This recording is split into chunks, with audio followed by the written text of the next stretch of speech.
Most folks in Eberron live their lives hoping to survive and protect the ones they care about the most. A few do that and more, trying to help those around them, even the ones they don't know. But only one group does all that when no one else can. The King's Citadel. The ones who do the job no one else can do. Valerian, the Shield. A star-forged Aegis whose strength lies in their shield, their armor, and their will to keep the Citadel and its mission safe, no matter what the cost. Merime, the Sword.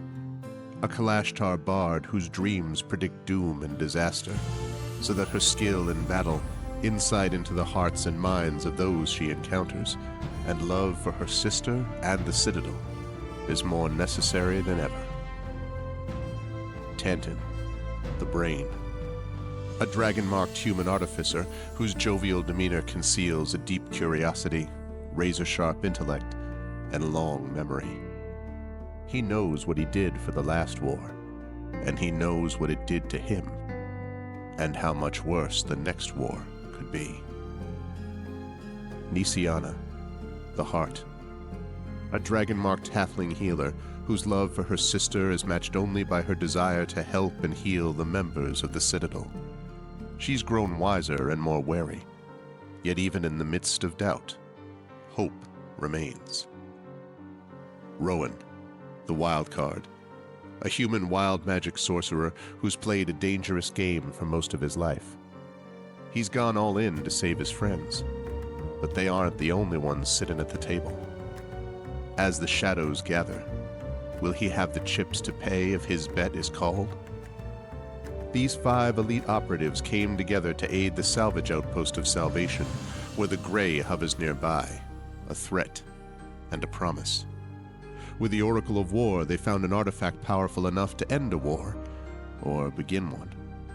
They traveled to Sharn, City of Towers, to unravel the Oracle's mysteries while stopping assassination attempts from the terrorist organization known as the Emerald Claw.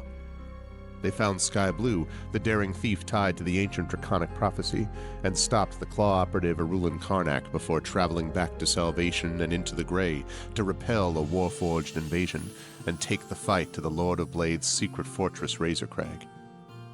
Capturing one of the Claw's most powerful lieutenants and sent to negotiate peace with the nation of Thrain, they survived another assassination attempt and saved the Thrain's leader from the continent-wide vengeance of the Undying Court, only to discover they'd been betrayed by an ally who was not as she seemed. Now the King's Citadel must stop the Emerald Claw once and for all, using their new knowledge and new allies to finish the Claw and gain the information they need about the Oracle of War before it's too late. But can they learn the Oracle's secrets, stop the Emerald Claw, and discover the deepest plans of the Lord of Blades? Only if they remember that in the end all they have is each other and the King's Citadel. Long live the King. Welcome to Eberron. Welcome to Corvair. Welcome to the world within and without Salvation. Nothing like a little bit of Eberron to start out your February. Welcome, everybody. Hello, Arvanauts. Welcome to a Saturday night stream. It is February 1st, 2025. Welcome, welcome. And it is 8 p.m. Eastern. It is later than we are supposed to be starting. I apologize. I am still somewhat under the weather, and my son has been under the weather, and I was taking care of him a lot today. So we were just basically had a bunch of stuff we were doing. And so that means that we're running a little late, and that's on me. So I apologize. But we are here, and we are ready for day 69 of D&D with Infinity and Beyond Eberron Oracle of War. This is part 6 and should be the concluding part, one way or the other, of From Dust as we continue season 4 of Eberron Oracle of War. Before we go any further, a couple of quick reminders. If you haven't done so already, please follow the channel. Check out our YouTube with !ArvTube. Thank you for watching over there. Please subscribe to us there. Closing in on our 1,100 follower mark. So every new subscriber over there is a new record for the channel. So please do subscribe to us there.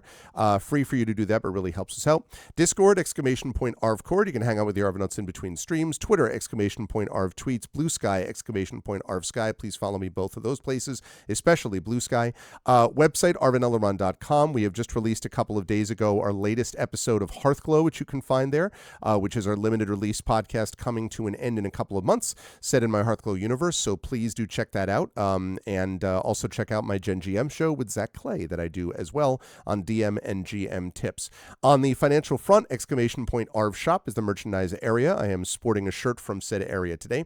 Patreon is !Arv Treon. Could really use everyone's support there to try to move that back up into triple digits again. You can get unique stuff for you and unique stuff for the channel, including inspirations to help our players. And I should say that I have updated my inspirations for this, so everyone is updated. There are a couple of new channel point inspirations available since we're here in the new month. So depending on how things go with this fight, for example, or other things happening in the rest of the month, you may be able to get some use out of that. So please support the Patreon. Please support by subscribing to the channel. You get those custom sub badges and emotes to use here, there, and everywhere across Twitch. And as a reminder, we have 5 new emotes coming your way within the next couple of months. Tari Toons is working on that as we speak, so I'm very excited about that. So you can get those, and again, inspirations to help our players through that method as well. On the publishing side, Icarus, that's my graphic novel from Athos Arts. Library is my Tales and Tomes from the Forbidden Library. That's my 5e adventure and sourcebook from Alligator Alley Entertainment. And Greyshade, my Greyshade IP. Greyshade, Renegade, and Heretic is the trilogy. Grey Assassin Trilogy from Athos Arts. You can get there at that link. You can get the audiobook of Greyshade from our very own Trent Sparks there too, and you can also pre-order the Greyshade tabletop role-playing game. This morning we posted a Kickstarter update. All text is now complete and is in for edits. So it is now into editing, and it's not even my editing. We've gone past my editing. I have already done it, so it is now with the capable people at Alligator Alley Entertainment, and so we are on track for a summer release for the Greyshade tabletop game done by our very own Brandon O'Brien. Super excited for that. It's been a long time coming, but it's going to be really awesome when it comes out later this year. So super pumped for that. Please make sure to pre-order that tabletop role-playing game if you like some intrigue and Renaissance-ish type things in your fantasy. This is the place to go. So very excited about that. And finally, BLM, Black Lives Matter, important to affirm and assert the significance and importance of Black lives. Help Now, the World Health Organization page on suicide prevention. Important to reach out to others when you need help and reach out to others when they need help as well. And Ukraine, UKRAINE, to help the people of Ukraine as they fight back against an illegal and illegitimate war with bravery and courage. And send the message we'll do so for others in this situation in the future. Yep, Greyshade RPG this summer. Spread the freaking word. It's going to be a busy, busy year. I'm super excited about it. Okay, before we go any further, just quick note. I do want to get moving because we're running late today anyway.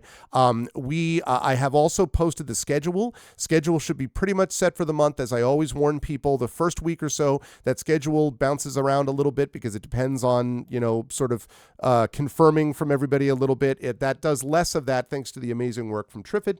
But there are still times where it's not going to be perfect. And so be aware that this is still a little bit tentative for a couple of days. But I can tell you that we've got Eberron today. We will have Eberron in a few weeks on Saturday the 22nd. I can tell you that we've got Expedition coming next Saturday. That'll be on the road from Farpoint. I will be at conventions the next couple of weeks, so that'll be a good time. There will be no stream on Saturday the 15th because I will be at Boscone. And then we've got Caves of Cood in there, which we'll be finishing this month. We've got Neva. We've got Fighting Fantasy Game Books. We've got Beowulf, Age of Heroes. We've got By the Dice Roll over on GOG. We've got, of course, Community D&D. So there's a whole bunch of stuff going on that you should check out. But the calendar is listed, and I'm excited for that, too. You're enjoying that DoorDash commercial, seriously. Anyway, that's going to do it for the sort of intro stuff. And so now I'm unmuting myself and apologizing to anyone that I interrupted because I couldn't hear them. And then I'm going to unmute them. And last but certainly not least, I'm going to reveal to you the crew. They are here. We are ready to go. They are set. And it's my great pleasure to welcome the Infinity and Beyond crew back to the silver screen, if it is indeed silver, or something like that. And I will start with the gentleman bottom left of the ziggurat. I cannot help but notice that you have, as you had threatened you would do, oh, yes. Yeah, me too. I appreciate that we are repping it. Thank you. What you are referring to. Yes, I was talking about the beard in particular. So I assume now you feel less weighted down by the wisdom of the beard, so to speak. It's And all easier that to be stuff. stupid now. Yeah, exactly. How are you doing, Trent? How's life in universe with you, and who you playing?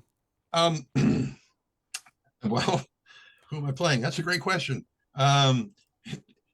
Could be Tanton, depending upon how tactical our enemy is. If she thinks tactically, I'll be playing Tanton for about 45 seconds, and then he'll be dead. And then Arv and I have already figured out who my replacement character is going to be. I explained to him that we begin in Medias Res with a death ray 2 feet from basically. So he's like, all right, I'm just kidding. That's not true. Oh, happy birthday, Triffid. Oh, Hey. all right. Happy birthday. Triffid is an awesome person and is a wonderful assistant and scheduler and podcast editor and reviewer and so many other things, but absolutely also a really awesome person. I did not know that. Happy birthday, Triffid. Happy birthday. So it makes it a red letter day. So just be aware that if Tanton dies, he's dying on Triffid's birthday, which I think is a personal slight to Triffid. I'm just letting you know. Some birthday presents don't make a lot of sense right away. You'll understand this later. Oh, right. Yeah. But as for how I'm doing, I guess it was Thursday. My buddy from India, who now lives in London while he's looking for computer work, game stuff. He and I have been watching Babylon 5 for a while, and we finally finished it on Thursday. Okay. And we got to the end of season 4. We watched the deconstruction of Falling Stars. We watched the end of season 5, Sleeping in Light, because we skipped all of season 5 except for that. Thank you. I had a feeling you would have a similar. And then bad. Then we watched the animated movie The Road Home, and that's where we wrapped it up. And sure enough, we were both in tears. And for him, it makes sense that this was his first time. It's going to have a really big, impact on him. I have watched it, not The Road Home. I've watched that like 2 or 3 times. This last one being the 3rd. But Babylon 5 itself, I've watched a dozen times at least, but it's still just, it is when JMS pulls the handle and all the ships are leaving and they're all pivoting and turning as it just anime video tears, just fountains everywhere. And I was doing okay until I heard him go, I was like, oh God, no! And I was gone. And I was just gone. Just awesome. Yeah, we watch like 3 or 4 episodes every Thursday. We just do that. We've been doing that for a year, I think. Yeah, because I remember you talking about when you first started that, and you're like, I can't wait to be able to. With the whole time in the green room chat, we were basically, just going back and forth about TV shows that are on our list, and I was like, raving about freaking Person of Interest and being like, oh my God, this is amazing. So anyway, we were talking about all this stuff a lot. So that's cool though. One of the other things that we mentioned in the green room is how that show still stands up. And the horrible thing is, so does Babylon 5. Oh yeah. Because all the shit that goes on in that show, we are still fucking doing it. Yeah. And it's like, we have learned nothing. That's okay. I'm ready to die. Everything's fine. Okay. So yeah, I'm Spanner is disintegrated. So yes, Spanner is disintegrated. We which is a whole other thing. Yeah, that's true. But I am very excited to see how Tanton manages things, avoiding. It's not exactly a death ray yet, but we will. He's only got 13 hit points. Yeah, I mean, listen, you've been in better spots. I mean, like, if something does 114 hit points worth of damage, he's gone. He's just gone. Anyway, hi to you. That leads us, of course, always a pleasure to have Trent on this. Leads us to Marie Bilodeau, who is with us as well. Marie, I'm sure that everything's fine with you. Not like you've, down to a third of your hit points. I'm sure it'll all work. Great. It'll be great. I'm fine. Crack. This is great. I believe you'll find it's a quarter. It's gonna be amazing. How are you, Marie? How's life with you, and who you're playing today? I'm good. I checked, and the resurrection spell doesn't work on people who get disintegrated, so nobody get disintegrated. Um, I'm good. So last weekend we had some friends come over, and they were staying with us. There were some really good friends, and they come up once in a while. And so Carrie and we're all getting together, like the whole gang. So that's like, my family. Like we're just gonna be like a bunch of kids, a bunch of adults. It's my 5 best friends from university. So good time, big families, let's have a great time. It's going to be like a Christmas celebration because we didn't do it at Christmas. So Carrie she says, I'm going to make a big sheet cake because I'm bringing the dessert, of course. So she goes, I'm going to make a big sheet cake and everybody can share. And then the next day she's like, well, I could make a big sheet cake, but that seems kind of cheap. And I'm like, but Carrie, there's a lot going on. We have guests coming. We have to clean the house. They're allergic to cats. We have 4 of them. So much cleaning. And she's like, yeah, no, that's true. And then I find her in the kitchen and she's making cupcakes of various sizes. And I'm like, Carrie, that doesn't look like a sheet cake. I'm no expert. You're the expert. I will defer to you. And she says, no, I had another idea. I'm like, Carrie, they're coming in 2 hours. She's like, yeah, but we're not going to meet everyone until until tomorrow. I'm like, okay.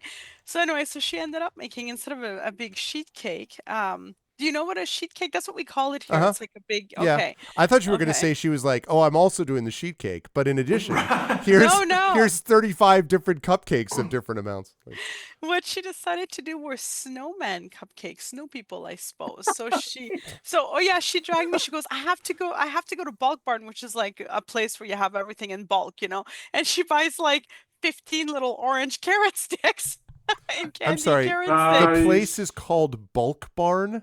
Mhm. So we've just decided we're not even going to do the Costco thing. We're just like eventually it's just going to be boxes with stuff store. Like No, that would be, this is like, you know. it's stuff that is all in like, Oh no, I get it. it's not Costco like. It's like, yeah, it's like free flour you put in your own container and then I see. you I pay. see. Yeah, like we that. Bulk can't So have Barn. those anymore. yeah, Mm. it's where we got like we can get 15 So wait, let me little get this carrot straight. sticks. In this shop, you just portion out exactly the thing that you need, and you pay Mhm. for that. Yeah. I'm And you so can mad bring right now. you can bring your own containers, and then they will weigh your containers so that they can remove the weight of your container from the overall weight at the end. That's where I get my coffee as well. Yes, I see. it is quite excellent. That's the But Bulk so Barn. Okay. at the Bulk Barn, so we went to the bulk. You're all learning pieces of Canadian culture here. I'm glad I can help. I love it. So, all of us in America may need to know Yeah. a lot more about Canadian culture in the next couple of years. oh God. Oh, Lord help Um, us. And then so she gets all of that, and then the next day there are all these little snow people of cupcakes with little orange noses and little M&M buttons and little like tiny Reese's peanut butter cups upside down as little fezzes. I So assume anyways, it looked amazing. I'm assuming it You're looked looking- it yeah. was even better. The children though, too sugared up. We had to lock them in the basement. I think they're still there. It's just too much sugar. We're in the basement. They got a big basement where we were, though. It's fine. It's like a castle, they're good. Okay. Yeah. So I'm doing good. Thank you. All that to say. So I am playing Mérimée Hawksmoord. I am a College of Sword bard. I like to stab things. I like to sing. I like to live. I really, really love living. I love that all my friends are still alive. I love that. You know what's great? Living and still being alive. That's can we all agree? Yeah. Well, So I just want to. we will see. Listen, I'm sure that you're sending your message to Spinweave that you'd prefer life. I'm sure Spinweave will, Guys, I'm just gonna like have a nap and see if I have a prophecy as well on how to get us out of here. Y'all just do your thing. I had a dream that we survived. Anyway, I'm sure it'll be fine. Your tank hasn't taken any damage. Just, let the tank take all damage from this point forward. It'll be fine. Anyway, always a pleasure, though, Mermaid. I'm already calling you Mermaid. Pleasure, Yes. Marie, to have you with us. You as well. Yeah, exactly.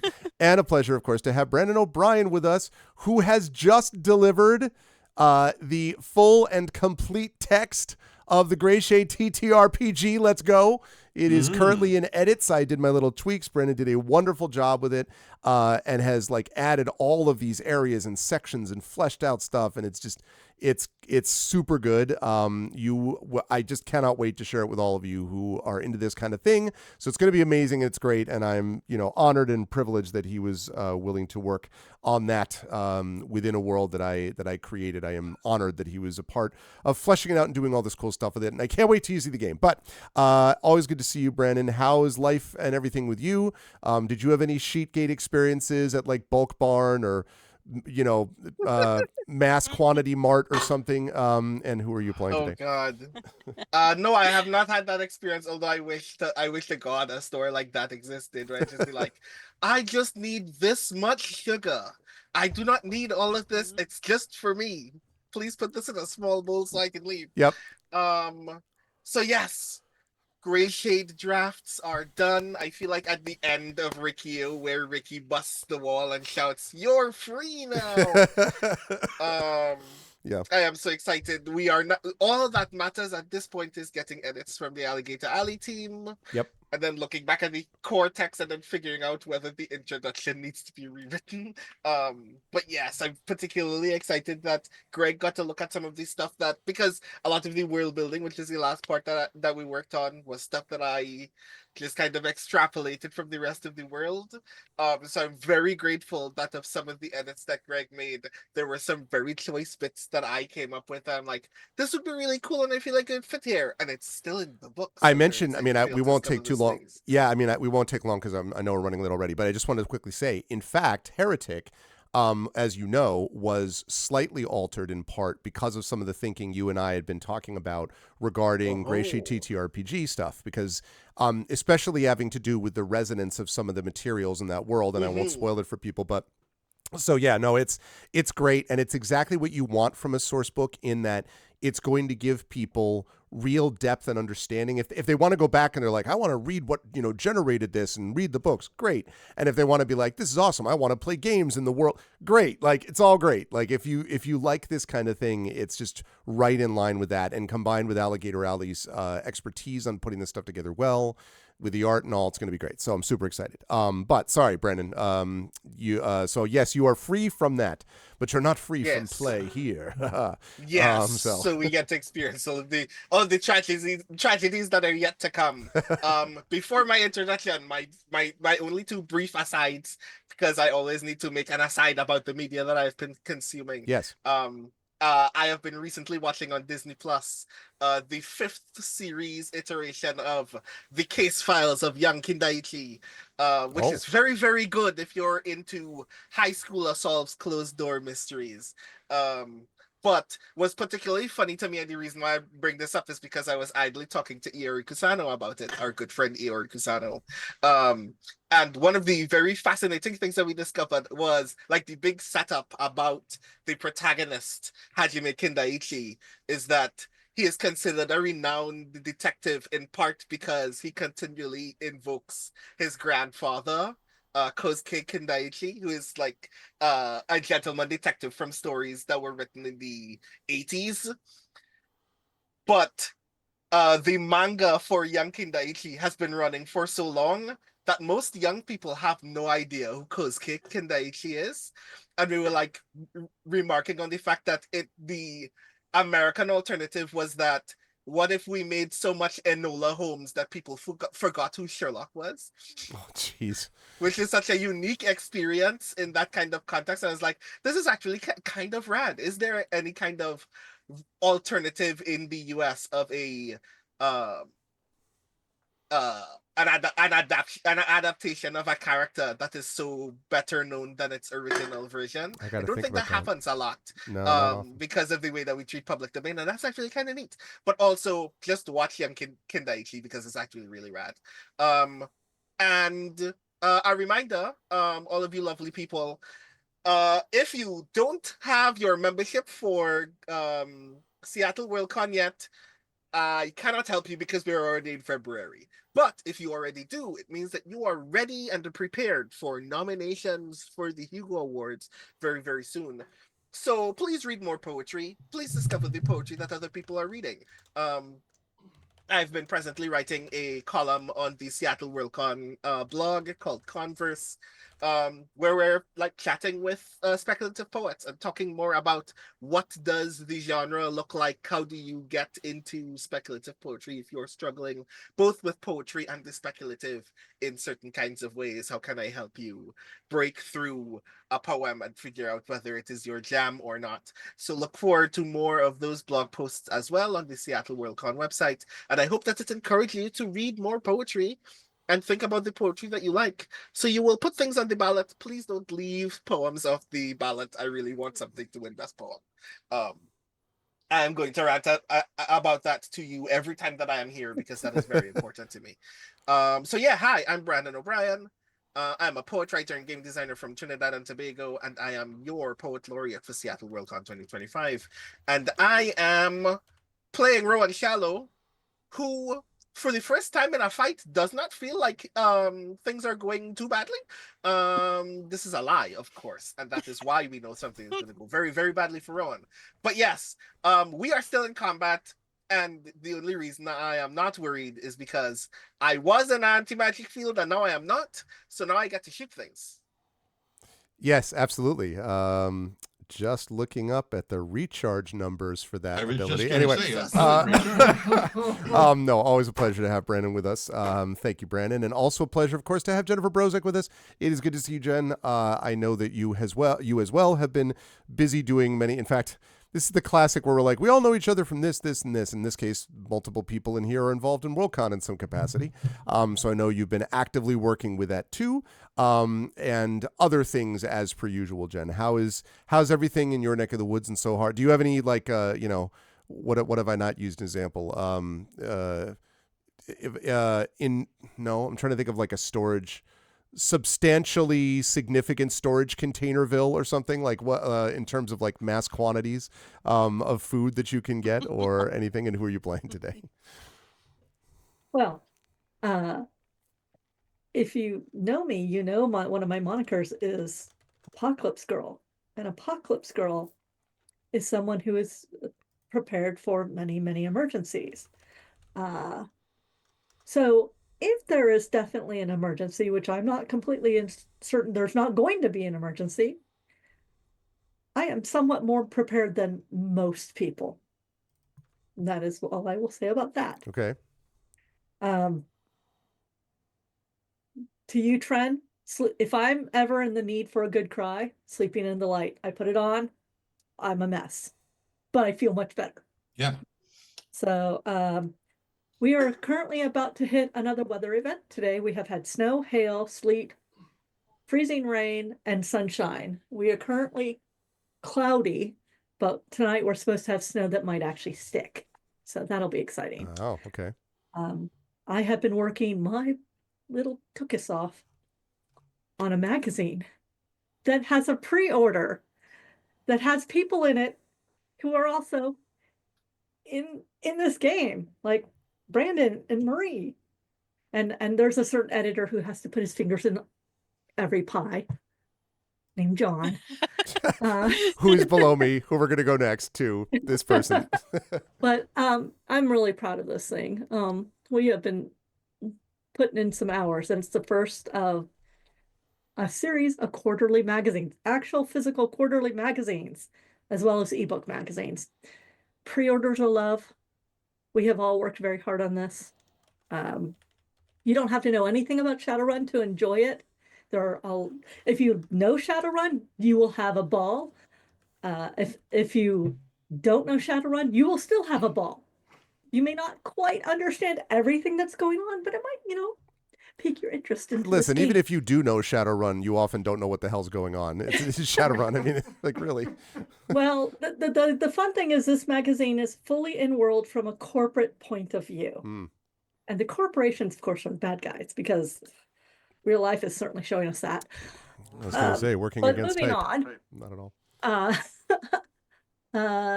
The kittens are full of bees, and the husband is not here tonight, so we may or may not see the kittens. I may have to go investigate various noises because they're just now 6 months old. Mina is up there. Lilu is still hiding. but we're all fine. And I'm going on vacation soon, so I'm super excited for that. So, in the meantime, I'm playing Nisiana G. Jaraska, who's down to 1/3 of her hit points. I think it's 1/3. Yep. 48 out of Yep. 127, yeah. Closing in on it. Yeah, pretty much. Yeah, she's not having a good time of it right now. She should not keep being the tank, but somehow people keep trying to shoot her or stab her or, various other things. Death ray her, something. Yeah. And I forgot where I was on my spiel. Well, Nisiana Di Jarosco, halfling healer from the House of Healing. She's about to go run into danger because her sister is right up in the bad guy's grill, and she has to make sure that one, her sister doesn't die, and two, when I unleash my next spell, it will be within range. So that's where I am right now. Awesome. I am excited to see how Nisiana manages things this evening. Thank you, Jen. And also, of course, last but certainly not least, always a pleasure to have John with us. John, good to see you. I see that you have also lightened the beard of late. I see that it is reduced somewhat in Shout out to Trent, showing a little skin there, absolutely. in amount. Right. Yeah, absolutely. Do Don't leave anything to the imagination. New year, new cheeks. What do you want to say? How's everything going? And also new background a little bit now that you got the shelves behind you and everything, John. So we're Office is finally done. Yeah. Let's see if I can do this without screwing everything up. Hang on a second. I'll get ready. Turns it around and it's just like full party. Over here's the bowling alley. Well, Okay. Where are we going? Whoa. What? that's the artwork, and Jen's seen the walls, but the walls, the right. paperwork, and then Wow. the light you can't see. This is by an artist who unfortunately cannot do these kind of etchings anymore, which is sad because of hand trouble. That thing is like 20 years old, and I've had it ever since college. It's a little crazy. See, I looked at it and I was trying to figure out why there was an X-wing in there, but it's the reflection of your ceiling fan. Yes. And So yeah, not the best to show people, but it took 14 months to get that fixed and everything's covered, and so it's ecstatic to be back here, how things are supposed to be. Yes, so I want to talk a little bit about Augment that Jen has done such a heroic job of shepherding to production, just getting it greenlit, and that's another story we'll go into another day. And folks like Marie and Brandon doing some terrific work in there. It's been so much fun to watch this come together. We've got a great crew. Can't wait for it to come out on the 14th, right, Jen? Mm-hmm. Yeah, very much looking forward to it. The link is in the chat, folks, to give it a look. See, I think you'll really enjoy it. But yes, I work with everyone here in various weird, odd, sundry ways, and have a lot of fun doing it too. But other than that, things are going well, despite the North's disappointing playoff, record for all the teams. Mm-hmm. But it is what it is. So there's always next year, I guess. But we should get onto the game, and I am playing the totally untouched, undamaged, completely armored points, all the points, Alarian. I feel I'm kind of being a little ignored by this thing, which actually I'll take it. I'm not gonna lie, because I get to whack on it without it coming back at me yet. Wizard, so far, so good. Cleric dies first, wizard dies next. You know the way it works. You just gradually make your way. Also, I'm very pleased to note that I am still large and in charge because Iron Titan. So yes, looking forward to just diving back in. Very excited for that. Let us, with no further ado, jump right back into it by going over to the map, and let's fire up the music and let's talk about what happened, because we are in the middle of a combat, people. It is a no-joke combat, he said, as we fire up a little bit of this one, I think is what we were using. There we go. There's my music. In our last session, chat, the King's Citadel, which has come now to the heart of Spinweave's lair, doing so to try to gather some information about the Emerald Claw. This is the classic, I go to the super dangerous information broker because they're the only one who has the information I need, and the information broker's like, I'm happy to give you that information and then kill you, which is more or less what they're trying to do now.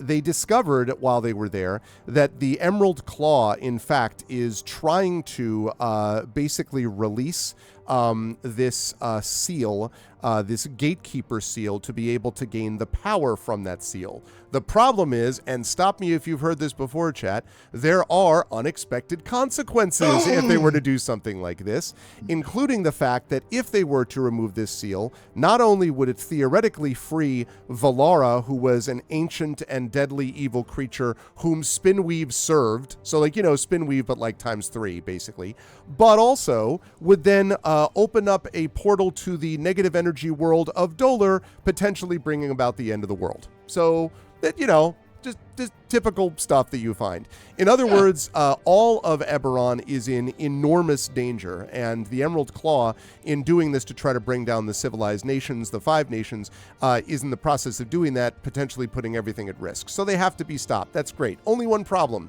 Spinweave doesn't tell you anything for free. After Spinweave is done telling you this information, Spinweave then, laughing and evilly, retreats or does something, and then we get this shadowy figure. I will spare full description of it to help out Jen. I will simply say that it is a creature of some vaguely arachnoid variety. We'll just put it in that way. But it is shadowy, and it is big, and it is large, and it is highly dangerous. And so we spent much of the last session in the midst of this fight. It is an epic fight, legitimately so. And as we begin the round here, at the top of the round, we have Merime, who is sitting at 45 out of 156 hit points and 0 hero points. Do I have that right? Merime, is that what we're looking at? That is indeed correct. I have that. I still have a hero point, but I guess I used it last time. Yeah, you I'm absolutely sorry, I'll did. mark it off. Absolutely, you did. And I partly because I was remembering, you're like, maybe this is a good time to use this. And you're like, so pretty much. Oh, yeah. Yeah, this was the thing. Nisiana has got 48 out of 127 hit points, again, with 0 hero points. Once you see a bunch of zeros in hero points, chat, when you're playing this game, if you just landed from Mars and had no idea, you should be like, this seems like this is quite a fight. And that's exactly what this is. Rowan Shallow has got 48 out of 80 hit points, like hale and hearty, right? And even as a hero point. Better than I usually do in one. You're like, I'm great. Yeah, exactly. With 1 hero point. Tantin, 13 out of 99 hit points, with 0 hero points and no Spanner, because Spanner was disintegrated. And then last but certainly not least, Alarian, who has 123 out of 123, 61 out of 61 Aegis, 1 hero point, has been basically just, over twiddling their finger, idly filing their nails, waiting for the real fight to begin, presumably. And then just like the Chiefs. Yep. And then Spinweave, who's looking, little messed up, but okay, basically. And with that, we're going to bring things up to the top of the round, and we are going to begin with, I'm sure you'll all be surprised to hear it, something that Spinweave is going to do. What? You might be saying to yourself, but I thought they already went. And you'd be right, but this is Spinweave, and Spinweave is nasty. So, at the beginning of this, let me see, which is the one of the... Oh, yes. Okay, right. So, random ray. Okay, was 60. Okay, right. Let's see, 5, 10, 15. Yes, absolutely. Totally within range. So, Nisiana, right near you, an eye opens, basically shoots up from the surface. So an eye stalk rises from the floor. Yeah. And then shoots a purplish dark beam in your general direction. I need you, please, to make a dexterity saving throw for me. This will be fun. Oh. So I'm thinking, since you can't believe in yourself, I'm thinking a 10 is not going to do the job. Well, it's also, I rolled a 7, so it's not a 1. Oh, okay, yeah. So pretty much not. All right. So Flash of genius. Add 5. Okay. Did you say That'll 5? be 15. That is not enough. Hero point? 4, 5, I don't have a hero 7, point. 8, 9, 10. And 11. I don't think my wings of No, we think talked my- about this. Not on that. Wait, what? Oh, I'm doing the wrong dice roll. Okay, hold on a second. Just rolling some dice. Don't worry There's about too many me. dice here. I can't see my screen anymore. I swear to God, Marie, that's actually more or less right. Oh I God. was like, I can't even see what I'm doing. Stop encouraging him. Nisiana takes 60 points of necrotic damage. I am down. Let's see. I am Are we negative still 12. We're still in the magic dampening field, aren't we? No, No. the magic dampening it's field closed down. Gone for Okay, now. so I'm basically down to 0. If he doesn't bring the thing back up, my aura is around me. It's not quite in the right spot because. No, I know. But you're right. So you are down, but will recover on your turn, right? But at the moment, you're unconscious and prone, I believe. Okay, yeah, staying behind in reserve if things go south. Exactly. All right. So yes, and now having done that, I then actually get to roll to see if a certain thing recharges. Let's see if it does. All right, you'll find out if it did. All right, that's going to bring us now to beyond that. That's called the ambient magic part of the combat round, in case you're all curious. So now that brings us to Marame. Marame is going to be up, and then Nisiana is up next. So Marame, you just saw lost this information from the way that. This is getting more confusing. Okay, let's see. Right. So Nisiana hits the ground heavily. But my aura is still up. Right. Right. Yeah. Thank goodness that is not, as we've said many times, not a concentration thing. Yeah. So, but regardless, and let me move this. Nope, not you. Let me move this. That I think is about where it should be. Your aura, I believe. Okay, Marame, what would you like to do? You just saw your sister go down to the ground, not in a good I'm dancing way, but in a I got hit way. I would like to qualify a thing because it never occurred to me before. Oh yeah. Was that the creature's turn? No, that's the ambient magic part of the creature's turn. The creature doesn't go until later. Also, don't forget, Brennan, it has legendary abilities which you can use almost any time at once. Mm-hmm. So, That is true, yeah. but that's separate. That wasn't a legendary thing. We're getting to that next. I know, it's even worse. Exactly. What'd you like to do, Marame? I understand that. I see that my sister's aura of life is still up, but I also know this thing wells hard. So I am going to call back to Nisiana. Can I? And just say a bonus action healing word at level 4. Okay. So Nisiana, stand up. We need you. Wow. That's like 17. 17? Yeah, Okay, 17 so- Does that put me to 17 or does that put me to 5? No, that puts you to 17 because you start at 0 on the heal. So, Okay. so you'd be at 17 now. Hail and hearty. No, still prone, Nisiana, I want to note. So. And then I am going to look at the spirit and say, "You hurt my sister."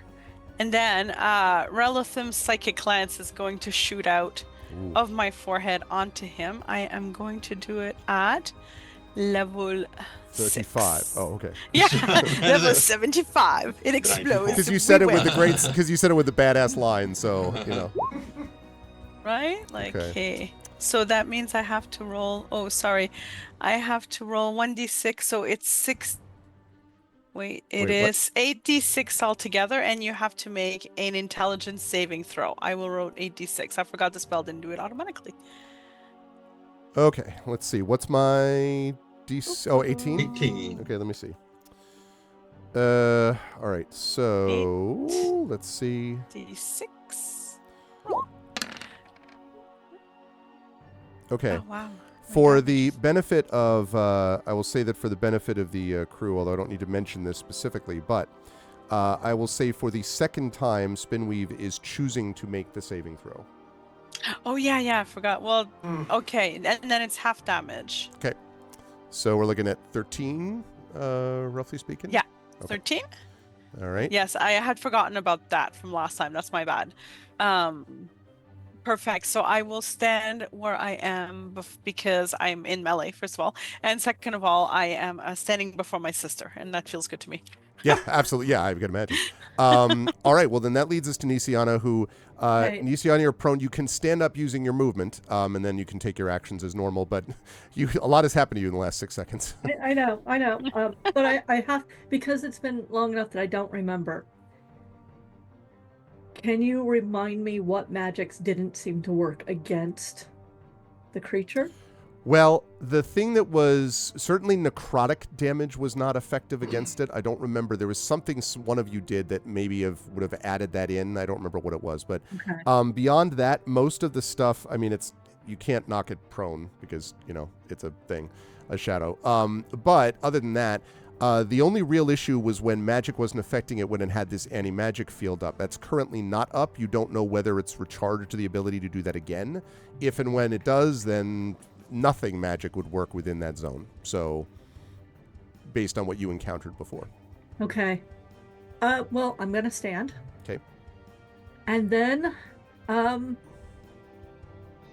I already know that I cannot heal us enough that it would actually make a difference. So what I am going to do is I am going to flame strike.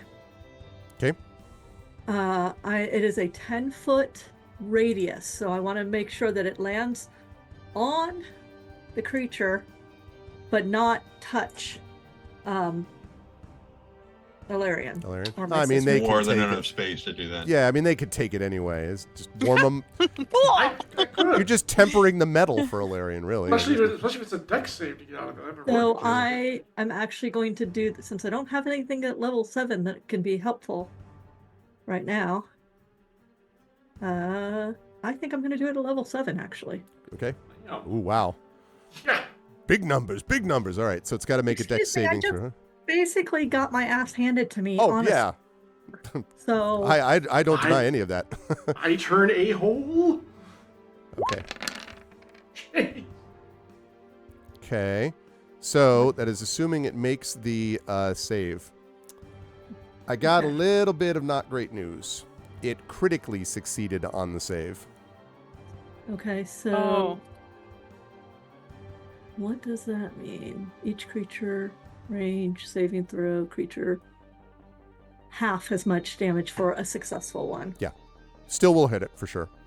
So half of, what is this? It would suck if this game Half made a crit succeeds was it- not take damage.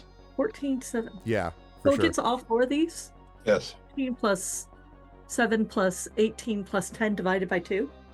Mm-hmm. Hold on. I'm not doing math in my head. I'm going to use a calculator. 49 here. divided by 2. So we're looking at basically 24, I think. Okay, Um, and if it matters, half of that it was radiant, or the 10. This 5 Does points of does that. not seem to take any more damage from that, which is just information that you would see as you're watching it go Yeah. through it. Radiant does not seem to do more damage to it. Okay. Annoyingly so, yes. Yeah. That, Mhm. I thought somebody did seem to make a difference.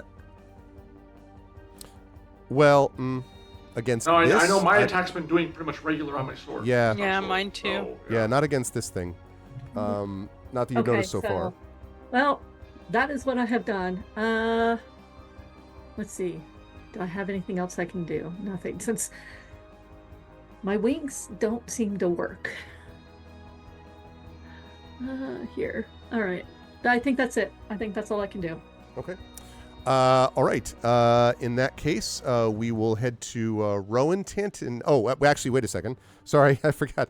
I almost missed a legendary action here. Can't do that. It is going to. I mean, you could if you wish. I know, Yeah. I could If do it that. felt so confident that you need to use it this time. Yeah, I mean, I could totally do that. Let's see. This one is going to go at. The focus seems to be all not at Valerian at all to this point. Has all been sort of south and towards the other folks there. I need Merime, please, to make a Constitution saving throw. A So good at sickly those. green light shoots out in your direction from one of its eye stalks. I am good at saving throws. I'm working So myself ever. up. Hey, there you go. I am good at them. Outstanding. There you go. Okay. 19 is not enough. I was gonna say, I give up. not enough. Not enough. No. No, that is enough. It means you're only going to take half damage from this attack. So you are going to take a total of 23 points of poison damage, Marame. And it is a good thing also you made that, because it also would have poisoned you beyond doing what I just described. But you will take 23 points, which I believe brings you down to 22. Yes, that Yeah. would be correct. It could be 122. It could have been, but was not. Math doesn't work that way. All right, so much for one of its legendary actions. Rowan, you may proceed. Oh God. Right. So, bonus action. Spend a second level spell slot to gain 2 sorcery points. Yep. Come on. And then, Rowan. Come oh my God, was that admonishment? No, it was a. I it said, was a, do come it. on, You want? you yeah. can do it. No, do it. You can do it. Oh Lord. On, Rowan. Oh, So Hanson and the way Marame, that come it- on, Rowan. That's basically what that is. So the funny thing is, looking at this scene, you see Rowan raise his gun arm, and it looks like, for a moment, if you're not paying attention, you can't tell whether he's struggling to find a way to shoot this thing past Marame, and is drifting very idly towards the left for no good reason. Ah, Twin spell haste. Marame and oh, Elarion are now both hasted. Thank you. haste. All right, sped up. All right, good stuff, Rowan. Oh yeah. And that was a bonus action. How you doing on those sorcery points, by the way? I am now at 6 sorcery points. Gotcha. So now I owe you a thing? Yep, yes. Now you owe me a wild magic surge. It'd be funny if I turn into a goat or something now. You turn into a shadow thing. Wait, what? Oh, so close. So close. Oh, man. Woo. Well, did not happen, Fortunately, if he though. rolls a 2, Spinweave dies. Yeah, right, exactly. It Yay. says It'd be defeat funny if any... something in the Natalie Brown says you just look at the thing and it explodes. It's like, the boss you're fighting returns to full hit point. God! Flip table. Oh, man. Good stuff. All right, that was just a bonus action. What for your next trick there, Rowan? Wait, was my twin spell a bonus action? Oh, I'm sorry. As a bonus action, you were using the spell slots. Never mind. I apologize. So then you took the slot. So are you moving anywhere then? I am not moving. Okay. Because I am within the aura of life and am not moving. Okay. Hide behind Kenton. My instinct was immediately gonna be, maybe I should flee again. But nope, aura of life. Make them flee again. All right. Let's see. So, 1 second here. Okay. So, at the end of your turn, it will take another legendary action. And this time, I'm going to ask you to make a Constitution saving throw, Rowan, as an eye stalk again shoots a sickly green ray in your direction.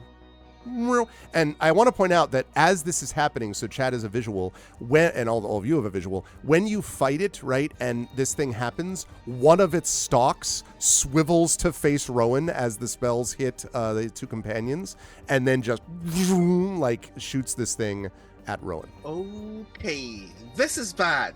I'm gonna Tides of Chaos. Okay. To make this roll at advantage. Okay. The consequences I owe you another wild magic roll after this. That's fine. Con, you said? Yes, con. Oh, look at that. Look at that. That's Good why you do thinking. that. Critically succeeds, which you're still going to take damage, but that's a lot better than what you would have had. Okay, so I'll give you the wild magic surge in 1 second, but let me just, first of all, do a little damage roll. Okay, you are going to take, let's see, a total of 19 points of poison damage. But you are not poisoned, just, you were, that sucked, I guess is what I'm saying. Cool, fun. All right, so 29 out of 80. And now if you could give me that wild Yes. magic surge, please. And a concentration check. Yes, I'm going to get to that because of the wall of fire. Yes. Right. Wait.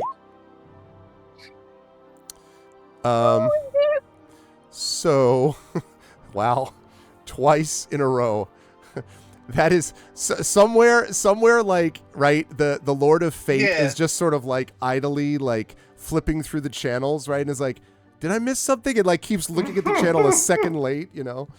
So anyway, somewhere Eberron is like, you don't believe in me, but I'm gonna give you the benefit of the doubt anyway. Exactly, it's like fine. So is Wall of Flame concentration? Yes, it is. Yeah. Then haste would have knocked it out. Oh, because haste is concentration. That's a good point. Yeah, which I would have figured out as soon as you did this. But thanks, Trent. Yeah, it's a good call. I forgot. Well, yeah, the haste is more important anyway. So yes.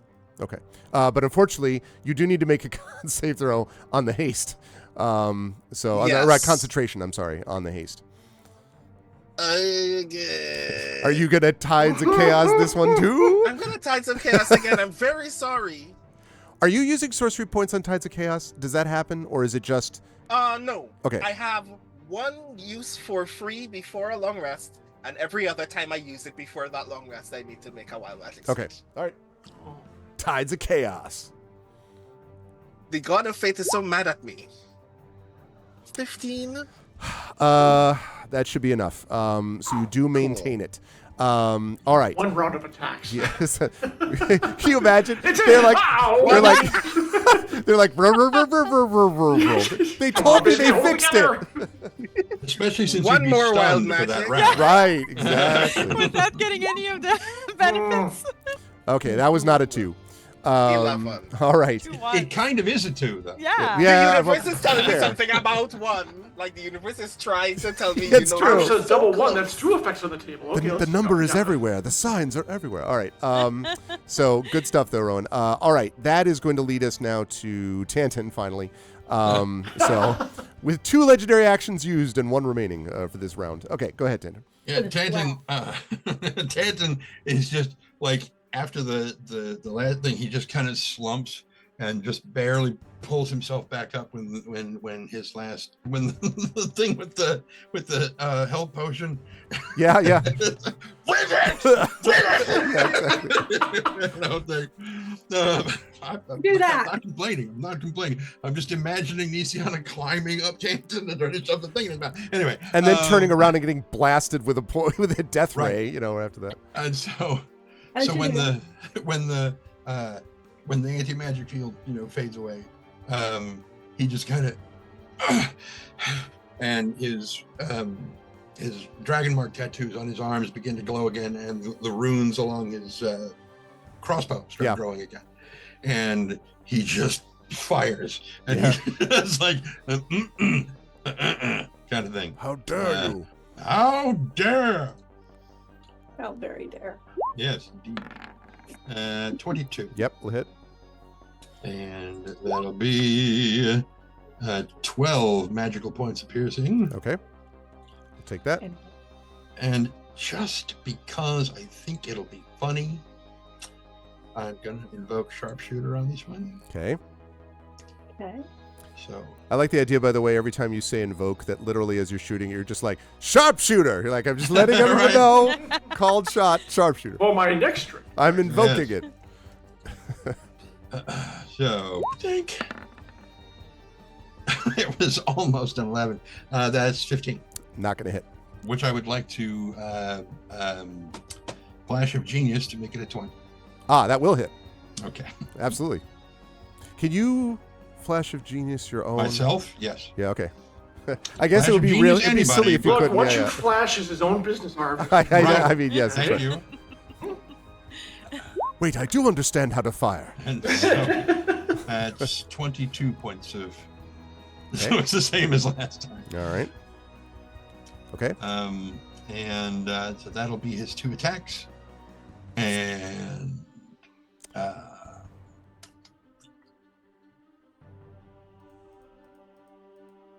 Mm-hmm. Are you moving anywhere? Because you could theoretically do that.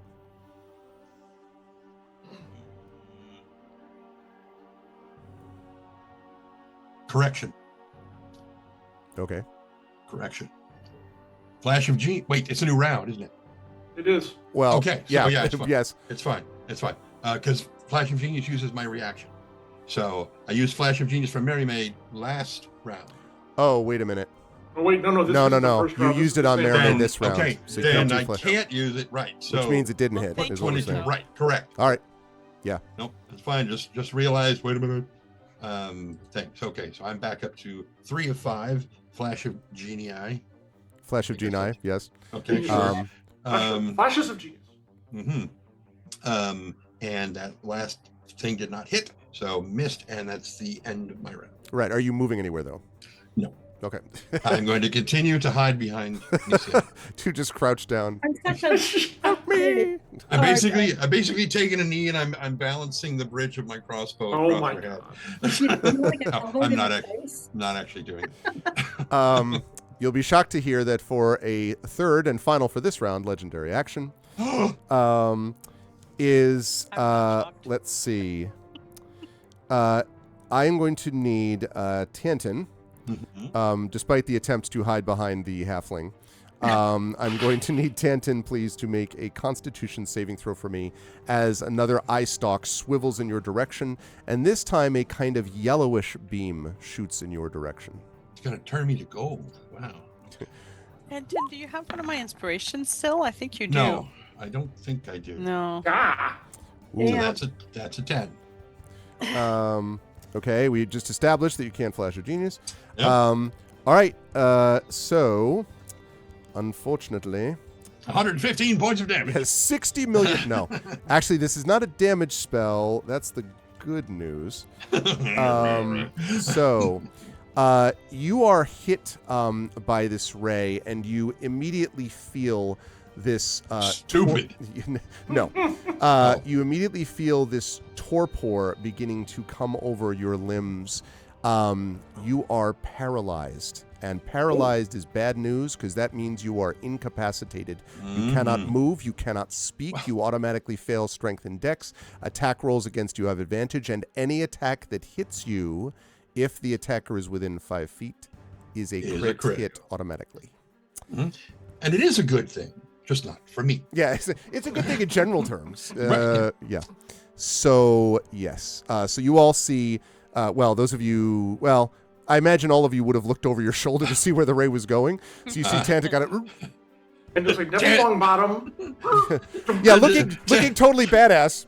Like, wow. This, He's like, oil can. yeah, well, okay. What was the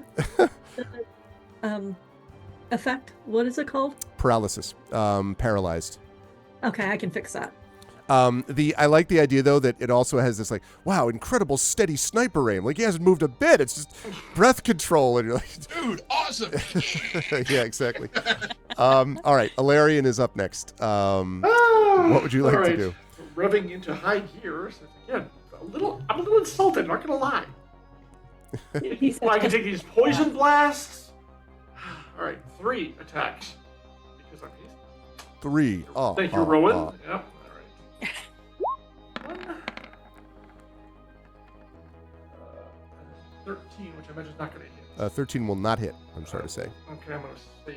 It sort of swirls out of the way of Yeah. your. All right, number 2. There we go. 21. Yes. For Yeah. 9. Okay. Third. 18 Yes. for 12.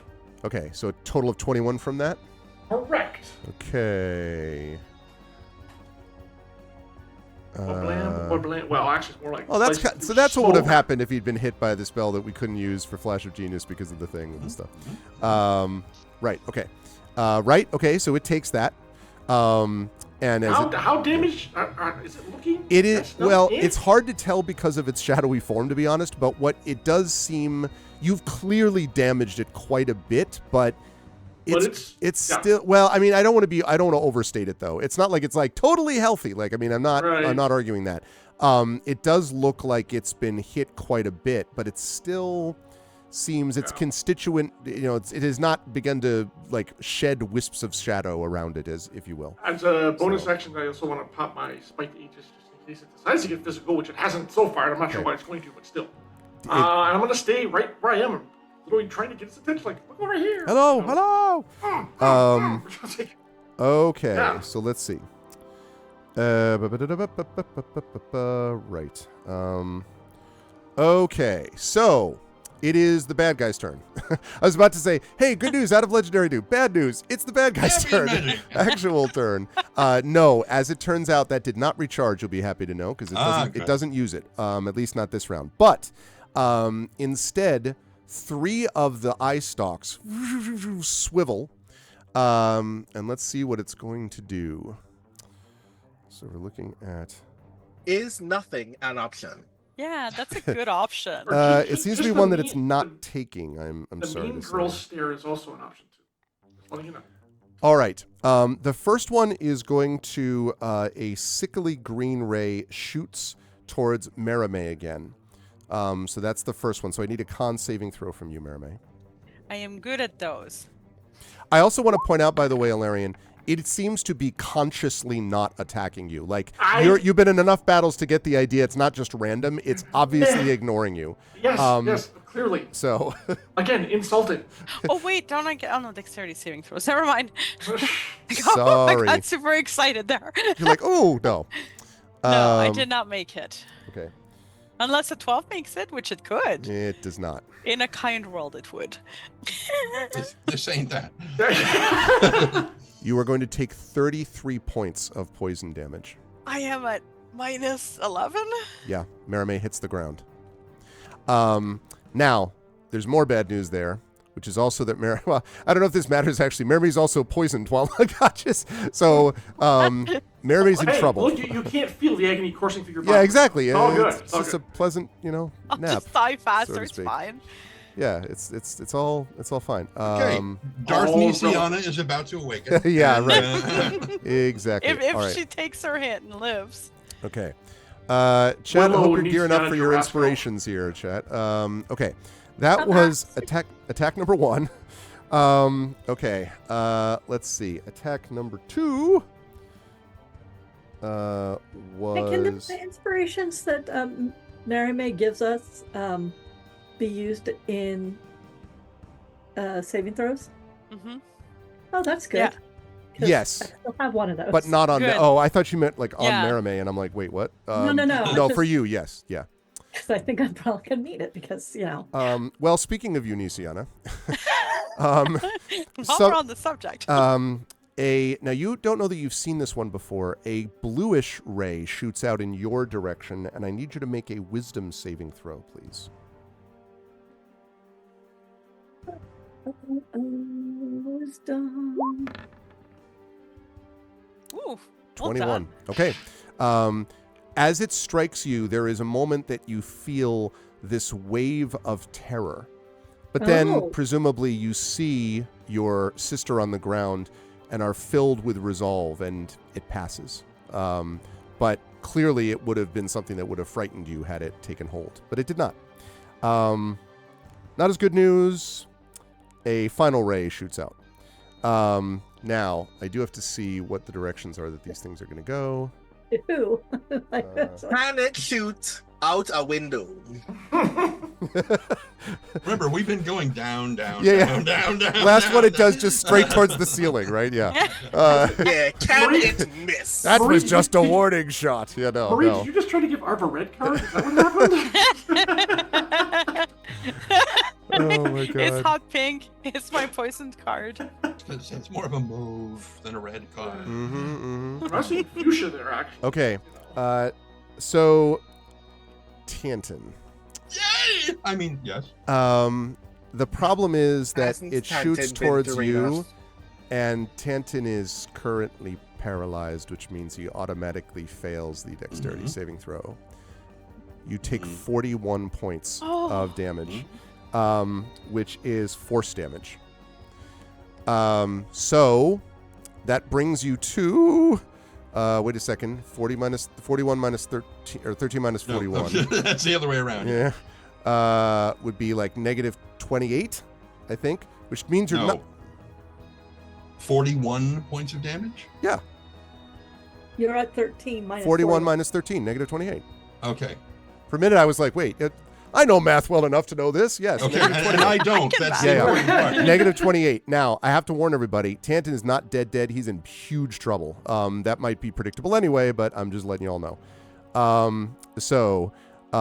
Yeah, very, very bad. Right, it's not a melee thing, so it's not an auto crit. Okay, right. Exactly. All right. What's up, Rip and the Goon? I haven't seen you for a while. What's going on, man? Things are going well overall, although the party's in the midst. The party, not so much. It's good to see you in life. In the game,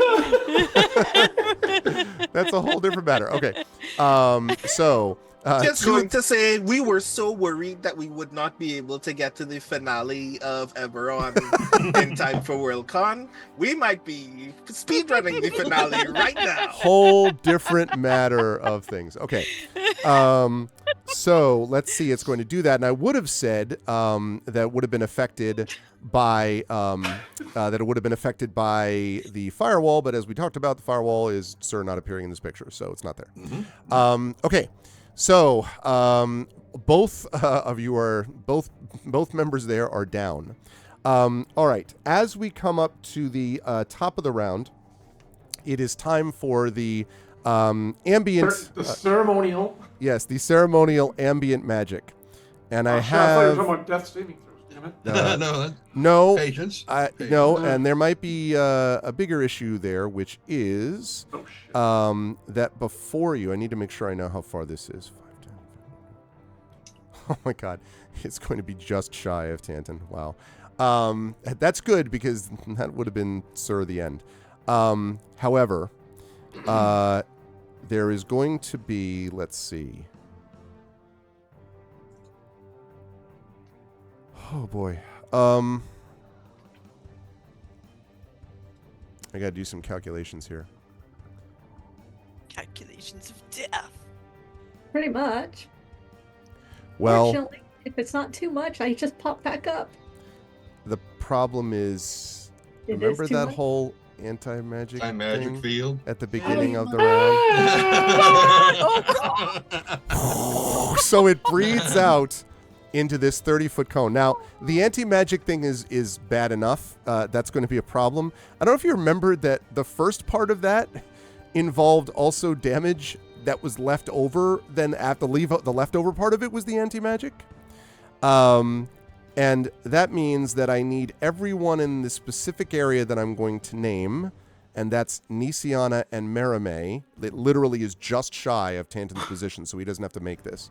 But Nisiana and Merime have to make dexterity saving throws, and before Merime does it, Merime, you are currently not functional. You automatically fail this save. So Merime is going to fail it directly. Nisiana, I do need a dex save from you, though. Okay, Can I I- still hold have on. it in. Before you What? roll, I need to look something up real quick. I'm really glad to hear that, Rippin. That's awesome, man. I'm How glad to hear that. hire hitmen in I still have Arv's a area. D10 inspiration from. Oh, go ahead, Jen. No, it's a bonus action thing. Yeah, you still have the inspiration, and it's still active even if I'm not.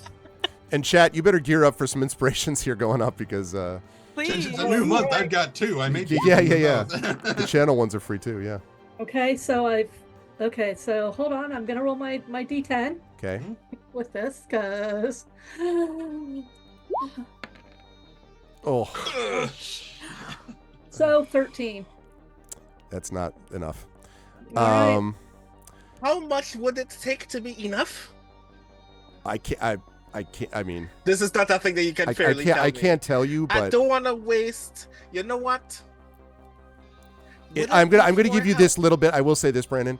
It's not that close. I mean, like, I'm not saying it's out of range for you, but it's not like only missed it by a point. If in case you're curious, I can't give you more info than that. Probably require the 4 on the D4, I'll bet. So I don't know if I would. I mean, better have the chance than not. Yeah, totally, dude. Do what you gotta do. Absolutely. Yes, I'm gonna use my reaction to bend luck, spend 2 sorcery points, add a d4 to the roll, pray for me. Are you 'Cause rolling? I that have or to- what? Oh. I have to roll Rowan the has to roll d4, it. sadly. Please pray for me. I think there's plenty of prayer going on. Because you can't do Everyone. to lose this role. This is just I'm an atheist, this is but just okay. whether Eberron loves me or In game. not.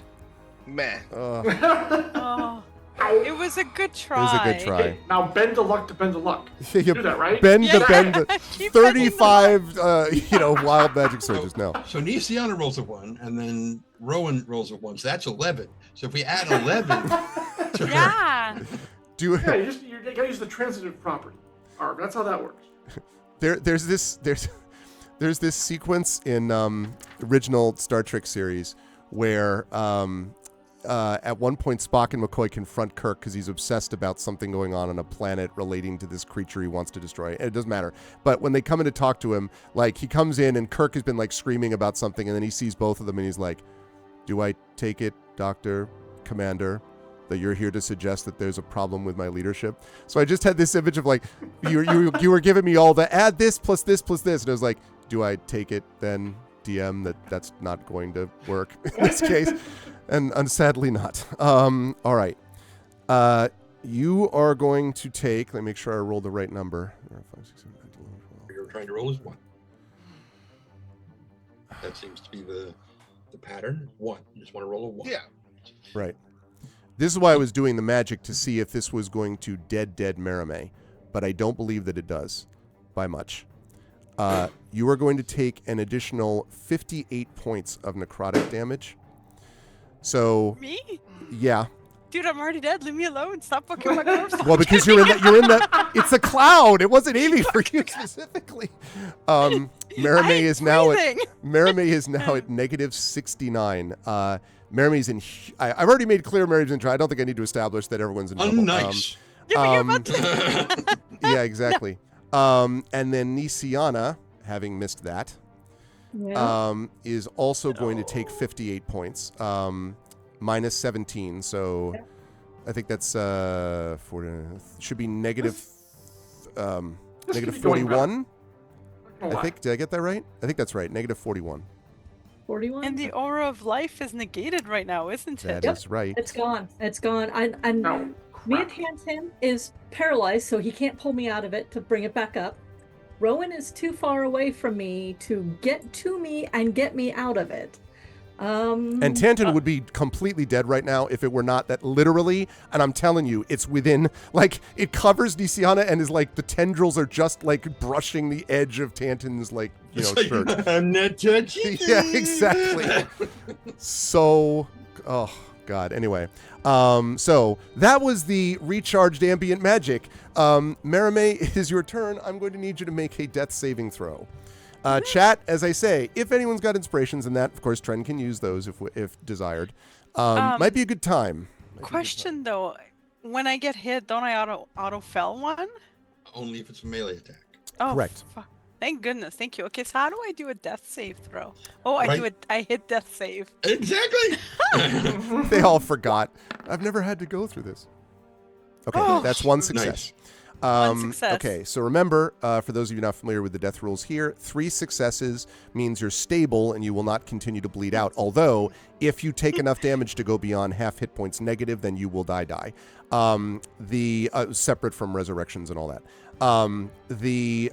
If you get 3 failures, you are dead, except for the resurrection thing that I mentioned. If you get a crit miss, you will get 2 failures.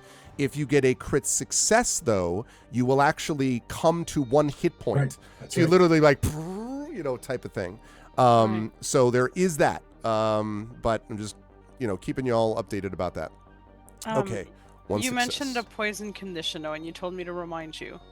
Yeah, the poison condition doesn't have it. Basically, just makes it harder for you to make saving throws that you're automatically going to fail anyway at the moment, except for death saving throws. Poison, for some odd reason, does not affect death saving throws, which is interesting, but it does not.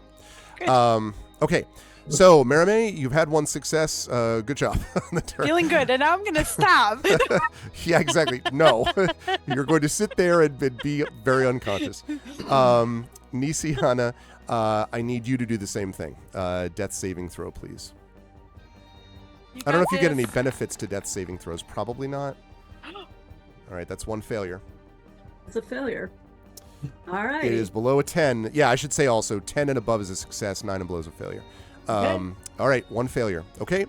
That leads us to... actually, and on Nisiana's turn, legendary action. Sorry, all. No, you're not. Could you put out where the actual anti-magic field is? Yeah. Oh, sure. Okay, Give me a that's second. important for me. Yeah, give me a second. It may Yes. not matter with me right now. Yeah. No, I can do that. Give me a We have second. to figure out a new character here real quick. All right, let's see.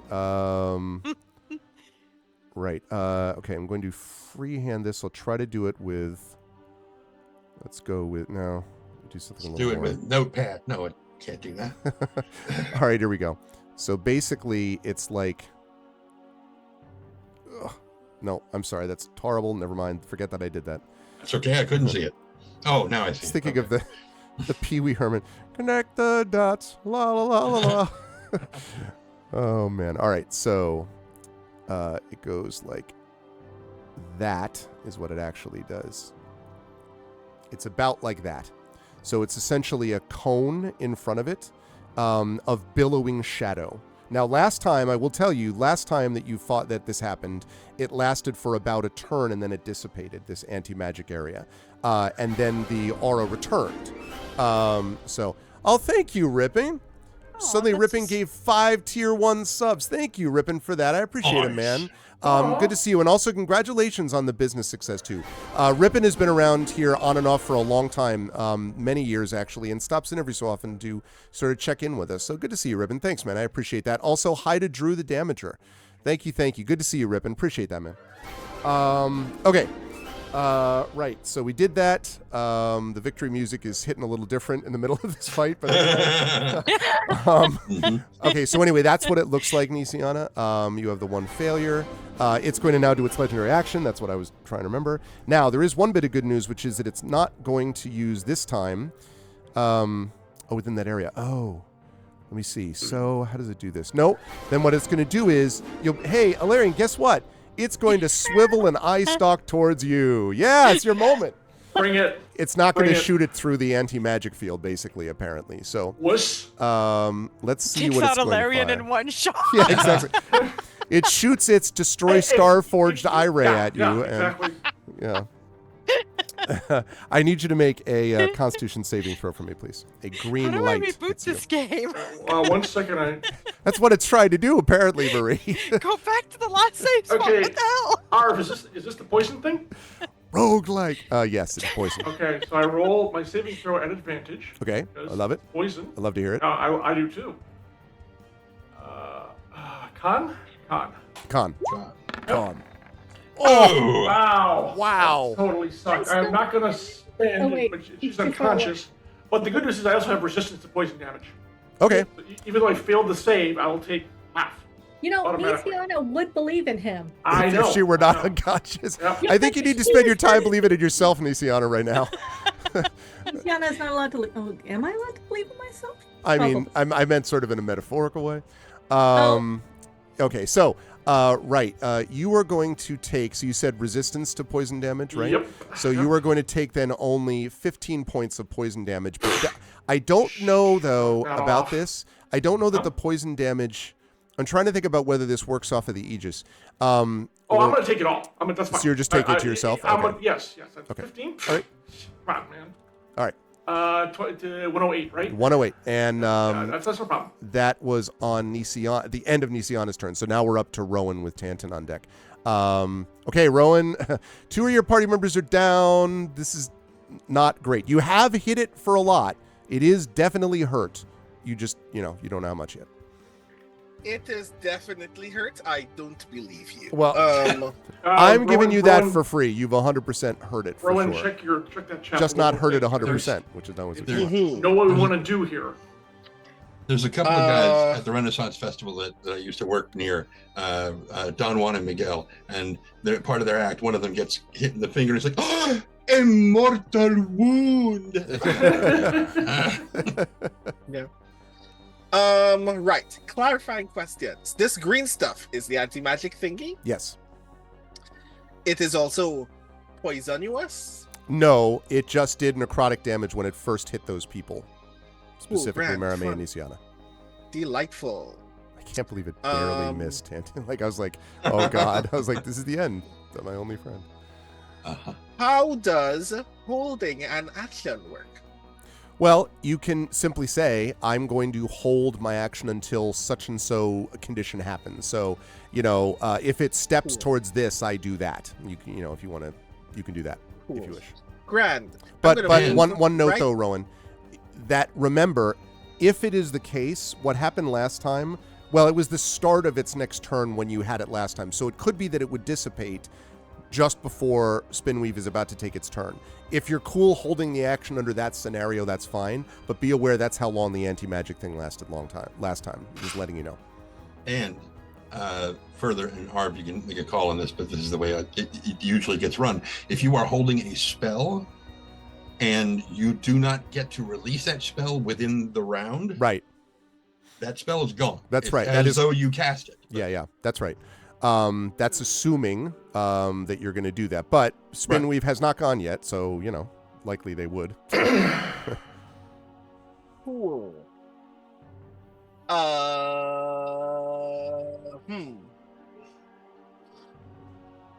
I'm going to act on the good faith that the plan that we have is still solid. Okay. I move towards Tantin, and I'm holding my action until Ilarion is 10 feet away from me. I do need to know what the action is, though. Teleport. Okay, that's fine. Also, bonus action, spend a 4th level spell slot to gain 4 sorcery points. Okay. How are you doing on spell slots? That now puts me at 8. Okay. All right. I mean, we are 14th level as you keep. Oh no, I think this has been a fairly reasonable 14th level fight, to be honest. Okay. How do you? Have you, sir? I just have that sense. Okay, so you're holding the action. Okay. Sounds good, Rowan. On its turn, or rather, its legendary turn, second legendary turn. Yeah. Let's see. It is going to do this again to Ilarion. In this case, it is helping you a little bit, this anti-magic field, because it's not shooting through exactly that area. Exactly. And big yes, exactly. Let's see. And interestingly, the ambient magic action could have an eye ray like shooting up from another part of the room, but the legendary actions are coming from it itself, and it's on the other side of the anti-magic. So that helps. I'm sure you're like, oh, great. I'm glad to hear that. All right. So, Ilarion, I am going to need you, please, to make a dexterity saving throw for me. Okay. I guess I gotta check my shield master doing things. Shield's AC bonus to any dexterity saving throws. That's a nice +5. All right. Next save, you said? Yes, please. 11. Accidentally did that. It'll be a 16. Not enough. I'm gonna spend a spirit die to add a +10 to that. Or Okay. D10, I should say, not go crazy. 10. Nice. 26. Wow. Nice. Good stuff. And actually, Ping. this particular ray, you don't take any damage in that situation, so you actually dodge it entirely. My shield takes it, thank you. So, yeah, or that's fine. Absolutely. Like, that's fine. However you want to, yeah. that's fine. Oh, yeah. Okay, so that was the second legendary action, and that is leading us to Tantin, who's going to need to make a death save here. Are any inspirations forthcoming? Or are you just doing the thing? I'm just going to do the thing. I think, personally, I think inspirations would be better saved for other aspects. Oh, I see. Yeah. Of this thing. Okay. That is a 3. Okay. So that's a fail. That is a fail. All right. One failure. Right. Welcome. You and me. Savings together. Yeah. All right. And for its third legendary action, it is going to shoot another ray at Ilarion. Okay. Let's see. Right. I need another dex saving throw from you, please, as a white, sort of off-whitish ray shoots in your direction, Ilarion. Kind of a taupe. Yes, a taupe ray. No. You were hit by unfortunate fashion. 7 plus 5 is 12. But actually, it doesn't. I'm gonna do it again because. Hold on, let me double check and make sure I do this more than once. Hold on, on the saving throw thing. Hold on. I gotta find it again. Oh, here it is. No, that was one reaction. I'm going to take this one because I'm assuming a 13 is not going to do it. That's correct. You are webbed. You are struck by this and restrained, literally by webbing. And what restrained means is speed is 0. It means attack rolls against you have advantage. Creatures' attack rolls, your attack rolls against anything else has disadvantage, and you have disadvantage now on dex saving throws until you break free of the webbing, which you can try to do if you wish on your turn. You need to do it as an action if you're going to do that, Alarian. And I mention that because it is your turn. You can break free from it if you use an action to try to do so, and it's a strength check. If not, then you're going to have to accept the restraint condition. And I'm sure Alarian will remember that the sword had a kind of a challenging time cutting through the webbing before. Yes. But I have advantage on. I have advantage strength check if I'm not mistaken. Due to my enlarged ability, but let me just double check. Yeah, that's true. So, right, you could attempt to attack it, but see Trent's previous comment about That's attacking not what it. I want to do. Or, Hold on. From hell's heart, I stab at you. For those of you who have been advantage playing on strength Marvel. checks. Yeah, no, I'm going to try to bust free. And, Trend, I think I might need that, or I should say, I'm going to call for inspiration because I might need it. You will have one. All right, and I'm also ready to use my hero point if I need to as well. Okay. Now, granted, I'm not going to say anything. I'm not going to say anything. Let's just do this first and see how it plays out. At advantage. I think 24 ought to do it. Rip. Yep. You are able to rip free from it. You use the action, but you were escaped from the webbing. Fine. So that's one action. I'm still hasted. Okay? Yep. And so I get my... all right. Arva, what I basically want to do is I will fly over to, until I hit the anti-magic, I will land. Yep. I want to grab Marame's body and then get over to here within 10 feet of Rowan. Okay, Marame's body. That's fine. Okay, now, let me see. You can, I'm just counting up okay, so you got 5, 10, 15. So you can pick them up. I will assume that you're able to just pick them up as you go. That's okay. Yeah. So what I'm trying to figure out is if you're going to have enough movement to get outside of the anti-magic, because otherwise I don't know that the teleport, because the teleport will obviously work on Rowan and on Tantan who are outside of the field. What I'm trying to figure out is, can you get them and get out of the anti-magic field? Let's see. Push me, no? Hold on. What's that? 5 foot squares? On the way in, out. Yeah, 5. I believe Yeah, that's like right. Yeah, 5. collide with me and we teleport out. Just bash into you. Check your I can't. messages, John. Yeah, that's not going to happen. You forget who you're... Okay, Marie, you forget who you're talking You forget who we are. Yeah, Well, exactly. who they are. I You know know. who I am. Okay, you know so- who I am, which is why you gave me that advice, but you forgot who everybody else was. Not only I'm that, the but they forgot problem. about Dre. All right, that's fine, because the funny part is if it can't shoot its beams into anti-magic, that actually protects us for a round, and we go before the creature. I just have to get there But the and then set up and protect it. Doesn't matter. My shield stuff still works against saving throws. I still have all my armor and all my hit points. Even if I'm paralyzed, as long as I'm within 10 feet of him, we can get out next round. Or that's what I'm doing. I'll get as close to them as I can. Okay. Where do you think I'm going to be in 30 feet? Like here-ish? Yes. And Alright. I would say Marame and Nisian are both like, oh, sorry, not you. Maybe move him over there for a second. Yeah, like step that, aside. like that is what I'm guessing. And yep. then wherever you are, I'm in front of them, Like- shield up, and like I will that-ish? hit- Okay. Well, no, more like this. okay. Oh, by the way, I'm no longer big because Iron Titan is a magical Oh, ability. that's right. I'm assuming it goes away. I don't fly anymore. There you go. Just to scale. No, just kidding. Hey. No. You will fear me. He's a No. baby again. How did that happen? I'm toddler. Just Toddler, kidding. exactly. Just kidding.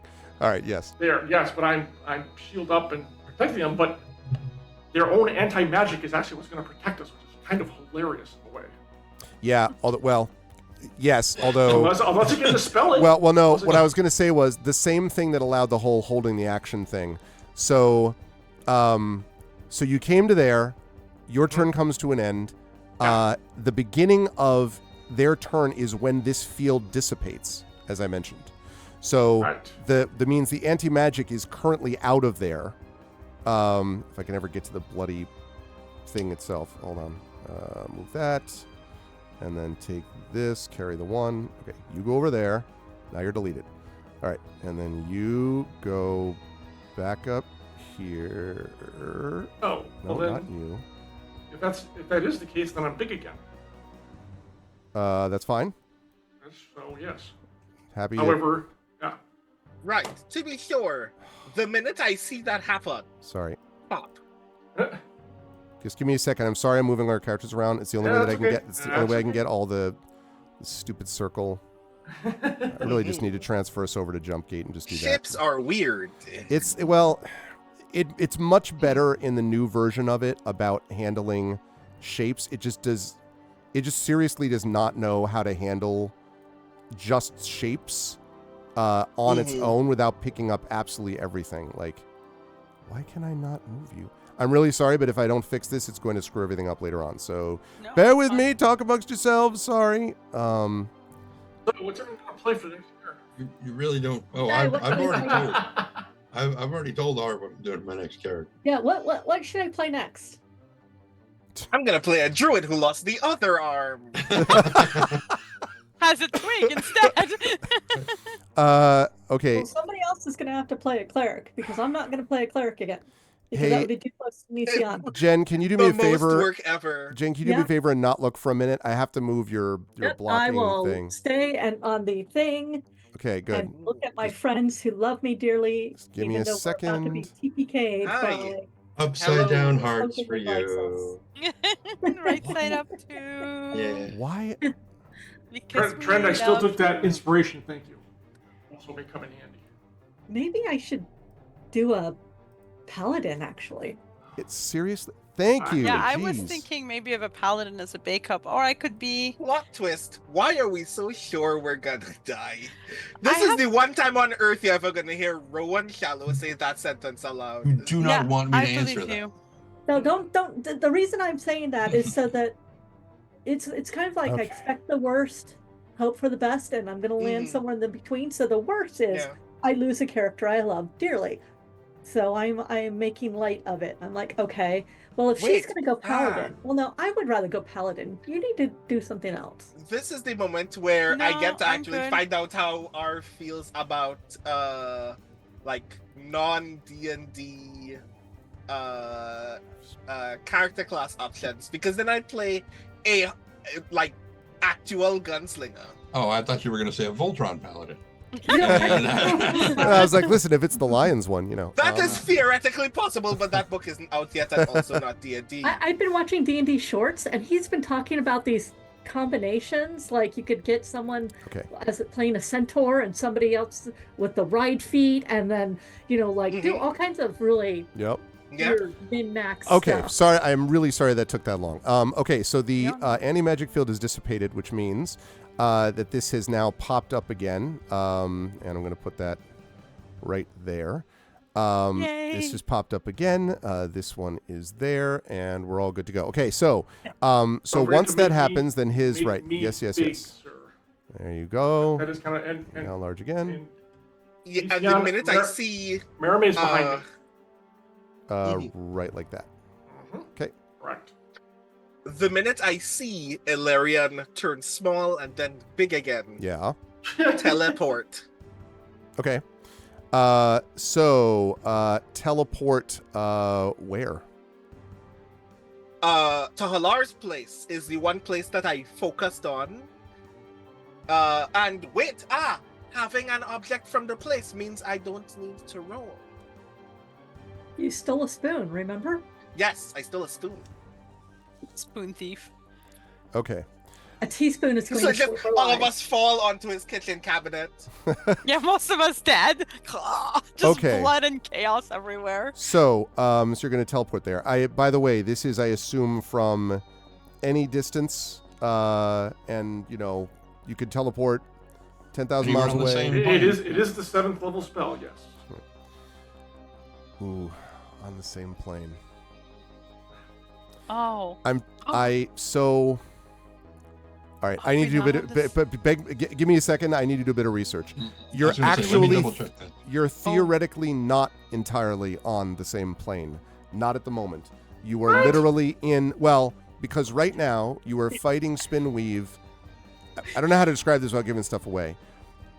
What you are fighting right now is a shadow version of Spinweave, and part of the reason that Spinweave was able to generate this shadow is that this creature you're fighting, forget about what it actually looks like on the screen, remember what it actually is being hidden, right? Is a sort of shadowy form of the main thing.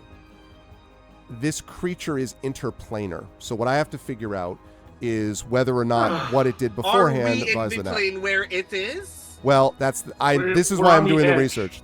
We're on exactly we're on pretty the much edge. on the edge. It's exactly right. Like, and it literally beforehand leaves its shadow and then returns in this quote interplanar dimension, and I'm like, so I love this idea, and I really want it to work. So I'm hoping I'm not going to find research that sucks about this, but I'm looking. Yeah. So the text both. says the destination you choose must be known to you, and it must be the same plane of existence as you. So yes, we have to be on the same plane as a And large. we understand either way, Greg. No, I know. I appreciate that. We have your address. That's Yeah. that's Some true. of us We are going do. to be in your home. do. Maybe you don't want to piss us off tonight? It's like multiple times I've been threatened by my life. Like, I see how it is.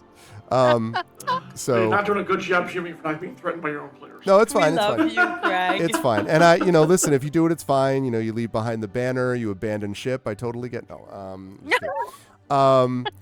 All right. So Yeah, that's true. Ah, frickin' didn't get the body either, son of a... Survived. Oh, well, side quest not fulfilled, big deal. He doesn't know he's I'll dead. accept that. Yeah, exactly. I'll accept that as a consequence of the action. At least if it doesn't work, the aura of life is active again. This is true. So Everybody- if it doesn't work, we're not about to all expire. That's true. And let the bard inspire you all. You all get 1d10 for that. See, Greg isn't saying anything against it, so we're good. I've got two ways to rule on this. Because it's ambivalent. Or it's not ambivalent, it's ambiguous. I'm sure it's also ambivalent, but it's ambiguous. I mean, it's not ambivalent. It's actively hostile. No, it is, yes. I was talking about the situation, the description of what is happening with this thing. Okay. I will borrow, since Brandon was talking about this, I'm going to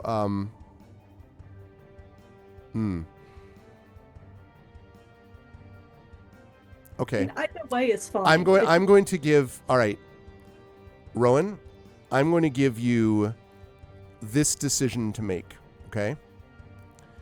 Because it's technically an in-between space, and I love liminal spaces, because it is technically an in-between condition, I'm going to say that you're not fully on this plane, nor are you fully on the other one, which means that you can teleport some of you,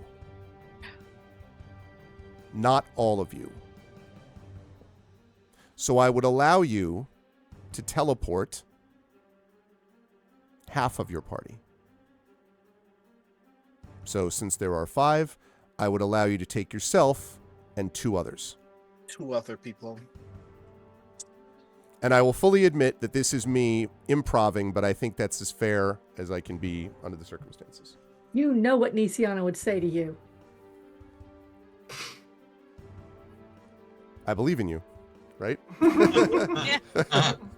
Luciana would say a lot of things. I actually Some do. of those I things would actually be am gonna. hostile, I'm gonna some make a of those would be request here, very though. encouraging. I'm gonna make a request, though. I do not actually want the rest of the party to help you on this. I want Rowan to make this call on his own. Okay.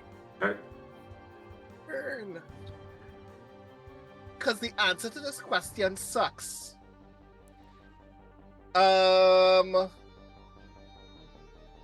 So, to be sure, I can't ask the party any clarifying questions out No. of character. No, Fire burn. sorry, I can't allow it in this case. Okay, I am very sorry. But there is a thing Rowan would do, especially considering what I'm essentially gonna say is a very brief mind link conversation that Rowan had with Merame very briefly. The part that sucks is y'all. This is me saying that I know. Wait, no, y'all get the haste back. But then when I leave, y'all don't have the haste anymore. Yeah, I don't know that you're able to maintain concentration on a haste spell 500 miles away or whatever it is. I don't know. I'd have to look into it, but I'd choose Tantan Mermaid in the left side of Rowan's body. No, yeah. No, Rowan gets to send all of his body, all right? I teleport Tantan, Merime, and I teleport Tantan, Nisiana, and my limb. Yeah. You accidentally don't specify and you teleport like Spinweave with you. You're like, God damn it. No, I didn't need it. Halar comes home and is like, hey, ooh. Yeah, exactly. Why are there shadows billowing out of my windows? Again. Yeah. Property values have really gone down here lately. I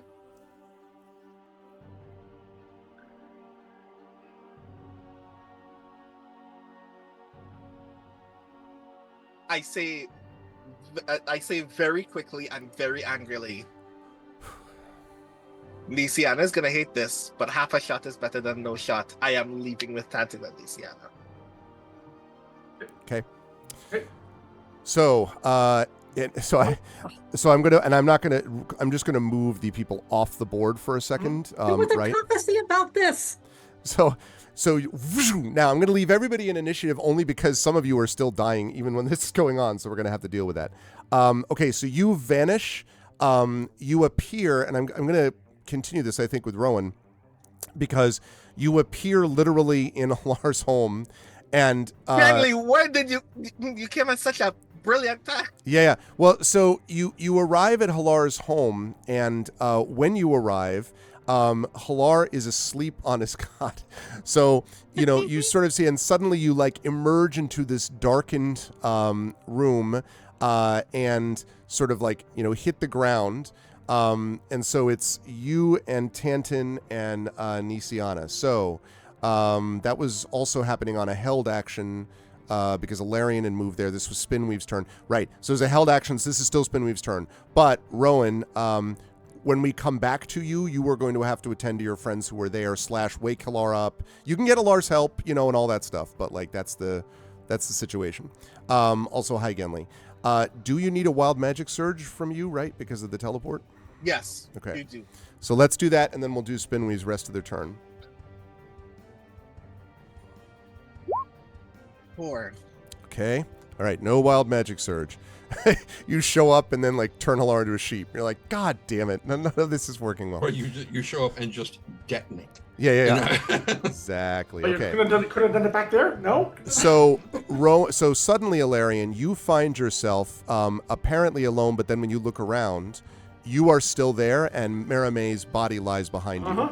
And you are just standing in front, facing this thing, as the anti-magic business having now dissipated.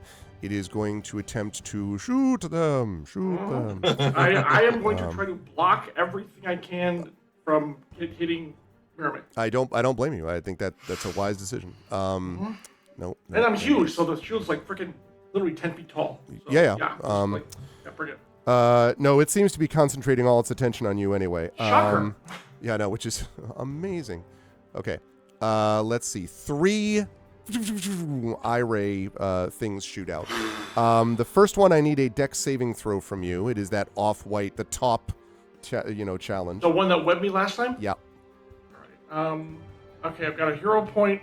I've got an inspiration. And I have a +5 on my save anyway, so let's see how this goes. But this is normal. It's not a regular one. All right.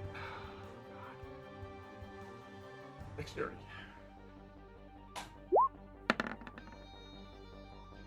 16. Okay. 16 is just enough. Okay.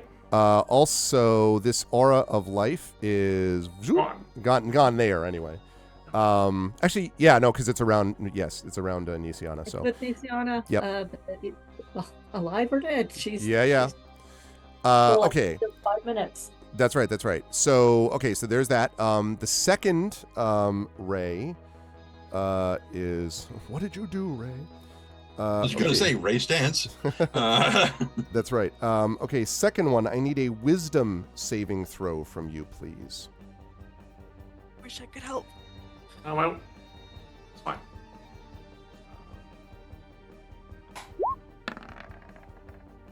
Wow. Rugged. I am wiser than you. All right. And then the final ray is okay. For this one, let's see. This one is called a bolt of getting jiggy with it. Oh my goodness. I was laughing at the fact that now that since you are large, a creation of magical force. I don't suppose you're a creation of magical force, are you? Are you there? Okay. No, I'm not. Just checking. Okay. I need you to make another dex saving throw, please. This one is this horrible looking, like bluish purple as it shoots out towards you. Blurple, one might say. Blurple. Exactly. Blurple. Maybe not. Dex save, right? Yep. That is 9 plus 5 is 14. You doing your hero point deal or not? I'm gonna actually, first of all, I'm gonna use the spirit die. Okay. Action. So we're gonna add an amount to that. That's all I'm gonna say right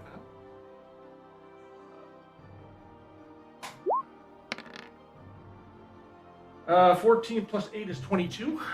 Okay. Are you keeping it with that? Like before you add anything else? I'm pretty sure 22 is gonna do it. It does. So. Yeah. Yeah. So Well, wrong. No.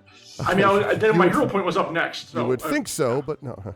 You'd like to think that, wouldn't you? Okay. Oh my god, I am so glad I actually took that saving throw thing. I thought it was gonna be completely useless, and no, it certainly not. isn't. Yeah. Okay.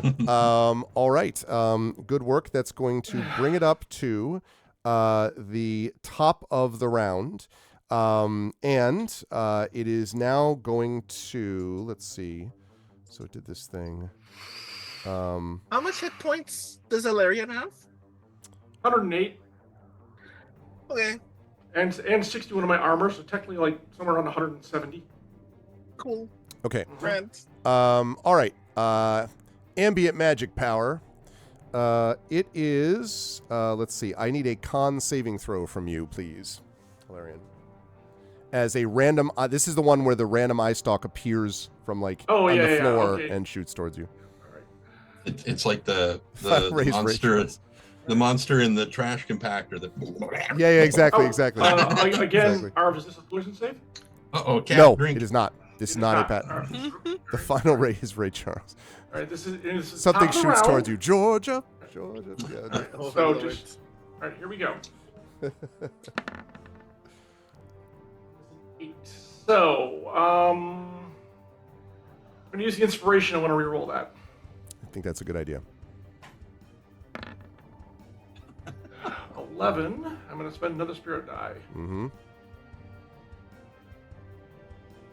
You're seen in the commitments where he's like, but Jimmy, I'm blind without my glasses. So is Ray That's Charles. a 17. 17. Okay. You adding anything else that I don't want to tell you what to do. It's marginal. I know. That's like on the edge, which makes me really uncomfortable. Good. I'm gonna spend my hero die just to be safe. Okay. All right, that puts me. Lost count. What did I? 21. 11, 21. That's a good one because that was the paralysis ray. Very bad. Yeah, That's why I was good, like, not good. I would recommend you not miss this. Okay, so Okay, good work. hero point is gone. All right, hero point is. Hey, listen, that's what they're there for. All right. Oh yeah. All right, so By good the- stuff. So just out of curiosity, would the 17 have made it? I can't talk about that Okay. now. All right, that's I can't fine. talk about fine. that No. It's, now. All right, that's going to lead us to. Meanwhile, right behind you is Marame. Marame, I need you to make your death saving throw. You have one success so far. and do it. Yes, I will do it. I feel very successful. Will, yes, you will be incredibly successful. Okay. I believe in you. Bam. Yes. 2 successes. Okay. All that- right. Is it that all she needs? Or she No. No, I 3. need one more. Okay. All right, no, Yeah. that's good. That's good. Okay. All right. Cool. Now back at Halar's, Nisiana. Now I guess for you, because you're within the Aura of Life, you pop up to 1, or like, does the Aura of Life pop you to 1? I just I want to think make it's sure. 1. Hold on. It pops me to 1.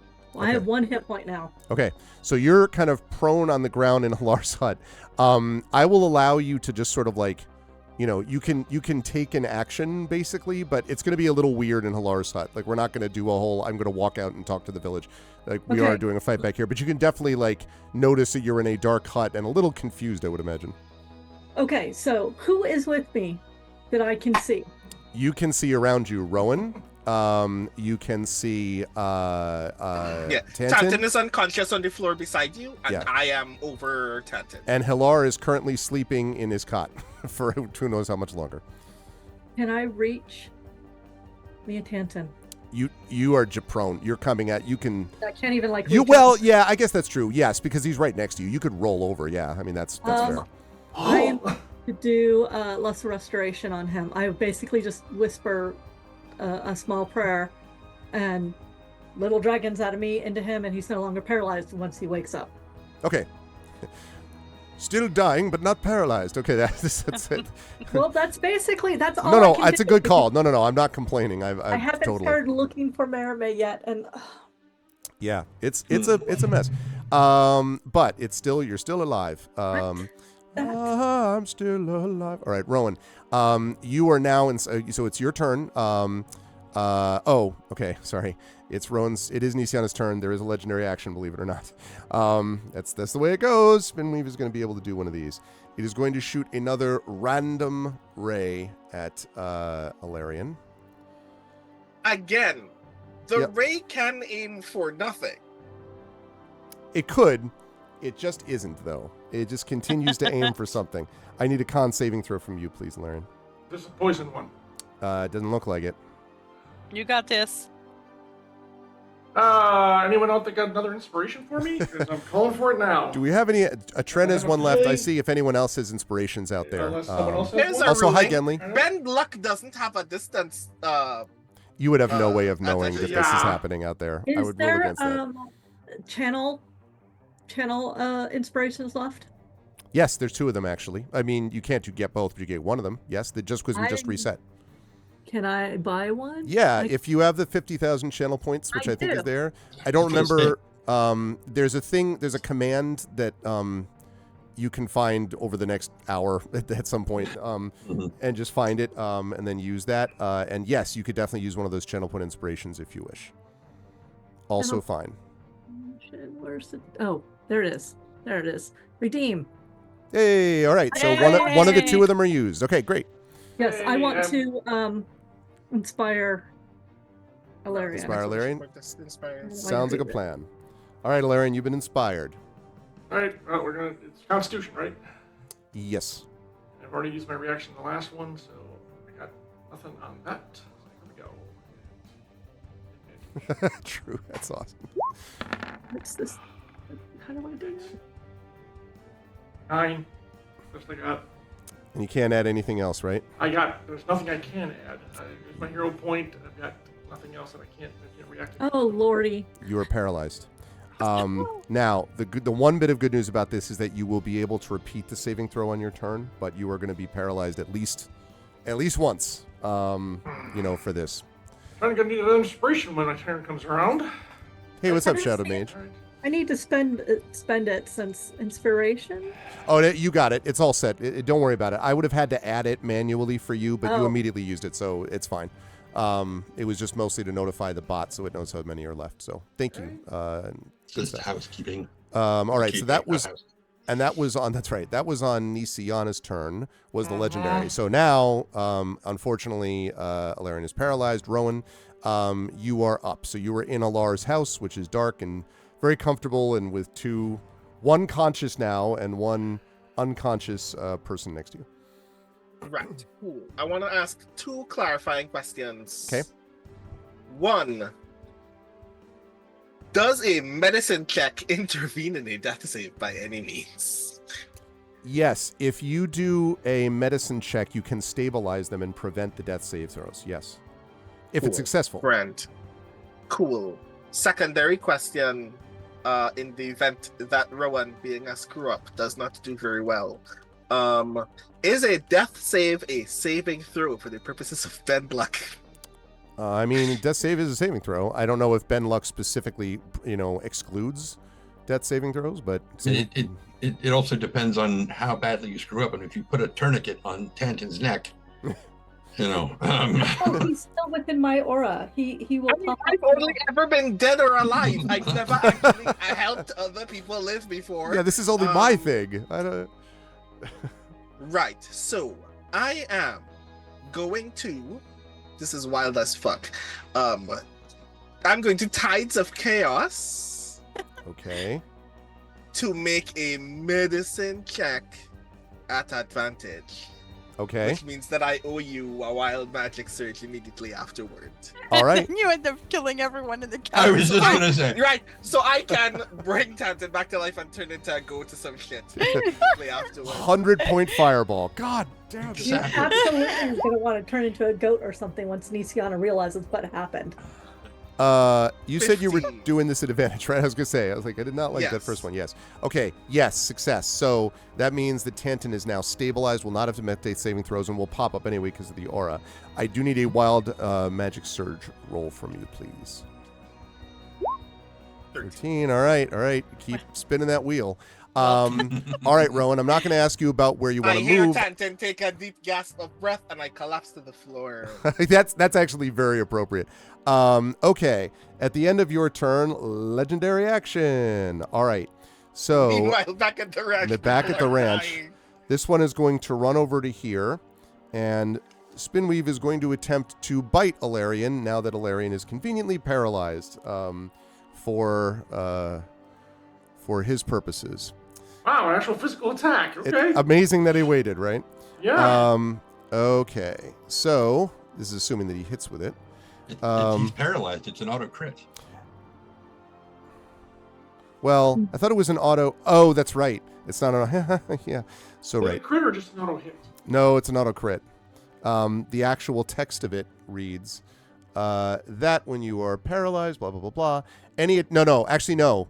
Any attack that hits the creature is a critical hit. So it says attack rolls against the creature have advantage, and if it hits, it's a critical hit if the attacker's within 5 feet, which this thing now is. Right. So, but it may not. So I don't know. This one is a 20, not natural to hit. Now, Alarian, I don't know whether any of that applies to. That's just your base armor, like your. Do you know what I mean? Like in other words, do you have to be doing? And I don't know the answer to this. Any stuff where it's like, as long as I bring my shield up, it does this to me, because you're not in a position to use that. I mean, with the shield activated, my armor class is 25. I don't know how you're going to adjust that. If you're taking the shield out of it, like it ducks underneath, then it's 20. But I've got something I can do, and I will do it. So, hang on a second. Where is it? Yeah, I would do that thing then that you were All going right, to I'm do. going to spend my last spirit die, and I can raise my armor class. Okay. And I will, because at 20, I will definitely beat it even on a 1, because it's a 20. That's fair. And you're not Yeah. dead, so you can certainly do that. Yep, You know, and that's now my armor class. Yeah, Technically is a 28 or 32. Yeah, First round. that will definitely do the job. Okay. Now, that's the good news. Bad news, it makes 2 such attacks. So it's going to do this again. Well, now I'm at a 28. So there you go. Yeah. Well, so let's say that I told you that it critically hit the second one anyway. That's what I figured. It wouldn't matter anyway because it would be an automatic crit, but okay. So that is going to do a total of, let's see. Okay. Total of 17 points of damage, basically 13 piercing and then 4 necrotic. So 17 damage to you, and you can put that where you want, although technically... All on my armor. Oh, yeah, I figured as much, yeah. That's okay. 17, trying to figure out the math there. 44, I think. Yep. Yeah, armor's going to take all that. Okay. All right. That was on its turn. It brings us up to But that was legendary action. It was not on its turn. It goes last. No, it wasn't legendary action. I know. That was its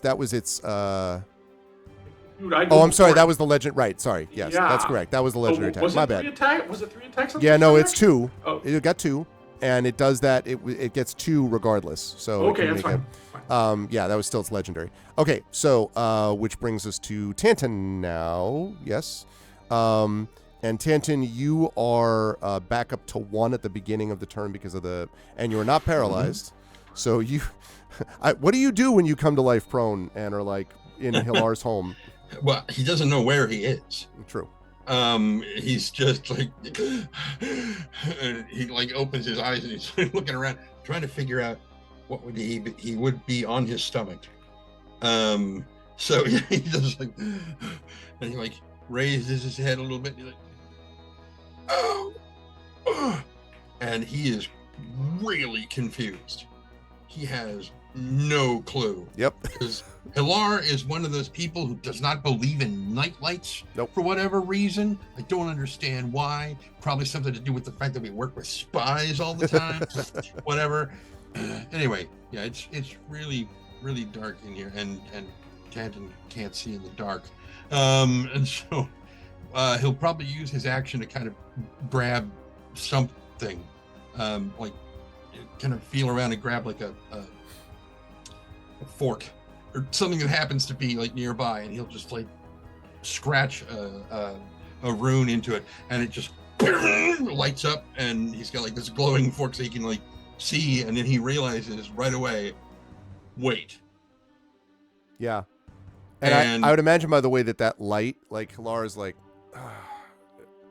and kind of like slightly sits up, sort of blinking. You can keep going. It just, that probably wakes him up. As soon as he realizes, he's like, just because he's been out of it for like what, a round and a half, almost 2 rounds. Yep. You know, so he's like, he immediately starts looking around because he can see Isiana and Rowan and Hilar, but he has no idea where the other 2 are. And so he's like looking around, and he immediately looks at Isiana and is like, what did you do? That's probably about as much. That's about as much as you're able to do in your turn. There was a lot of do the rune, stand up. So that's fine. Mm-hmm. That all works. Yep. Okay. One more legendary action on the part of the creature. It is going to again make a bite on you, Ilarion, or at least attempt to. We are looking at, this time is not, well, except the hit is an automatic crit. So because I assume a 30 that'll do it. is going to hit. Okay. Even though that was not a crit, but now it is a crit because all good things are crits in Paralysis World. Yeah, that's okay. Okay. So you're going to take a total of, this time, another 17 points. Are you putting that all on the armor? On the Aegis, okay. So 27. Okay. Lovely. All right. Now finally we get to Alarion's turn. Now let me make sure I know when you can save. You are able to... no, that's right up here. Paralysis Ray. At the end of each of its turns. So unfortunately, this paralysis has to be done at the end of your turn, but which is... So you could do it now, it's just that is the end of your turn, I'm afraid. That's when the ray works. Oh, shh. Yep, end of each of your turns.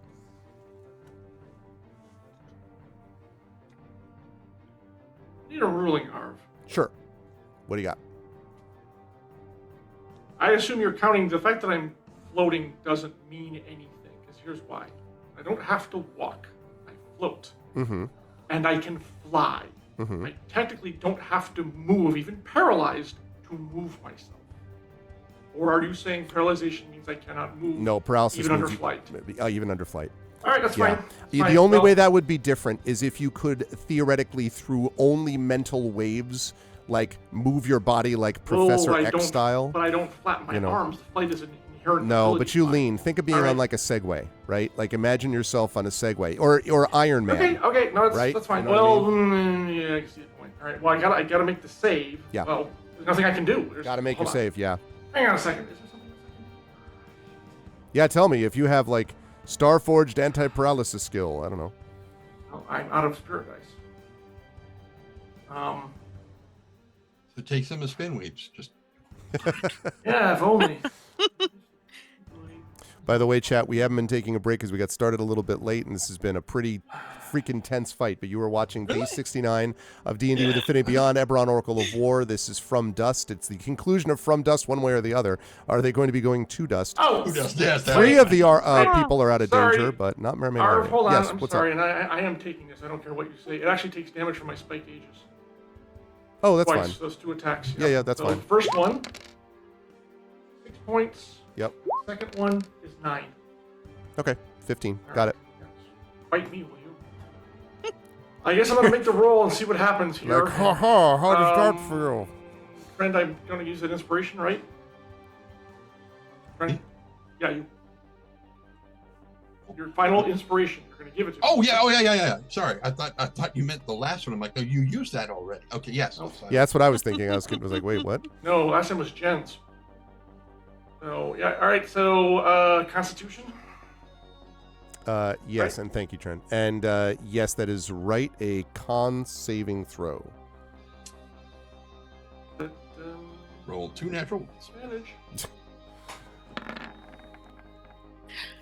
Woo! 16 Man. is the best I got. 16 is enough. Just Oh. enough. Jesus. Yeah, the So- problem is I gotta go through a whole nother fucking round of this with 8 fucking. No, it's fine. It's fine. Okay, I'm free at Yep. least. That's something. You're up against an evil demigod-like creature on your own. Uh-huh. It is sucky. Okay, so you do free yourself from it, which means it is now its turn. So noticing that you are no longer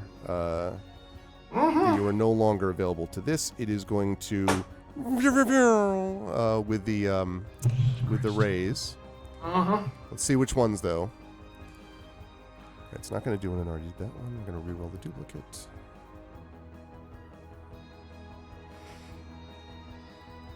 Okay, and that. All right.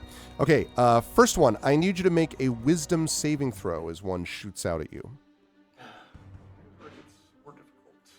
Which means that you need to understand that tomato does not go in a fruit salad. Exactly. 19. 19 is enough. Yes. Okay. So you are not frightened by that.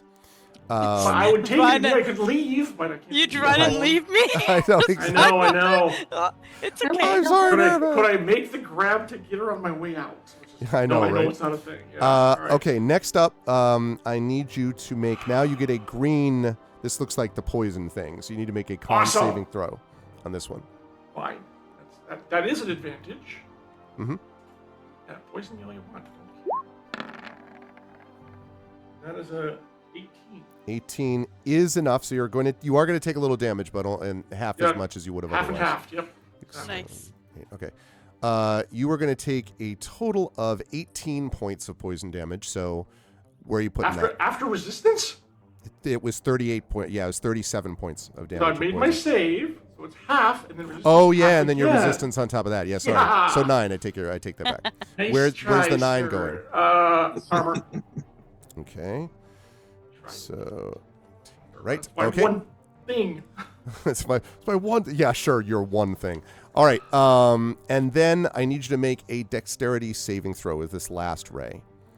This Okay. weird gray and white one shoots out towards you. This is not the top one. This is a I know.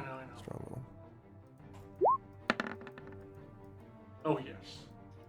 Unnatural 20. Nice. Yep, that's enough. No, it's a non-natural 20, but with plus 5 is 25. That's enough. So that's a shield. All right. So you successfully block the attacks as it floats in front of you. All right, top of the round. Hey, remember we all did that thing called ambient magic? I remember that. Okay, let's see. First it rolls to see about a recharge if it gets one. Okay. Next up, it is going to do said ambient magic. Sorry, Marie, I'm just watching your face. Okay. I need you to make, please, for me, a dexterity saving throw as a tentacle, an appendage, shoots out from the wall towards you, Alarian. Okay.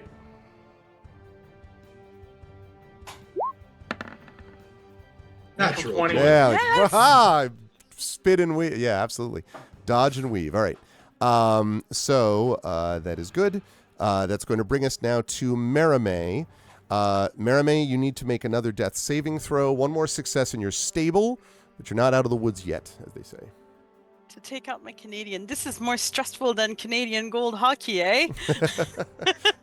Exactly. Will you be the Leafs or will you be another team? Oh my gosh, I did Nice. it. There we go. All right. I've succeeded 3. 3 successes, which means that you are stable. Now, if for some reason it does an area effect thing that still impacts you, you still could be damaged, but it means that you will not bleed out. So you don't have to keep making death saving throws. But you could still die, depending on what happens over the next round. That's very negative. I'm assuming, I'm sure it won't be Celebrate the the case. successes of life, Exactly, Greg. exactly.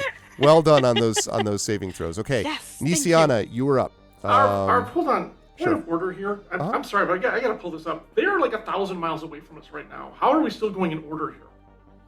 There's, I mean, seriously, why aren't I going after her? Because I'm here and they're there. There are possible things that we can do. yeah, they're still taking actions. In fact, Nisiana just did that to rescue Tanton. All right. Rowan went over actually to stabilize Tanton. No, this is temporal, remember? You're still going in a particular order. It's not that you're seeing each other and going, I go, you go. This is how time is working. Time has not changed simply because they have shifted position. All right. Or planes. Or planes. Right, which was what was so weird about this to But- begin with. Hang in there, Alarian, because I'll wake up in about an hour if I don't take more damage. It's true. Yeah. Let's see. Okay, so So yes, Uh, Nisiana. Tanton asks me what I did. She just shakes her head and says I was down. She looks around. She And has Halar enough is sitting up looking now, by the way, at you, Nisiana. and she does not see Alarian or her sister. Right. She looks at Rowan and she's like, send me back. Do I have enough time to answer? You could respond quickly, yes, by which I mean a one-sentence thing. Like 3 seconds. Yeah. What? No. I can't yet. Okay, so I'm going to attempt a divine intervention. Ooh, nice. It'd be funny after the 75 missed, I wild am magic just searches. bending luck. I don't even need to see the math yet. I am bending luck for You this. can't. So divine intervention means I have to roll a percentile, 100 percentile, and I have to get under 14 or under. Ah, right. Yes, it's. So I'm not- high, I see. It's basically this is one of my. It's never worked, and it's very hard to higher ever- level, though, the higher you get, the more likely. You know? Yep, and so I. To see her going, Eberron, eat the thing we were just fighting. No, actually, what she basically is saying is send me back within 5 feet of them. Oh, okay. I Within cannot 5 tell you how feet of much them. I'm rooting for this to work, by the way. I just so Okay. badass. But you're so All weak right. too. Oh, die. D100. Here we go. 5. That's it. That actually works. Oh, I Holy would have rather had to crap. bring us out to you, but this was a work, I guess. Wow. No, it's not a 1% chance, Triffid. Not at level 14. Every level that you go up, that becomes the percentage. So she rolled a 5 out of 100. Zap. Exactly So what you see her do, and she grabs her holy and she says, "Send me back 5 feet of within 5 feet of them. I want go ahead. Yeah, finish up what you're saying, but I want to describe how that works. So you do that. The dragon marks swirl around you, and Tanton, you probably have more than anyone else know what that means. Halar has this sort of stunned expression as in your mind the dragon marks swirl and then sort of almost cohere in front of you, and you can see the faces of the dragons looking at you and then merging, and suddenly you were looking at this overwhelming face, Nisiana, like just this face of radiance beyond belief, and you hear, "And so be it. Return and defeat what is there." And then and like, so I imagine Alarion is kind of like fighting to, and suddenly like, pow, Nisiana appears behind you. I'm not even sure if you're actually, no, I will take that back. You know what? Absolutely. Eberron did this. You return to that, and there is a massive surge of light in the chamber for just a moment. Enough for everybody to be like just like irradiating the chamber with light. And Nisiana, you are back. Now, in fairness, it was your action to do that. Unfortunately, now I was going to just grab them and word of recall, except my god said defeat the thing that was there. Yeah, but I mean, listen, I don't. I mean, whatever. It's yeah. I can fight too. But that means the aura is back. Yes, that's right. I'm not going to try to redraw it now. We'll just remember that it's around you. Yeah, Prince Justin, what you walked into, there's a whole lot. We'll summarize it later. Okay, Nisiana emerges there, so that's very impressive. Good work. I've seen this happen twice in my 20 plus years of gaming. Yep. Once Crystal Fraser did it at our gaming table with my husband running, and this is the second time I've seen it work. Yep. Cool, but you could have just brought us you. That would have been so much safer for everyone. I'm sorry, that's that. No, everyone is behaving the way that they. Yeah, that's exactly what Nisiana would do, though. Is what this. I is. know. I love it. I love it. Yeah, I'm in love totally. with it. I'm also She like, can't leave. That means I can't. All right, Well, so I Nisiana has just appeared. Reach out and grab you guys. Right, can't do it now though. That was No, an that's a whole action turn movement. away. Yeah, the whole thing is you have to just be within 5 feet of me. So the thing is, though, after Nisiana's turn is when a legendary action gets taken. I think that in this case, I'm going to give you one big pop, though, which is, in this case, it's not going to take a legendary action, and that's because a massive blast of radiance created by a god has just appeared. You remember that sequence in Lord of the Rings where Shelob, pierced by the radiance of 1,000 stars, the light of Arendo, blah, blah, blah, blah, is definitely not going to use a legendary action on this turn. That is not pulling a punch at all. It could be blinded for the rest of the round. I can't, yeah. I mean, that'd be awesome. I don't know about that, but it may be limited on its legendary actions this round. We'll see. Spinweave just has a bunch of retina traces and is like, Right. Yeah, exactly. I can't. Dragons everywhere. Dragons all all over of the the place. obvious. Right now, we can kill it later. Yeah, We yeah. can always come back. Rowan, it is your turn.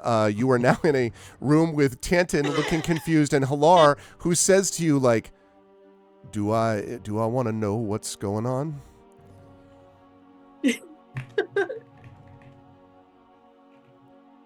You do not. I'm not even turning to face Halar. I'm just like looking at the space where that Nisiana has just left, going, I would have gone with you, you know. You were just also dying. So yeah, I'm like, damn it. I imagine like Tante is just kind of looking awkwardly up at me from the floor, going, what is even still happening in the minute? just looking back and forth between the two. Like, Titan has gained no information. Right, exactly. Y'all have just seen something happen with Nisiana that you have never seen. Mm-hmm. Oh yeah, like that is going to warp my brain after I stop being upset that I'm not where you are. Mm-hmm. No, Nisiana's not back to full HP. Listen, you just got a divine intervention that was restored. No, Two in people reality, who it's just just returned to that what fight are at what 1 kind of HP. god is this Eberron then? Yeah. a god who does Come what on, it's let's- a god who does what it's asked in a divine I did not intervention ask to case. be I know. Yeah. I know. No, I know you. I know you know. I was just you guys. I was just I know, laughing. I know, I know but- Trippa didn't mean that anyway. It's funny. Let us also be absolutely sure there is an aura of life, so there is no immediate threat beside the anti-magic field. But two of the three people who are now in this fight have 1 HP. Yeah, well, yes, there is that. Yeah. Yes. I have no So if idea. an anti-magic field happens again, there is no recourse. So, Rowan, are you other than saying what you said? So you responded to Halar. Are you doing anything in actuality? And you don't have to listen. If I don't want to make you think through turns, I'm going to go to the inn. Like if you don't want to. I mean, I just want the to. thing that comes to mind is not mechanically possible. I'm like, is there a thing I can do to also get back there? It's like, no. Can I Arcana check to see if I can also divine intervention? Can I also divide it? What happens if I break my arm with the hammer? Okay, wait. What if I respec and multi-class immediately, and then divine intervention right now? Yeah, no. I'll tell you what. If he rolls 2 wild surge, Yeah, sure, right. Yeah, it'll can I roll. wild search my way back into the fight? Brandon, my friend, I have great admiration for your tactical genius. I don't see it happening in this situation. The only other thing that would otherwise make sense is to just keep medicine checking to just give Tantin HP, which I'm pretty sure I cannot do. I'm pretty sure that's not pretty what much not. medicine is for. So, if you want to start explaining to, Pilar or something. Wait, can I pop my healing bracelet? Like, I take off my healing bracelet and I pop one on Tantin. Oh, I mean, you could do that, I guess. I don't see why Yeah. not. What does it do? I cannot remember. The But 18 Dread plus does- 4, it's a cure light. It's a 1d8 plus 5 because it uses my Right. intelligence modifier. Okay, so let's do that. And then Tantin, you're going to be on deck again. It's not going to use its legendary again. For Nice, 13. So, Hail and hearty. yeah, at 14. Okay. 1 hit point more than I had when we started tonight. That's going to lead us to Tantin right now. Rowan, good stuff. Thank you. Tantin, your Opalarian's going to be on deck. Tantin, you are now... What do you want to do in your confusion, if anything? Well, he's going to kind of slowly stand up. And he's like holding the fork, the glowing fork up in the air. It's like, what the hell happened? What did she do? It wasn't Nisiana. You were dying. Things were in flux. I needed to make a decision. Suddenly I discovered we were half extra planar in that fight with that goddamn spider. You were paralyzed. I didn't like it either. I wanted to come with everybody, but And that's about as far as we can get. Yeah, I love it.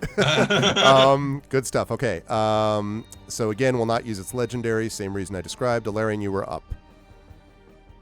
Okay, I'm still huge, and I can still fly and I'm paralyzed. I only have yes. 2 actions. I can only grab 1 person per action, correct? Yes. Alright. Plant myself and gonna wait until it's her turn, so I will be defending. Okay. No, defending is an action, isn't it? That gives what? Doesn't it do, Well, if you take the dodge action, sure. I didn't know if you were going to do that or if you were going to attack, since it's going to spike Aegis you anyway when it tries to attack you. Unless it does its IRA, which it might. It is close enough to me, isn't it? Yeah, because it moved up to do all the attacks on you when you were paralyzed. Then I gotta be... Wait, word of recall, what's the range? There is no range. I just checked. I will put it up there. Yeah. I'll will on it, mother. I don't... Because where to recall? I'm just saying, do I have to be within range of you to use it? You have to be within 5 feet of me. See, that doesn't work. That's the thing. Is he? Well, wait, he attacked me, so he is within me. Oh, he's within melee range 100% right now. Absolutely. Yes. All right, then I will go on the offensive then. As long as she can do it, it's fine. So yes, 2 attacks. Natural 20 would be awesome right now. It's a 16. A 16 is not enough. I have no spirit dice left to spend. Shit. All right, second. Add a hero points too, yeah. Yeah, I'm out of everything. Yeah. 18. 18 will hit. 19 points, yes. Cleave into it big So- time. I mean, I am drawing its attention. Well, no, more than that, actually. I will tell you that now it is beginning to look quite wavery. There are bits flowing off of it now. It also, the sort of stunning of the light is one thing, but it also has illuminated the fact that it's actually quite damaged. This isn't something you would have been able to see maybe without that radiance, but when it was illuminated, you can see it does look quite hurt. You don't know how hurt, but it has taken a lot of damage.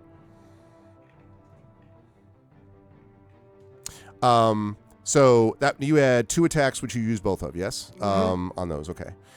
So it still did not use its legendary action, and so it's just going to take its turn. Let's see. What is it going to do? It is going to... I don't think it's going to use... It's not going to use its eye raise at all because of what I described this round. Next round's another matter, but this round I think it's just going to attempt to bite you, Alarian. Yep, bring it. Now I can totally move, so screw off. I mean, go ahead. How dare you? Okay. So we are looking at a 17 and then a crit miss. Nope. Yay, crit miss. Oh. All right, 17. That's funny. I just got that. Right. Okay, 17 is a miss. Okay. Right. Let's see. So that is going... If that's the case, we'll stay here and kick the bleep out of it, Andrew. All right. Okay, that is the end of its turn then, because it's going to not move in your direction. That's going to lead us back up to the beginning of the round, which means we get the ambient magic thing, which means it's time for random eye ray. Everyone's favorite, it's a random eye ray. Okay, I will need you to make a dexterity saving throw for me, please, Alarian. I wonder how quickly Tanton can make some Ray-Ban eyeglasses. And then get them to, if you start running now. 24. 24. You dodge out of the way of what would have been a, it would have been bad. So I'm glad that you did not get hit. Well, you could have taken it, but still. And That it would have hits been bad. Lucian in the face. Exactly. And she is destroyed now. Okay, that leads us to Maramé, who is not bleeding out anymore, but is also not conscious. So unfortunately, Maramé... No, Yes. wait. Aura of life. Aura of life. Oh, yeah, that's right. I forgot. She's So Back, baby. She's got 1 hit point. one hit point in a dream. Okay. Come on. Well, a Kalashtar. That's true. It's charged. That's a charged comment. So 1 out of 156 hit points. You wake up, Maramé, to kind of like... Oh. Also a little confusing insofar as... Well, actually, you wouldn't know any of this because you've been unconscious for a No, while. I'd be like, Yeah. where are Rowan and Danton? Yeah. Yeah. Like, So 'cause I you're can't- prone. You could stand up if you wish. yeah, I'm gonna stand up. I'm Okay. going to do that. I'm gonna look confused around, but I see the creature in front of Alarian, who's starting to look hurt. I see my sister, who doesn't look too hot beside me. I can only worry about what I can see right now. Okay. So I trust that Rowan and Tanton will know to take care of their own. And then I wish I had more spells that were like direct effect as opposed to saving throws, but Mhm. I am a saving throw kind of girl. So I am going to actually... Here's a question. It doesn't say so in the spell itself, but this is just her first idea that comes to mind. If I cast invisibility on all 3 of us, does it like make it harder for the creature to hit us? Because I don't think it would necessarily, with its little eye stalks. Well, an invisible you don't know how much it's going to be able to see within the context of its own lair. You don't Yeah, know. that's fair. You don't know. Okay, so what I'm going to do then, knowing that it casts Frighten and knowing that we're all hurting a bit, I'm going to cast Heroism at level 2. Okay. So it will give... It will give this, so it will give spell modifier. What's that? So... Equal to your gives- spell casting ability modifier, so which would be probably 8. Yeah, I was gonna say. 'Cause it's Is it my charisma, spell right? Okay, that's attack cool. bonus? Yeah. It's 10. That's not So your you- attack bonus. No, it's your No, spellcasting it's- ability modifier, and it's Oh, which is got charisma, it. Of which, course. Which of for you is course. charisma. yeah, So- which is That probably makes sense. Yeah. Yeah, I'll take Yeah. that. And immunity to the frightened, that's good too. Yeah. yep. It's a good So call. what is your base spellcasting modifier? Like 8 or 9? Something. Yeah, it's 8. 8? Okay. Okay. Cool. Yeah, So 8. 8 and temp. then I'll take Yeah, 8 8 10 temp. points. Yep. and you can't get frightened. Uh-huh. So Okay, cool. it's a little something to help. And then I will say, I feel like we need to get out of here sooner rather than later. Nisiana, sorry, yeah, no, I'm gonna go. Ilarian's playing defense, so I'll go. Ilarian, can you just keep him off of us a bit while we recover? And I give you, you got this, buddy, and you get 1d10 of inspiration. Okay. You. All right. And that's going to be it because you can't move anywhere. That's going to Mhm. leave us to Nisiana is up next. Okay, so John, Yeah. I can take us out of here right now. And you said you were just saying no. So If it's that damaged, you heal want the me to thing and I can finish finish it. Yes, let's finish it. okay, Let's do it. all right. Well Finish then it. I will With the actually. biggest, whatever you got, the biggest that you got. I'm going Maybe to move. healing. No, offense. Colossus of the Shadow instead of Shadow of the Closet. Yes. I'm moving up in between Marame and Ilarian, and I Okay. am saying stay within 5 feet of me. And then I'm going to. Okay, I need to save that. So then I'm going to. Oh, hey, I have another flame strike. There you go. Yeah, I'm gonna flame strike him. Okay. See if that works. All right. Flame that's- strike. All right. it's Powered gonna- by the belief in her god and the god itself, it instantly demolishes. I have a feeling that I'm only that gonna belief do is that. increased just now. Uh, Oh yes, it is. And Inch. it is at level 5.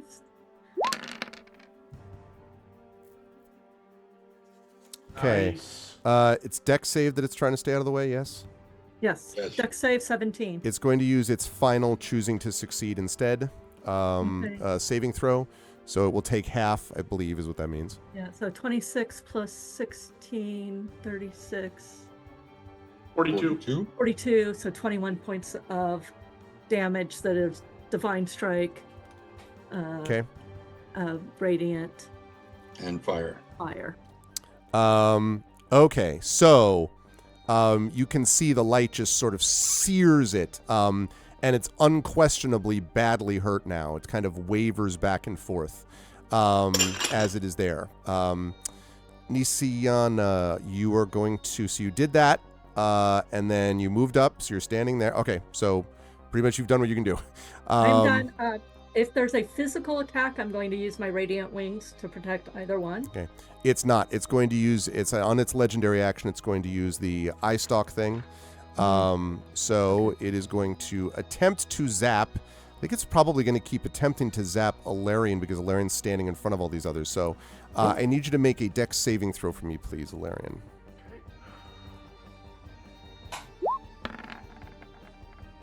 That is a 16.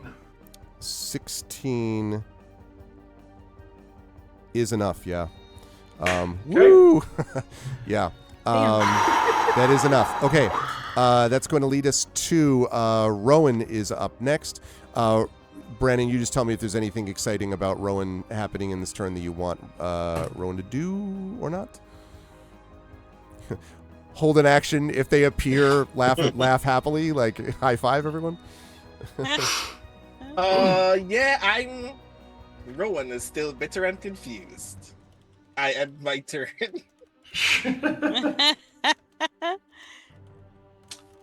Okay.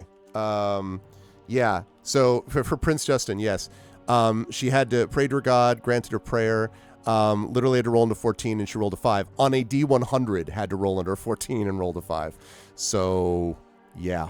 All right. Okay, that was the legendary action. That was Rowan, who said, for the reasons we talked about. Tantin, anything else besides the hell's going on here? Confusion. You, when we last left you, you were like holding your fork, I think. Right. to light up the space. So Tanton is just, you can see like his eyes, sort of like when people have those mathematical formulae flying around them, and you can see their eyes kind of tracking on. His are doing that, but like 15 times faster. And so he's piecing everything together, what transpired while he was out. And he just looks at Rowan and is like, how much money do you have?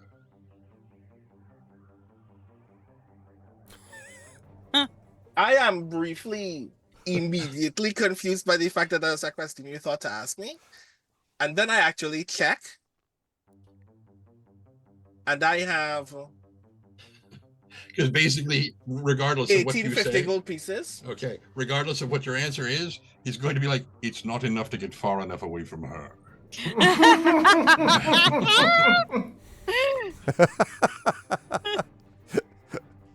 I made a decision that I thought. I get that part, but yes. Meanwhile, Like I literally tell Tanton, you're gonna see me lawyer very hard in the next few days. Please pray for me. Atheist doesn't help. in the meantime, the second legendary action, Larian, I need you to make another dex saving throw. This is the sort of top, off-white attack. And Tanton is not an atheist. There's proof that the gods are there. That's a 9. Okay, go ahead. You were going to say something? This is the white one? This is the off-white one, yes. That's the paralyzing one? Is that No. the web? I think Yeah. it's the web. Oh. You have an inspiration. I know. But I don't think I'd it'll have be to roll. enough, I'd though. have to roll like a 10 to get it. Yeah. Mm. I'm gonna save that for my strength check. I'm just gonna. I missed it. Yes, you are webbed, so you are again restrained, which you can try to break out of. Restrained just means attack rolls that gives you advantage. Your attack rolls at disadvantage, and it has disadvantage on dexterity saving throws. And that was at legendary at the end of Tanton's turn, which means we're now up to you, Alarian, actually. So What? Yeah, exactly. so you can use you can, as an action, try to escape with That a is strength correct. check. Yep, that's what I'm doing. Right. Strength check. Strength check. That's right. Got to break on through to the other side. 13. Hold on, I'm gonna blow the inspiration. Oh yeah, I forgot. Yeah, the inspiration thing.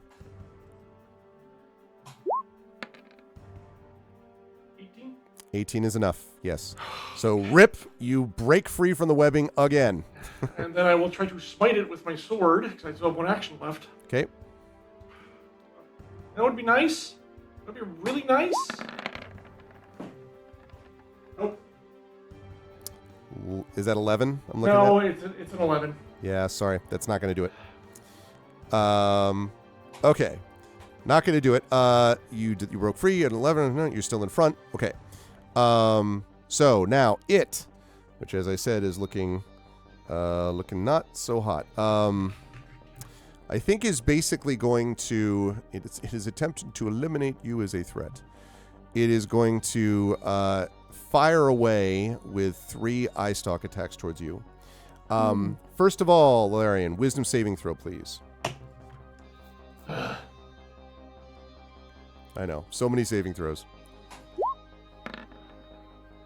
Wait, is it? It's a 17.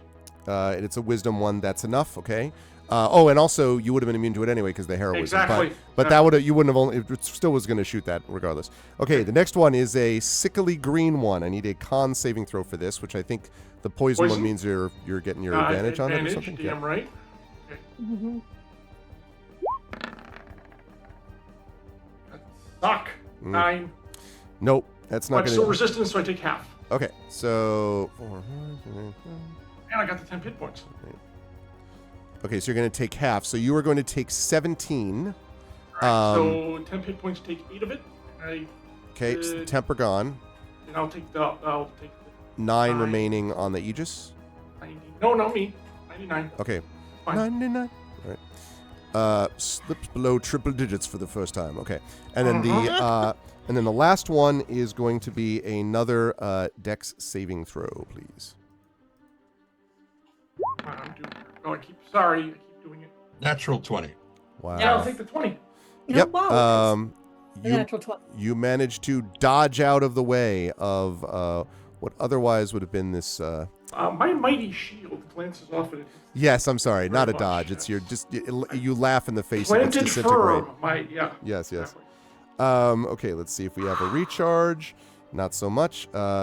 Time for ambient magic. It already did that thing last time. So, Dex saving throw from all three, Nisiana, Merame, and Alarian, please, as these grasping tentacles shoot out from the walls.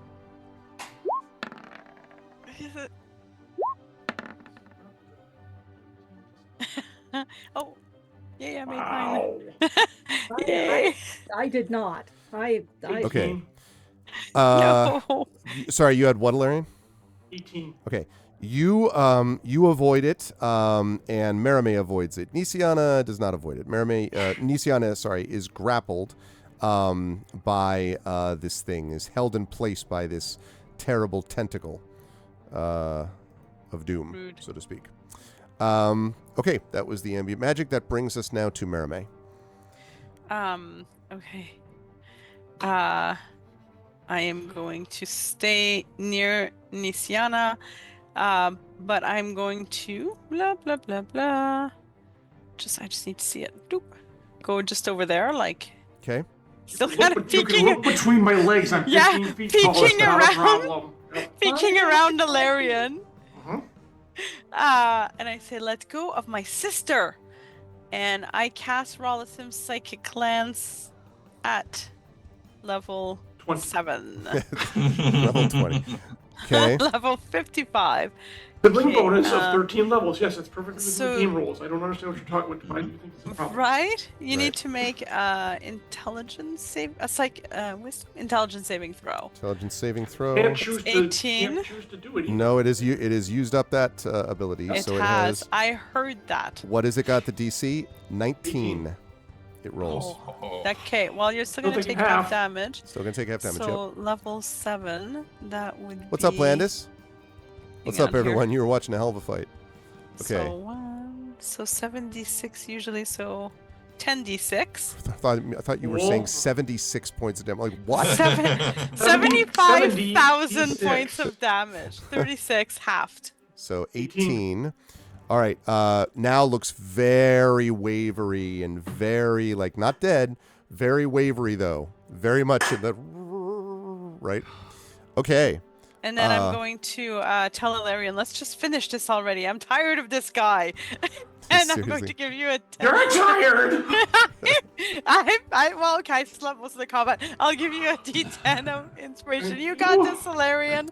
And I'm going to stay near my sister in case anything comes near. Speaking of your sister, Nisiana is up, warning that legendary actions are probably on their way after this turn based on previous behavior.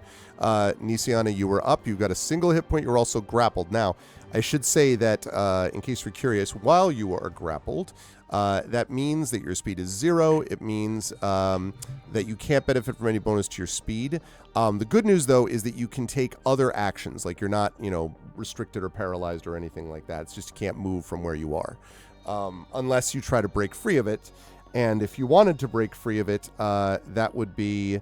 you would need, I believe, to make so you'd need to make a strength check to try to break free of it, kind of like what Alarian did with the web. So you could try to do that, or you could just stay where you are with this tentacle thing and leave it at that.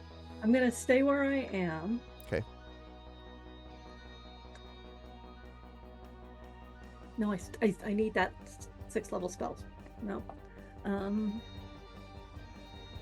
I could really take us home right now, but Almost got it. it looks really hurt, huh? We're fine. We both got 1 hit point. We're fine.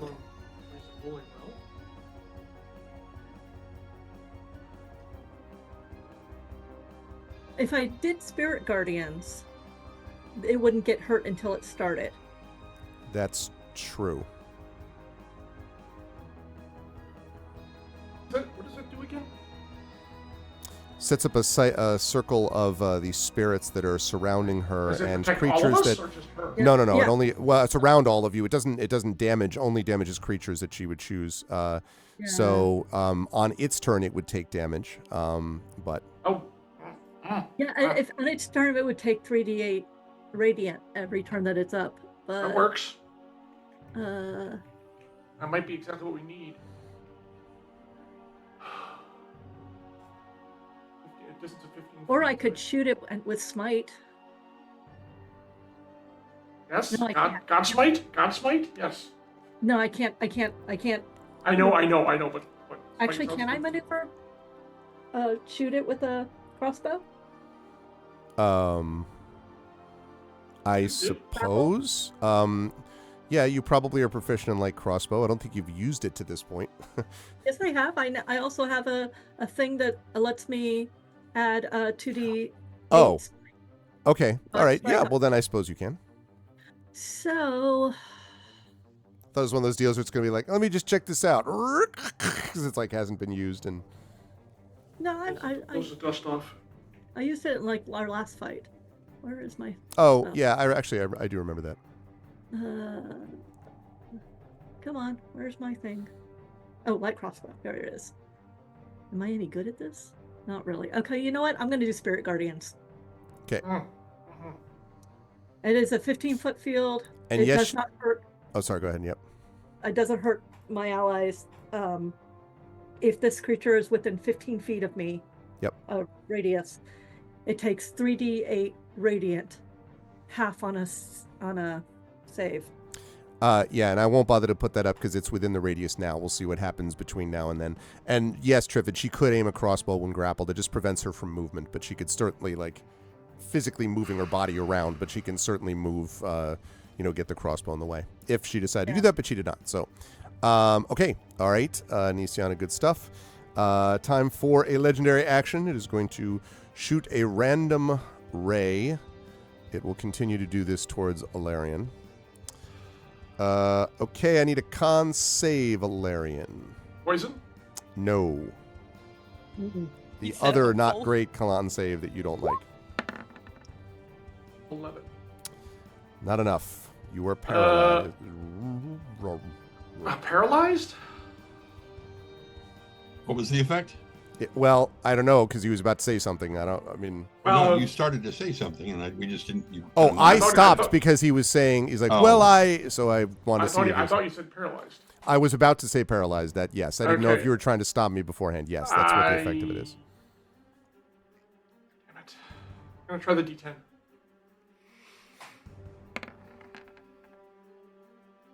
Ah, 15. No, not enough, sorry. Okay. Well, that's... You are paralyzed, unfortunately. That was its, Oh, it was its legendary action, yes. and that was after Nisiana's turn. So that leads us to Rowan back in the hut. Rowan, anything in particular? Actually, Rowan and Tanton, since you're one after the other. Oh either- God. Just this buddy comedy show of Tanton reminding me that I'm gonna die very The soon. temporary spin-off, yes. Right.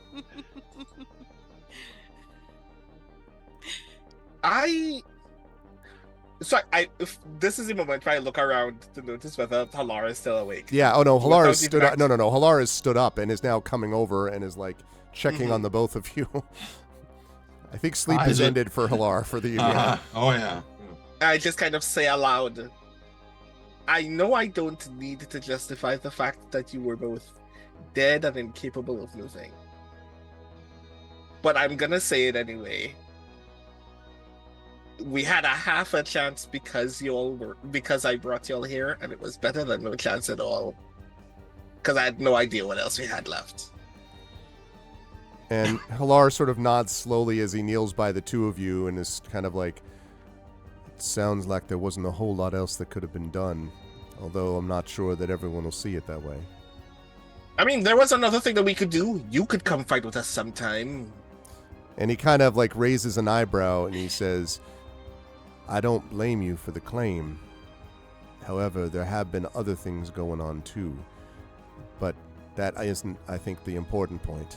Right now, you need to all tell me what exactly has been happening.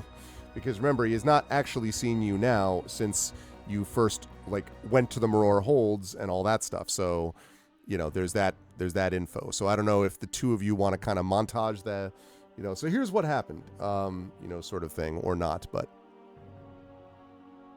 I am not gonna tell Halar nothing until we all get back. gotcha. Okay. Tantan is free to make his choices. Let me explain. No. It's too much. Let me sum up.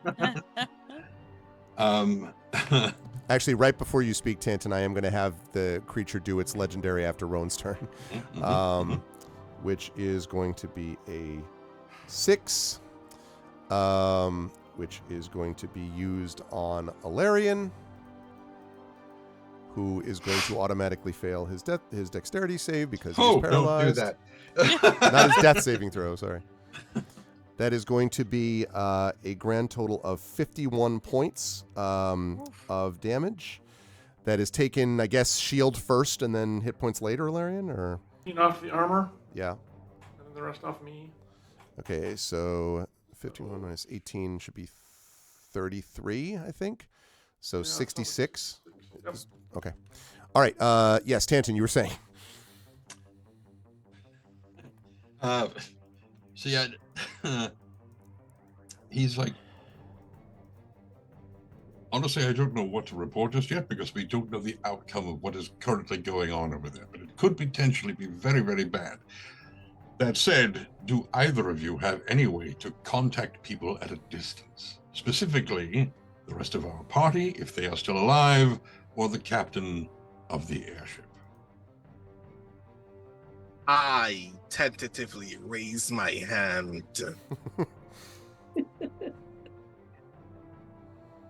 Because... All right, no, message has a limit. Message is 120 feet. Yeah. Would have to be sending... Yeah, sadly, I don't have something. I put my hand slowly back down.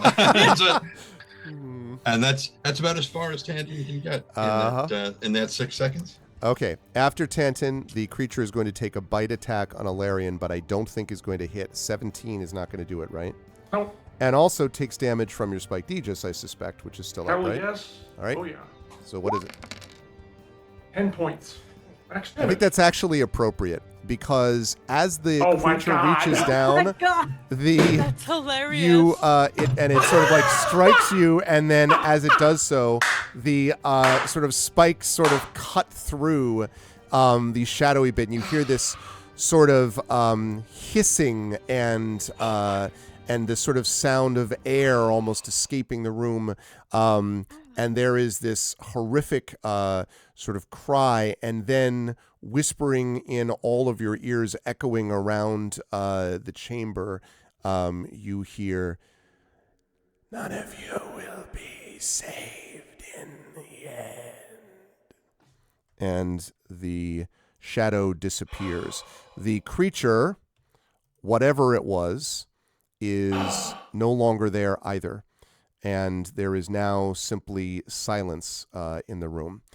We are out of initiative, and I will now give these folks an opportunity to figure out. I want to keep us for a moment with the three who are here. So Alarian, Nisiana, and Merame. The tentacle, by the way, immediately releases you, Nisiana, upon this happening. So. And there is just sort of silence as you look around the now empty chamber. Is there a banner? See? No, the paralysis also vanishes on you too. Okay. Yes, is there a banner? Exactly. You see the Hulk. No, not that banner. God, give us damn our it. banner, Greg. Don't cross the streams, sir. Okay. So, the question is, where are you going to look for said banner? I will hack through every inch of this fucking web. Okay. Let's see. Just gonna stay here and bleed a bit. I'm going to also start healing people because I have actually quite a lot of healing that I can still do. And I'm saving my word of recall. Yeah. Except I am going to send. Actually. So there are All is lost. Send help. so there are two things that I want to say. Okay, I'm going to talk about the sending in a minute. I do want to mention one thing about this room, which is that right over here, you see how it's lighter in that area?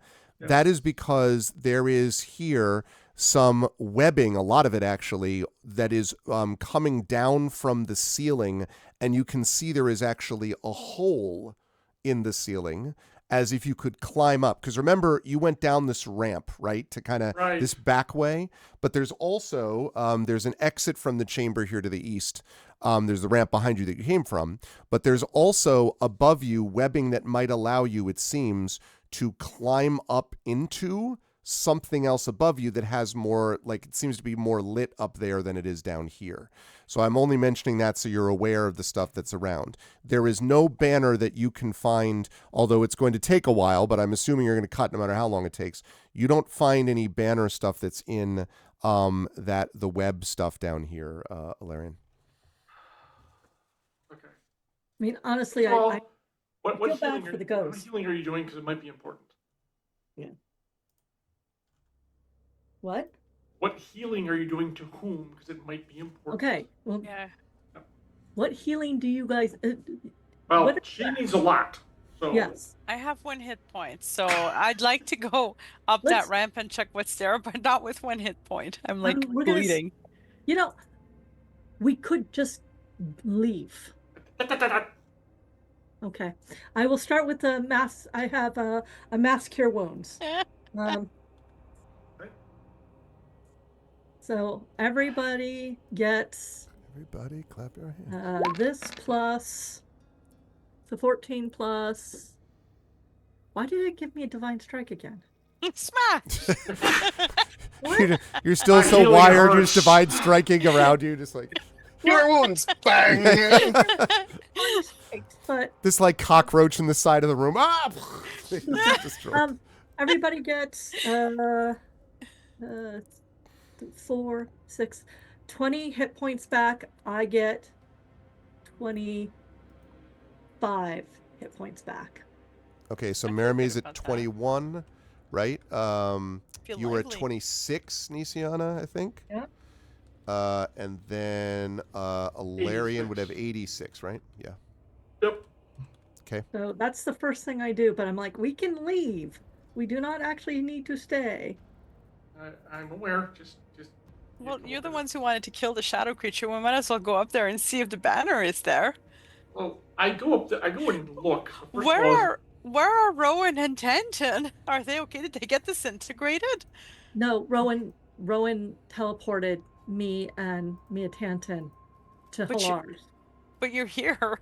Did he miss? He doesn't I- usually I miss. asked Eberron to bring me back so I could save you two. Now, let's. But anyway, As I'm like, Nisiana, you mean Eberron granted you a wish? That's amazing. Yes. I'm so happy for you, and I gather you in a big hug while you're trying to be practical. And I'm covered in blood, so it's not.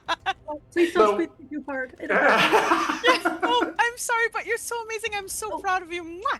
We can always come back for this banner. Oh, we're not coming back here. We're not coming back. Well, then, Just give me 5 minutes. Eberron And- asked me for us to kill this thing. We have done this thing. Can we please leave? Yes, looking up the corridor, this chamber, chimney, whatever you want to call it. yeah. Mm-hmm. Are there any spiders there? Not that are evident from here, although again, you're not up there at the moment. But we can see daylight. Is that correct? no, you can see a kind of more like a sodium light. No, you can see kind of an ambient glow that's coming down here. This chamber in particular that you just were in was very shadowy. What a surprise. But the area above is not nearly as much that way. So it's really I- just lighter in comparison to where And you then are. This is what? I can cast invisibility on all of us if that would be a good idea. That's a I chamber that's a passageway that leads off to the east. And there does seem to be a room up where you're looking right now, Larian. There does seem to be a room above you. Doesn't look like a very large one either. Well, no, I take that back. It's a decent size. but you do not see anything moving or hear anything moving up there. But Why you- don't I cast invisibility on us as a little bit of I extra mean- safety? That wouldn't hurt, yeah. Okay, I cast invisibility on all three of us, and I've got us mind linked now. Yeah, and I say, look, I never want to come back here in my life. However, we did agree to try to find that stupid banner. And plus, I do want to go get the dwarf's body at the entrance to bring his kinsman back to him. At the very And least, I we could should do that. send If we're all invisible now, keep that word or whatever spell you can do to get us out of here, like, super ready in case we run into something. But I should finish this. send to Miatanton that we are still alive. Yeah, To you probably want to let them. Miatanton? Oh yeah, probably want to let them know. Arv, you can make me regular size now because I guess I it's have really to. I last have a a minute. 5% chance of it not working because we're technically not on the same plane. That may have changed now that this creature is Right. gone. Right. You don't know yet, but But, or good I work, should folks. say its shadow avatar is now gone. I Okay, suppose. let me figure out my 25 words. If you fly up in there, you look in there, and Spinweave is just sitting in there with a hookah, like, "What are you doing? Oh, I'm just trying just to sword relax." right to the throat. Welcome to Dark Souls. Oh my god! All right, Okay, so we're invisible, right? sounds like you are, according to Merime. Yeah. Yes. Yep. Yeah. Okay. I All have right. marked off the spell. All right, I want to go here and just look into the next room. Okay. So. You hear the sound of a gibbering mouther, and you feel compelled to throw yourself into the depths of hell. Oh, Probably, I great should thing. probably take that. Actually. Actually, now that it's not exactly now that you mention it. It is, in fact, you see gray mist kind of billowing out from here, Ilarion. Fuck that. And it is, I was just about to say, it reminds you of the mist that you saw when you were looking at the room with the bridge, that was like Nope, extending over the, Nope. yeah. Nope. So Okay. that must be the other way in then. That's what Probably, we yeah. avoided. Well, remember, you went down. Yeah, but the Right. mist, they could easily end up here and poof, a little yeah. prestidigitation, What I'm saying is, teleportation. You're I know, probably but under the bridge, so yeah. Yeah. Ah, remember that scene from King Kong when they fell into No. the ravine and just oh, it's just nasty? Yeah.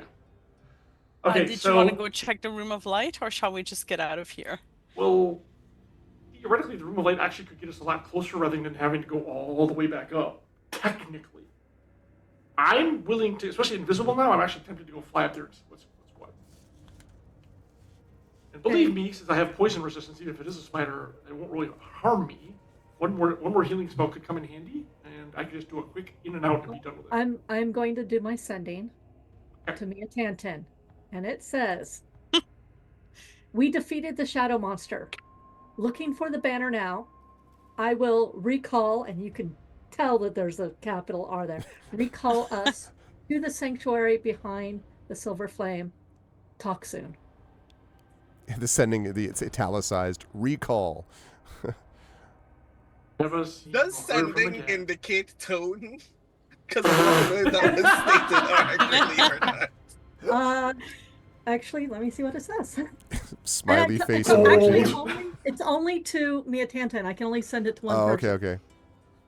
So It's Yes. Sumi. Kick I have rolling no for idea me. what the message is, but I'm just so curious. Like, Yeah, Tanton, what What's do you that say when you saying receive this? accurately?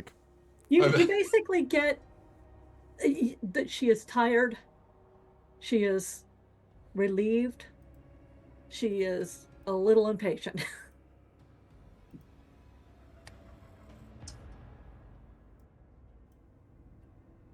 so Tanton listens to all of this and kind of, there's a visible smile of relief on his face. And he looks over at Rowan and draws breath and almost says, "He'll be waiting when you get here." He doesn't say it, but he does, or he's looking forward to it. But no, he doesn't say it. But he does say, "Understood. Please send word to the airship captain to come back here. They have the Oracle." Oh, yeah. Oh, Oh shit. oh yeah. Aha! that's I love good. the oh yeah. That's the Oh, that little thing. if did Valerian, did you pick up Nisiana? So if are you flying? I'm sorry, I got a little distracted trying to. Okay, so I was going to suggest that I can carry all of us and fly up the shaft if we'd rather stay together and just do this all at Yes. once, which I That think is sounds a good fun. idea. Yeah. Okay. Over So climb Schmime, I'm picking them both up, and we're just going to fly. over the link, I say I need to send to the airship captain and send him to salvation. And then Larry remembers, like, ooh, I think we need to stay with them. Okay. I don't think we should leave the you-know-what out of our sight. And if you guys want to go back, I will stay with the ship. But we cannot let it be out of our grasp. It's too dangerous.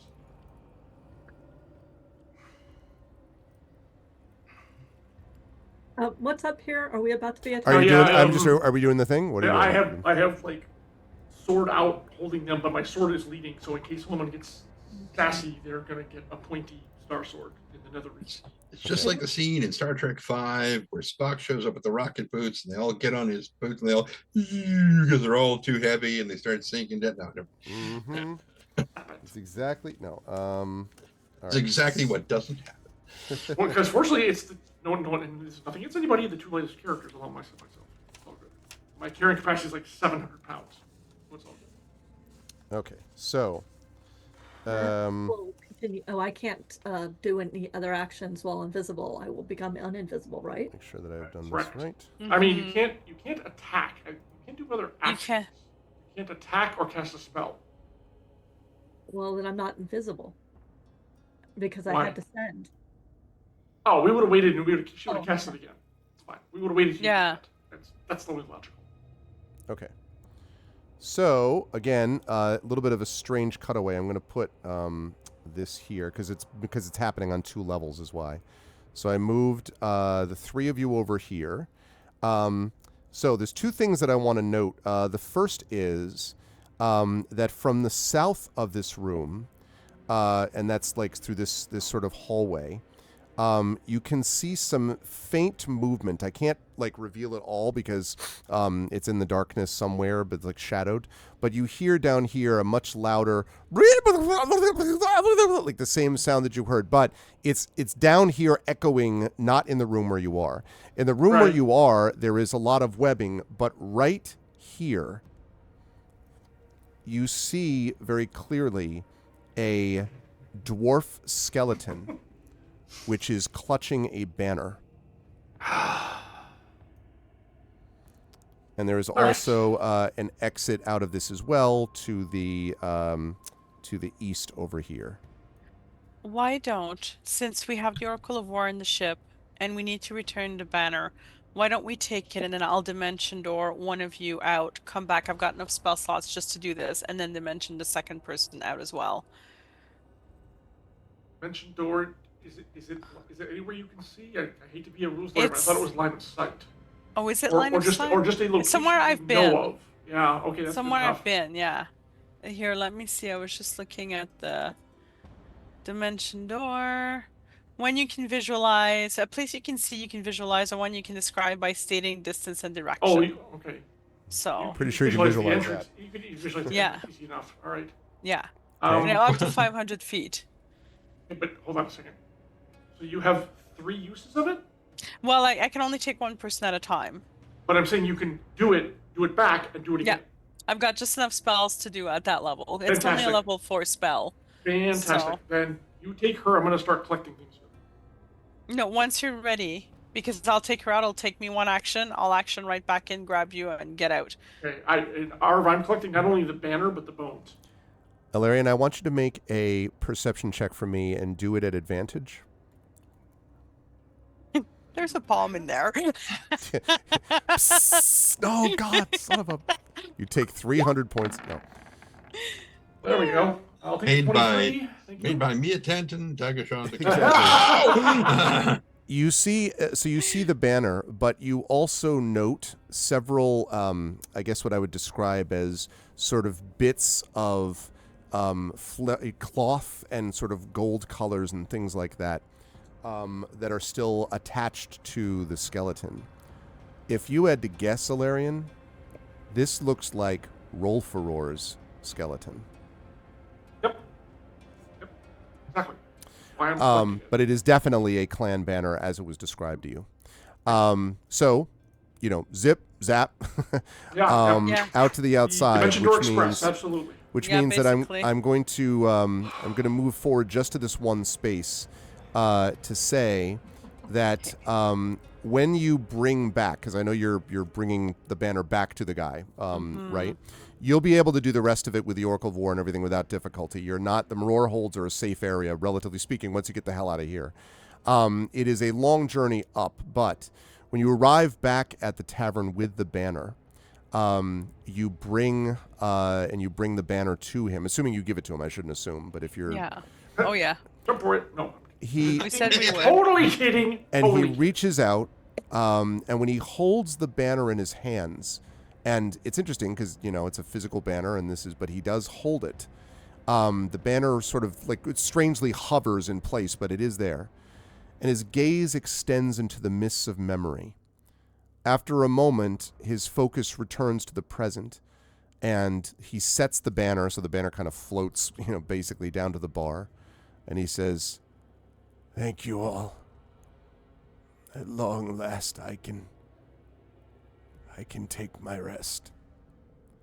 With a peaceful expression on his face, he fades from sight, leaving a chill in the room that lasts until morning. We have completed From Dust. Hold up. Almost. Sorry, sir. Not quite. Well, okay, go ahead. This actually plays into the tavern. Oh, all right, okay. Just give me 2 minutes. That's okay. Is the kid quick here? though, because it's been a lot. Yeah, I know. Is the kid here? No, the kid is not there at the moment. All right, I gotta go find him. Okay. I have the barkeeper. Where do they live? Where are they? That doesn't take long to find them. There's not a lot of them left. Basically, yeah, I for know. this one. So track him down. By the way, at the entrance, I also got the body of the other guy. Right, I remember you said that. Carrying Yep. around two of them. No, I know. Knock, knock, knock, knock, knock. So when he comes out and he kind of is, what? Yes. What did? And he kind of I like set down stares. 2 carefully wrapped bundles. These are your kinsmen. We have recovered their remains from Spinweave's lair. Of course, I trust you know what you will do with them. Farewell. Go. That's all I'm doing. He literally just waiting for him. stares as you Yeah. as you leave. The alarm bells ring. No. The other thing, we did get the belt of Dwarven kind, right? He leaves that on the. He does leave that on the bar. Did want to make sure we picked that up. Yeah. Not even waiting for a thank you, just zip, I'm gone. Okay. Now we're done. And so that is the conclusion of From Dust. It's also the conclusion of the first part of Season 4. I will also tell the party that they have leveled to level 15. And I will mention that the next part of the Eberron Oracle of War adventure is called Dream Eater, because they have made their way out. They have gotten the information they needed from Spinweave, and they have barely escaped with their lives. But now they still have an Emerald Claw thing to foil, but we'll worry about that the next time. Well, that is about as good as it gets in terms of combat. That was great work.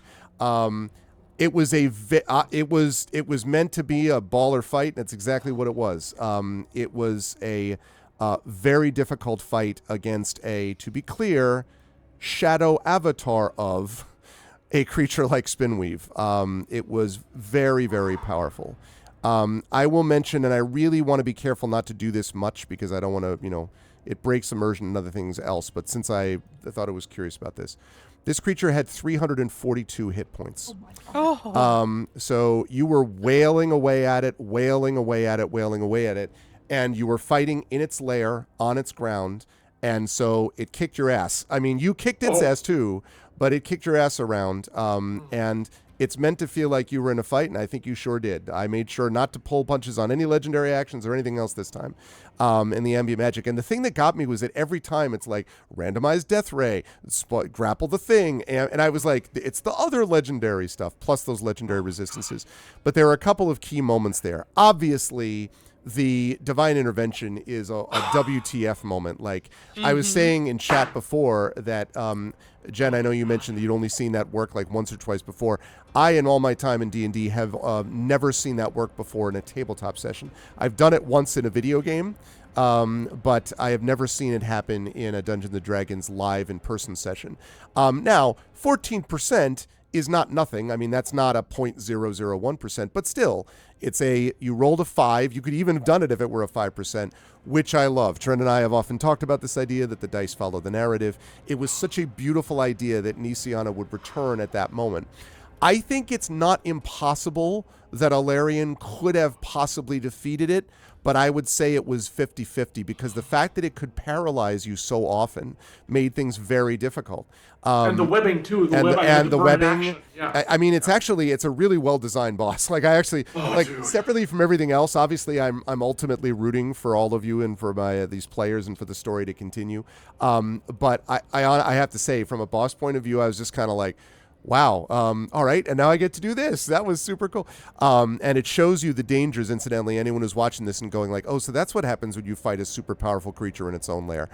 Yeah, you don't want to mess with that. And then there's not much they could do. They had to get this information. It was what it was. I was very curious to see if you were all going to bail out of it. I didn't know also about whether Rowan was going to try to I had this image of Rowan and Tanton running out of Halar's hut.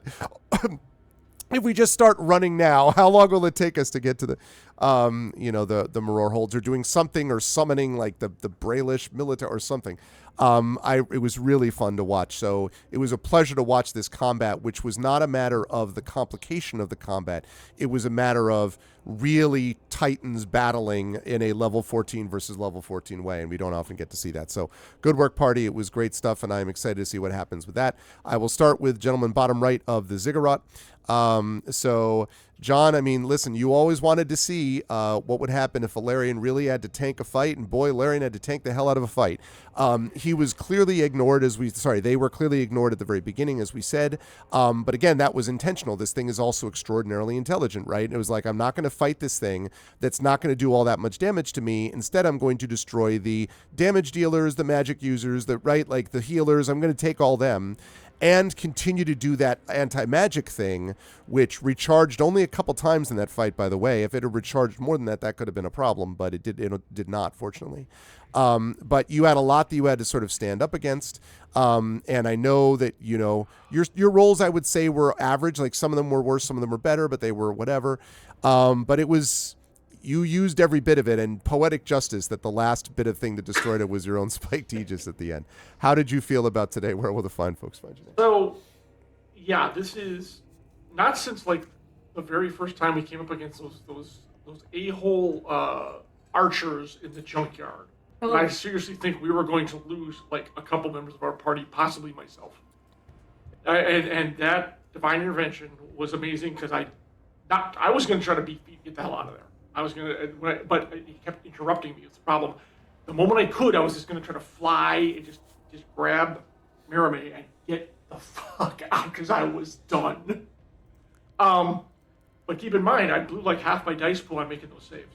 Yep. There was so many times when I had to make those clutch saves, otherwise it probably would have gone much worse. And yeah, it's funny that the first time I didn't take any damage. It allowed me to keep taking it, but oh my god, that was just... And then the bites were kind of inadvertently hilarious, because you're trying to poison me. Well, guess what? I'm the one thing that poison not so good on, so that also too, thank goodness, also worked. Mm-hmm.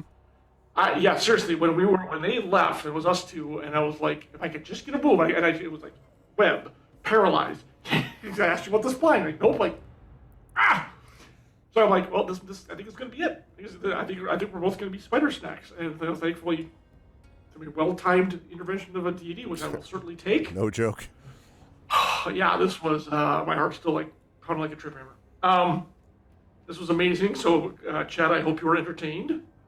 We're fighting for our lives, literally. Yeah, this was great. This was terrifying fun. That's what I'm going to say. And we won too, which is because literally, if it hadn't done the damage on my spikes, which again is hilarious. I was making moves. I was texting both of we should get the hell out of here. I did not think we could do enough damage to take it out. I was like, if we can't get in this round, we're out. And then that's just kind of poetic justice. Or So- if it had recharged at the end of that round and then just God. breathed that thing at you, that would have been it. I mean, Yeah, that too. So, that too, because then stuck. Yep. And anti-magic, so no more life. That anti-magic was just a killer. Yeah. Because so many of us rely on it. Yeah. So this was I mean, the high point of the campaign, obviously, and gee, we have 5 more levels, so I can only imagine how much worse it's going to get. I mean, great fun. How much great fun we're going to have dealing with this stuff. So, but I was glad we were able to accomplish the goal, even if Valerian was a little strident about it. But like, we're not coming back here again, and I want to finish this, and I'm glad I got to deliver those to the dwarf as well. So, this was awesome, folks. I hope you had as good time as we did. I'm not sure good time is how I characterize this. Well, what was Jen's line last time? Let's go with this. Wait. No, I had the line. Didn't we get a command for this? Jen had oh yeah, I had a great time. I hated every minute of it. Right. Yes, that has to be on a T-shirt. Absolutely. Yeah. That is exactly how I felt. So much fun, so much terror, so much panic, so much. Maybe I need to start rolling dice. Anyways, so we'll be back later this month for the second one, and this has been terrifyingly good time. Awesome. Thank you, John. Great stuff tonight. And well done despite the obvious frustrations. Moving on. It all worked out in the end. It all worked out in the end. Yeah, it almost didn't. I actually, well, I'll tell you who I thought was not going to make it in a minute when I get there. But Jen, again, Aura of Life did great work for Nisiana, but obviously the highlight is the Divine Intervention, which was a great call. It was not something I had thought of. I assumed that when you escaped, there was going to be I thought it was maybe how fast can everyone get the town mobilized? Can you get another airship? I mean, the problem is even if you had unless you figured out a way to teleport back there, you weren't going to be able to help them, right? Like no airship, no lightning rail, nothing is going to be fast enough to get back to the Roar Holds and down into the dungeon. There's just no way. So the only way to do it was a teleport, and it hadn't occurred to me. When you said it, I was like, oh, Divine Intervention. And then I was like, 14% chance is not 0. I mean, because when Triff had mentioned the thing in chat, isn't it 1%? I'm like, no, everyone always thinks that, but not when you get up to that level. Like it could happen. It's not likely, but it could happen. And so there Eberron shows up, and what perfect time to do it. And then appear, and then that was really helpful because that allowed Maramé to do a little more damage and so forth, and just put all of you in a better situation as a consequence of that.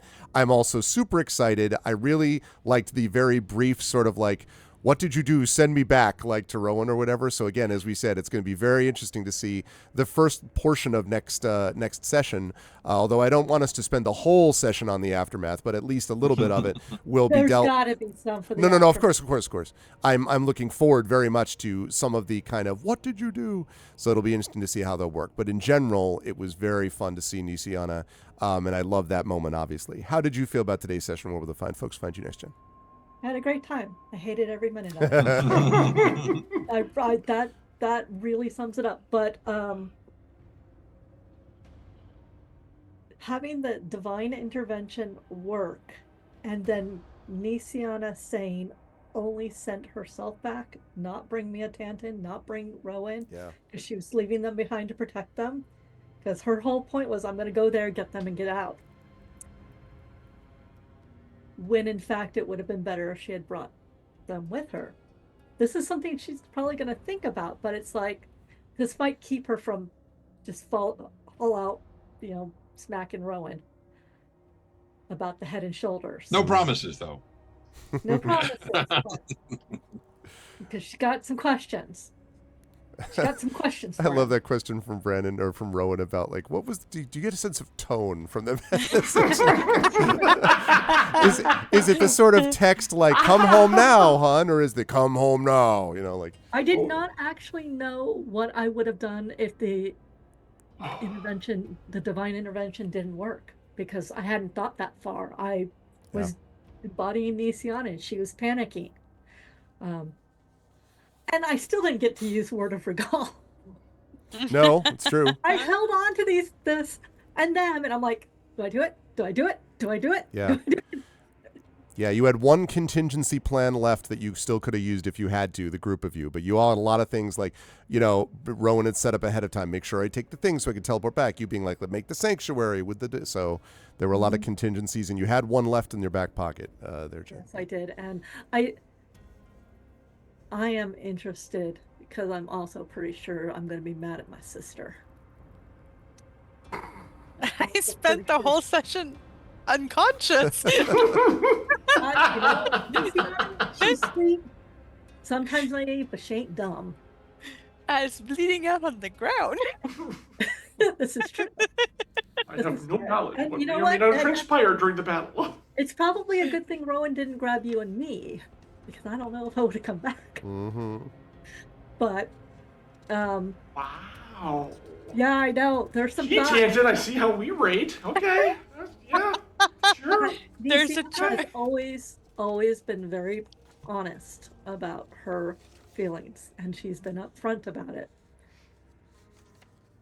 But she's growing, so yeah, I'm very pleased. So I am on Blue Sky. I am on Instagram if you want to see more of my kitties.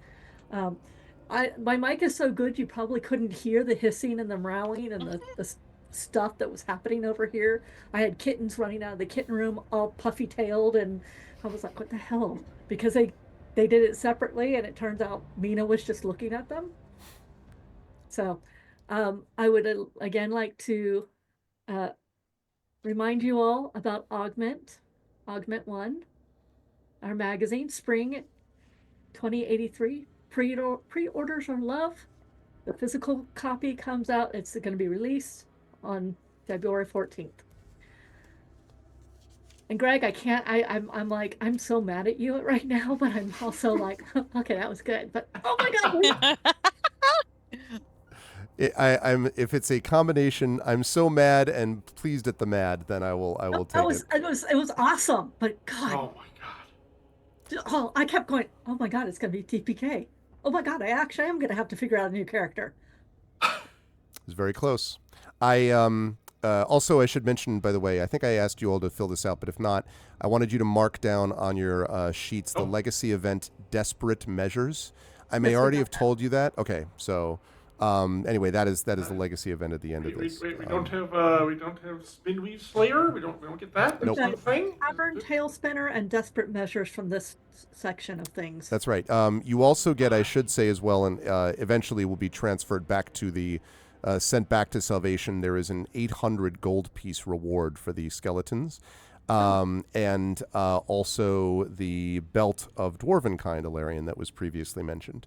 So we'll talk about the significance of that, but just mark it down and I can talk about that. I know one of you has one already, I think. So, yeah, that's right. Rowan does. So anyway, but yes, so good work. Good work today, Jen. Very well done with Nisiana, and super clutch Divine Intervention. That's one of those stories you tell in the future. This one time. There I was. Yep. But good stuff, Jen. Thanks. Brandon, there was a lot of pressure on Rowan, and I deliberately did that because there is just no way that in that moment you'd be able to be like, let's talk about it with everybody. This was a moment that you were going to have to decide about how to sort of tactically and otherwise do this with everybody in terms of bringing people home. And that weird interplane, or as I say, I hadn't thought about it until the whole plane of existence thing came up, and then I was like, oh, and then I started looking, I'm like, how do I rule it? But I think the way I ruled it is the way that it ultimately should have been ruled, in that it was the best balance we could do. And I think what it allowed was this great role play moment for you, in that it allowed you to sort of be like, how do I put this together? Like, because from your point of view, like, so what are the options? I can't make a decision. I guess we'll all die. Like, you were not in a good spot. Like, if he hit with another one of those AoEs, for example, at least one of you that I'm going to talk about in a minute was going to be dead almost certainly. And so there were not, and I guess you could try to resurrect or revivify. I don't know that you want to do that in the shadow death creatures lair that you haven't even defeated. So like, it's just, there's a lot of stuff going on that you had to figure out there one way or the other. The haste was also useful too, although somewhat more mitigated because of things that happened around it. But it was a good teleport that had to happen. And I'm sorry, not sorry, that you had a role play moment that you had to kind of figure out how to make that work. because it was really fun to see that, and it's going to lead to all kinds of juicy stuff, I imagine, in our next session or so. How did you feel about today's session, Brandon? And where will the lovely folks find you next? So in the Zoom chat as we were playing, I messaged to the rest of the crew, everyone is going to be so mad at Rowan when this is over. And Brandon is overjoyed at the story development. So I have been regularly like forgetting what's happening in our games until we actually like go live. And then like at the minute the eye stalks happened again, I was reminded of the most annoying video game fight that I've ever experienced. I'm not sure if you've ever played Final Fantasy Tactics Advance. Not Advance, only the first. I love Tactics, one of my favorite games. Maybe my favorite game. Good one. There is a boss fight in Tactics Advance against the Ultima Totema, which is a room full of crystals where the crystals cannot move, but the only things that it can do is physically attack someone in range or cast charm at 8 blocks away. Oh no. Holy crap. So if you don't have archers or mages in your team, it's just getting bonked and then watching the strongest member of your team get charmed and then take several members of your team for half their life. And this felt like that the minute the eye stalks have hit you, there is no option between just getting hit and having to deal with consequences for a turn, or being lucky enough to get out of the anti-magic field and being capable of doing one thing while your friends are frozen or dying. It's basically like a worse it's like a more powerful beholder, right? Like like Xanathar on steroids, like it is more or less, you know, what you're dealing with. So like I do feel like Rowan was acting in character.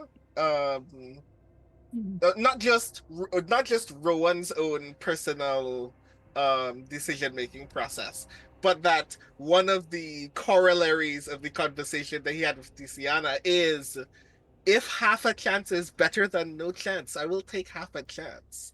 It is better that some of us don't die and get to go back into this cave prepared than all of us just pile up over each other in this anti-magic field. I like that you were talking with Chad about that too. Like a couple of people were like this, and you were like, yeah, and that should be told to Nisiana over and over again. Like, as if like Rowan is talking to Twitch chat. Like Rowan's like, yeah. Tell Nisiana. It's really funny. If I wasn't in your way, God wouldn't have intervened. So yeah, it does very much feel like the combination of you're supposed to know when you're supposed to drop out of a con for your own safety, and if I don't bring Nisiana back while she is down in an anti-magic field, no one gets to heal anyway. And then it's very funny to go from that to, okay, all of us are in the dark in Halar's bedroom. What happens next? Nisiana gets up and goes, nah, I'm going back into the fight. I'm like, no, let me join you. Ah, you're already gone. I see. Cool. Fun. Which, again, everyone's making the decisions that they would have. And I think that's so very much. Yeah. 100%. Excited Every to see single where one of you. Yep. Yeah, and I'm excited to see where that manifests afterwards. In part because Rowan doesn't want to read that as want that to be read as cowardice. He wants it to be read as part of the plan. But at the end of the day, Rowan didn't kill the thing. No, I think it's funny that I was yelling, it's part of the prophecy, we have to stay together, and then I left you guys behind. Yep. I mean, and then the prophecy. It was so snap. So yeah, I get you, Brandon. I totally get you. But Nisiana, she mad. And the prophecy thing is gonna be fun as well, because I'm very delighted for Rowan to get the opportunity to go, oh, so we broke the prophecy and we're still alive? That should be saying things about the prophecy. Let's continue. So that's going to be delightful. So yeah, we are not dead. Another combat where Rowan didn't die the one time. Everybody else died at least once though. Except for Ilarion. Ilarion was bulletproof the entire time. Ilarion had the highest amount of remaining HP out of everybody, which is Not a feat for Ilarion, but still very noteworthy. Thank you so very much for being a bullet sponge for the rest of us. I mean, you were literally a large target. We are very grateful to you. Yeah. So yeah, that was fun. Thank you for all the magic users for drawing the attention off of me for the entire first half of the fight. I'll say that back at you. I did have that image, by the way. I did think of that when you were just like, they're always ignoring me. I'm like, at one moment it's that classic where it's like, all the eye stalks like rotate towards you. Pew, pew, pew, pew, pew. Yeah. You wanted to be the center of attention so badly? Welcome. Now you're the only person in the room I can attack. They live to rue those words. I'll say that much. That thought process. So yes, everyone. Hello, I am Brandon O'Brien. I'm a poet, writer, and game designer from Trinidad and Tobago. A reminder! ! Greyshade. The book is done. So please look out for more information about Greyshade, which we are hoping to be able to put in your hands very, very soon. I am very excited about this game. Yep. Summer release for sure. For your patience. Summer release for sure. Yes, for very sure. Which means that at some point we're going to do Greyshade things over here as well. Listen me. Yes, exactly. Yes. So thank you so very much for your patience. Please look out for more news about the thing. A reminder: Augment Magazine. Pre-orders are love. Pre-orders are life. Please do the thing.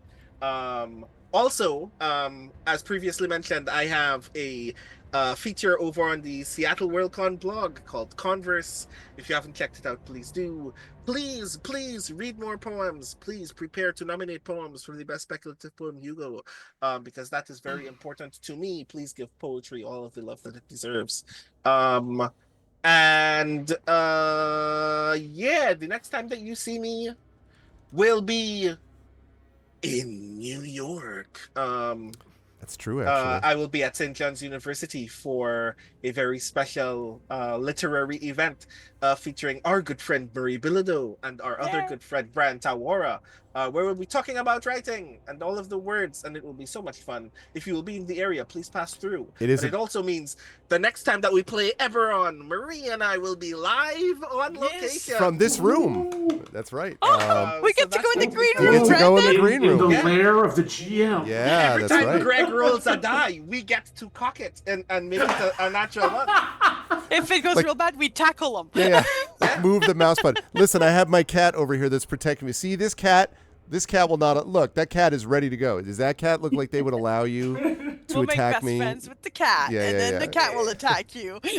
But that's right. They will be here for the 20th before the kind of the 22nd is the next time they're doing it. That's 2 days afterwards. So Marie and Brennan will both be here for that. And yes, February 20th is the date of their actual event. I'm very excited for that. It is going to be 2:00. It is going to be open to the public. There will be refreshments.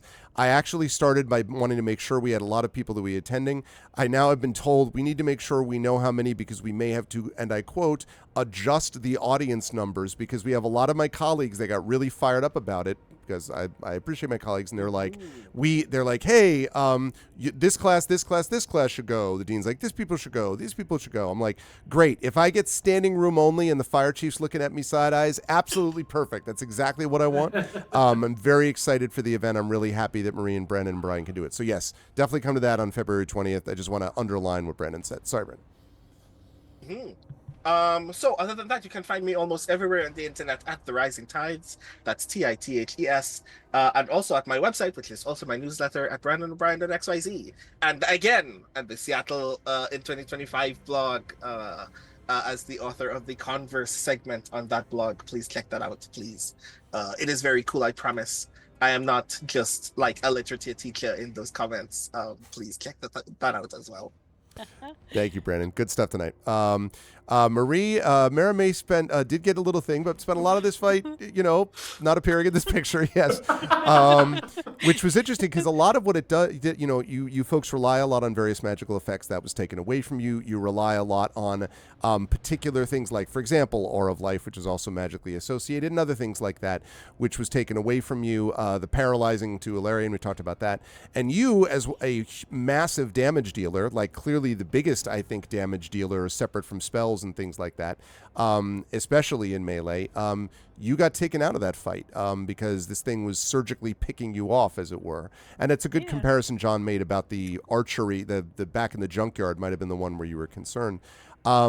The two characters that I was worried about this fight was Merime and Tanton, and you all saw that moment where I paused to calculate because I'm like, it didn't mean that I was going to undercut it. If it was the number, it was the number. But I honestly was like, it's quite possible Merime doesn't make this because every time it's like 40 points, 50, 30, 60, 50, 40, you know.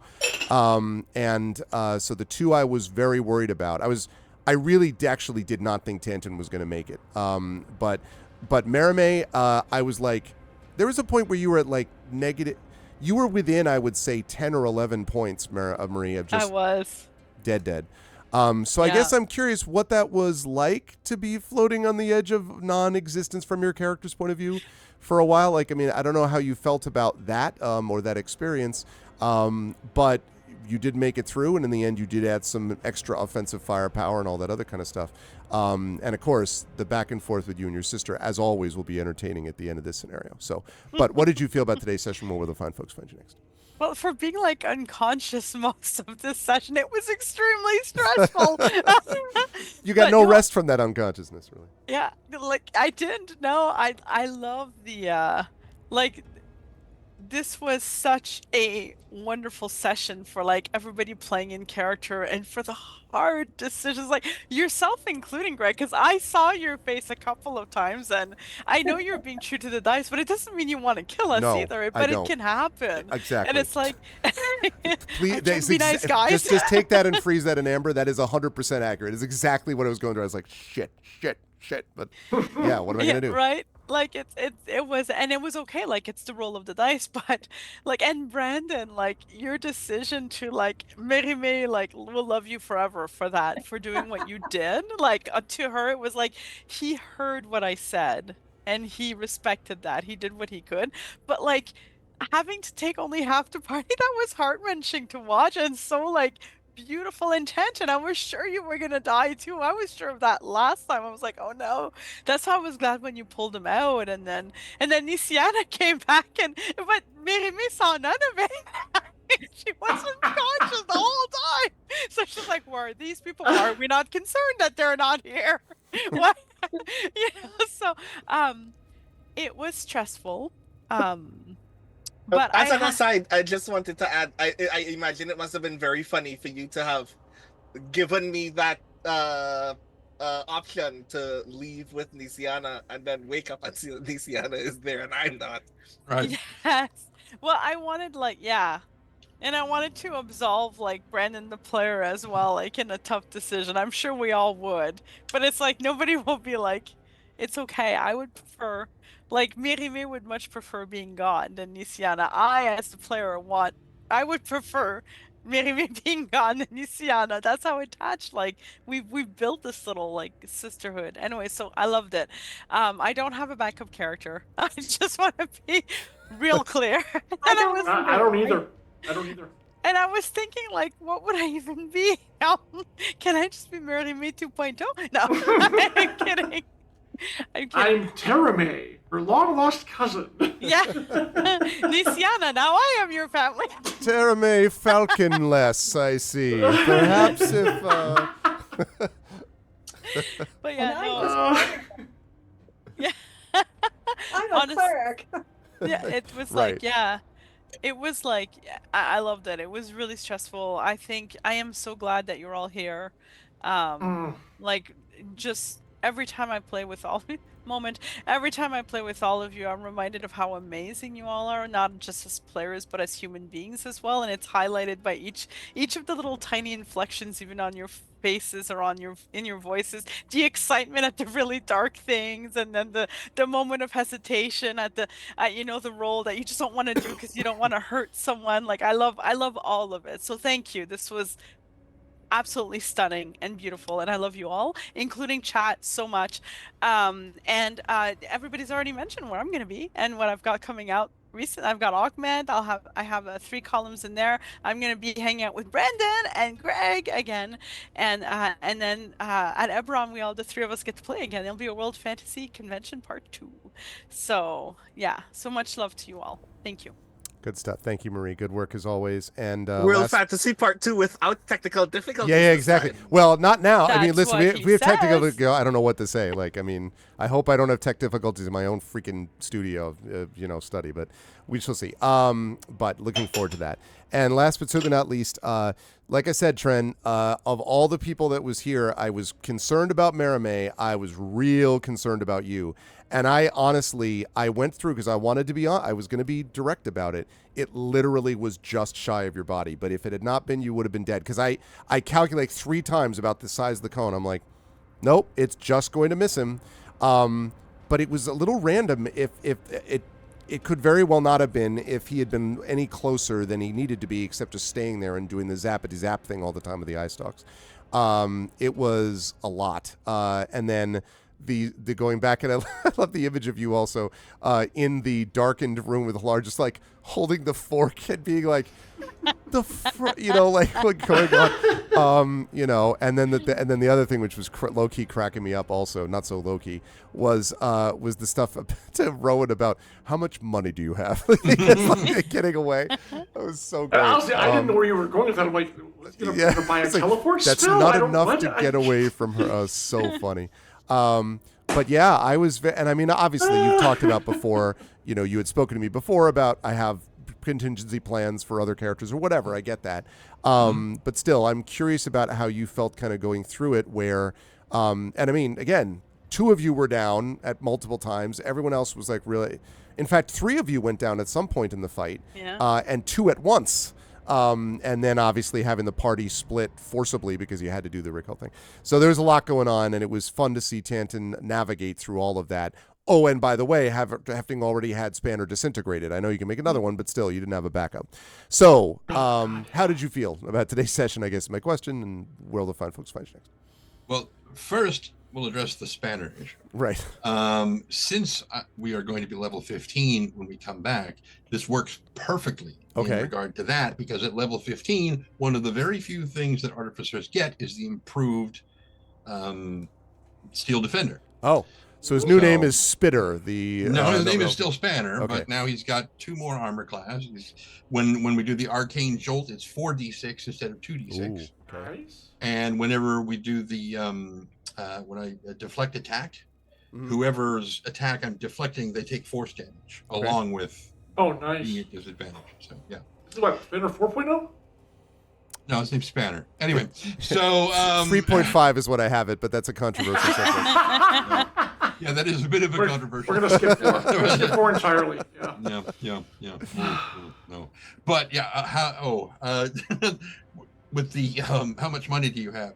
When we came back for the next round, I was going to say that Tanton and Rowan were that they had left and were just walking over to the light rail, and Tanton was just buying him a ticket, going, get as far away as you can. Just get as far away as you can. Take my advice. Just go. If she sends a message to you, do not answer. If possible, get off this plane. That might not be enough. Is that Mia Tantan just fucking with Rowan? I don't know yet. But he didn't say it. So, but he's once he figured out what was going on, what had actually happened, because when he looked at Nisiana and said, "What did you do?" He figured she would have recalled just the 3 of us, and he could not fathom why she would have done that, and which is why he was so like, "What did you do?" It didn't occur to him that Rowan might have been the one to do it until after Nisiana left, and then he put it together and was like, "Oh, so he brought us and left her? Oh God, and, this is not going to go well. If she's dead, oh my God!" And then of course he has no idea what's going on back there, and no way to find out. And I love it so very much. But yes, was from the moment we ended last stream, I was like, he's dead. he's dead. And I'm like, what am I gonna do? I have got to have a character set up and ready to go. Not ready to go. It's not like he's gonna walk in, right after Tanton drops. But you're playing Spinweave. All right, well, Ice talk. No, I mentioned to Arv, I'll go ahead and say this because I don't think it's going to happen, but it was damn funny. I basically snapped awake from a dream like a week ago or so. And the idea was that Tanton died in the next fight, and then when you guys continued on, the next time you crossed through the dead gray mist, the 4 of you walked through, but 5 people came out on the inside of the mist wall. And when you guys turned around, I'm like, who are you? And he was like, my name is Weller Pale. And then and just to watch John's reaction of no. But I think and I'm not sure if I just lost count looking at the character sheets. Were we level 9 when we fought Strahd? Because that doesn't seem right. No, we were in our teens. No, not teens. No, you weren't in your teens. That adventure only takes you to, I think, maybe it might have brought you to 11, maybe, but it's not a full out. No, not 20. I know that, but I'm pretty sure we weren't 9. That's all I'm saying. I could have sworn I was like 10 or 11. I don't know. Continue, Trent. I'll do a little quick research. Yeah, because I was looking on D&D Beyond, because that's usually where I would level him up, and he's level 9 on D&D Beyond. I'm like, wait a minute. So I was like, if he comes through into the dead gray mist and he's level 9, oh no. But he would also not be little Weller Pale. He would be the reincarnated version, which was Weller's friend that. Over his body when he got reincarnated. Yes. Anyway, yes. So I'm going to put into chat the link on Audible to the latest BattleTech audiobook. Selling quite well, by the way. It is, and it has been very well reviewed. It is currently all 5 stars on all things. All of the physical written reviews have been 5 stars. It's been very good. Nice. Very, very pleased with it. By the way, you were level 9. Yes, you were. Oh my God. Okay, yeah. So, yeah, that'd be great. That would have been kind of funnily awesome, yes. Yeah, so you guys would never get anywhere because he would be stopping and trying to take samples of everything. That doesn't happen now. No, never, not at all. No, but on the plus side, if Rowan did try to teleport us back, I'm sure Tangent had a piece of the webbing. And so it's like, this is from there. Use this as the anchor to teleport us back. Anyway, not necessary. But now we've got many, many, many days of airship travel for them to come back to us, or for us to meet them halfway in Karnath. Oh, sorry. Excuse me. Could go wrong. Oh, that's a list. Anyway, where will people see me next? Here. Right here. Yep. That's right. In a few weeks for the 22nd. Also, a couple of uses of inspirations. That's so funny, by the way, towards the very end there, where at one point John is like, that other Inspire, and you're like, wait, what? And he's like, this, because John was so frustrated with how far the fight was going, and he was like, inspiration, and you're like, yes, right. For a moment, I thought you thought that I had given it to you and you hadn't used it. And I was I know. It. And I was like, wait. Yep. And then I caught up and everything was fine. The value of the inspirations. And by the way, Jen turning in for a channel inspiration also. So lest people think that doesn't work, it does. It does work. Well, I appreciate very much MVP, Eberron. Woo! Yeah, seriously. Oh my God, I love so much the fact that the divine intervention occurred. So great on so many levels. Anyway, what was mostly great was how well all of the players played. So excellent work as always. Very excited, folks, as we move into the next part of season 4, which I said is called Dream Eater, and we'll be doing that in a few weeks.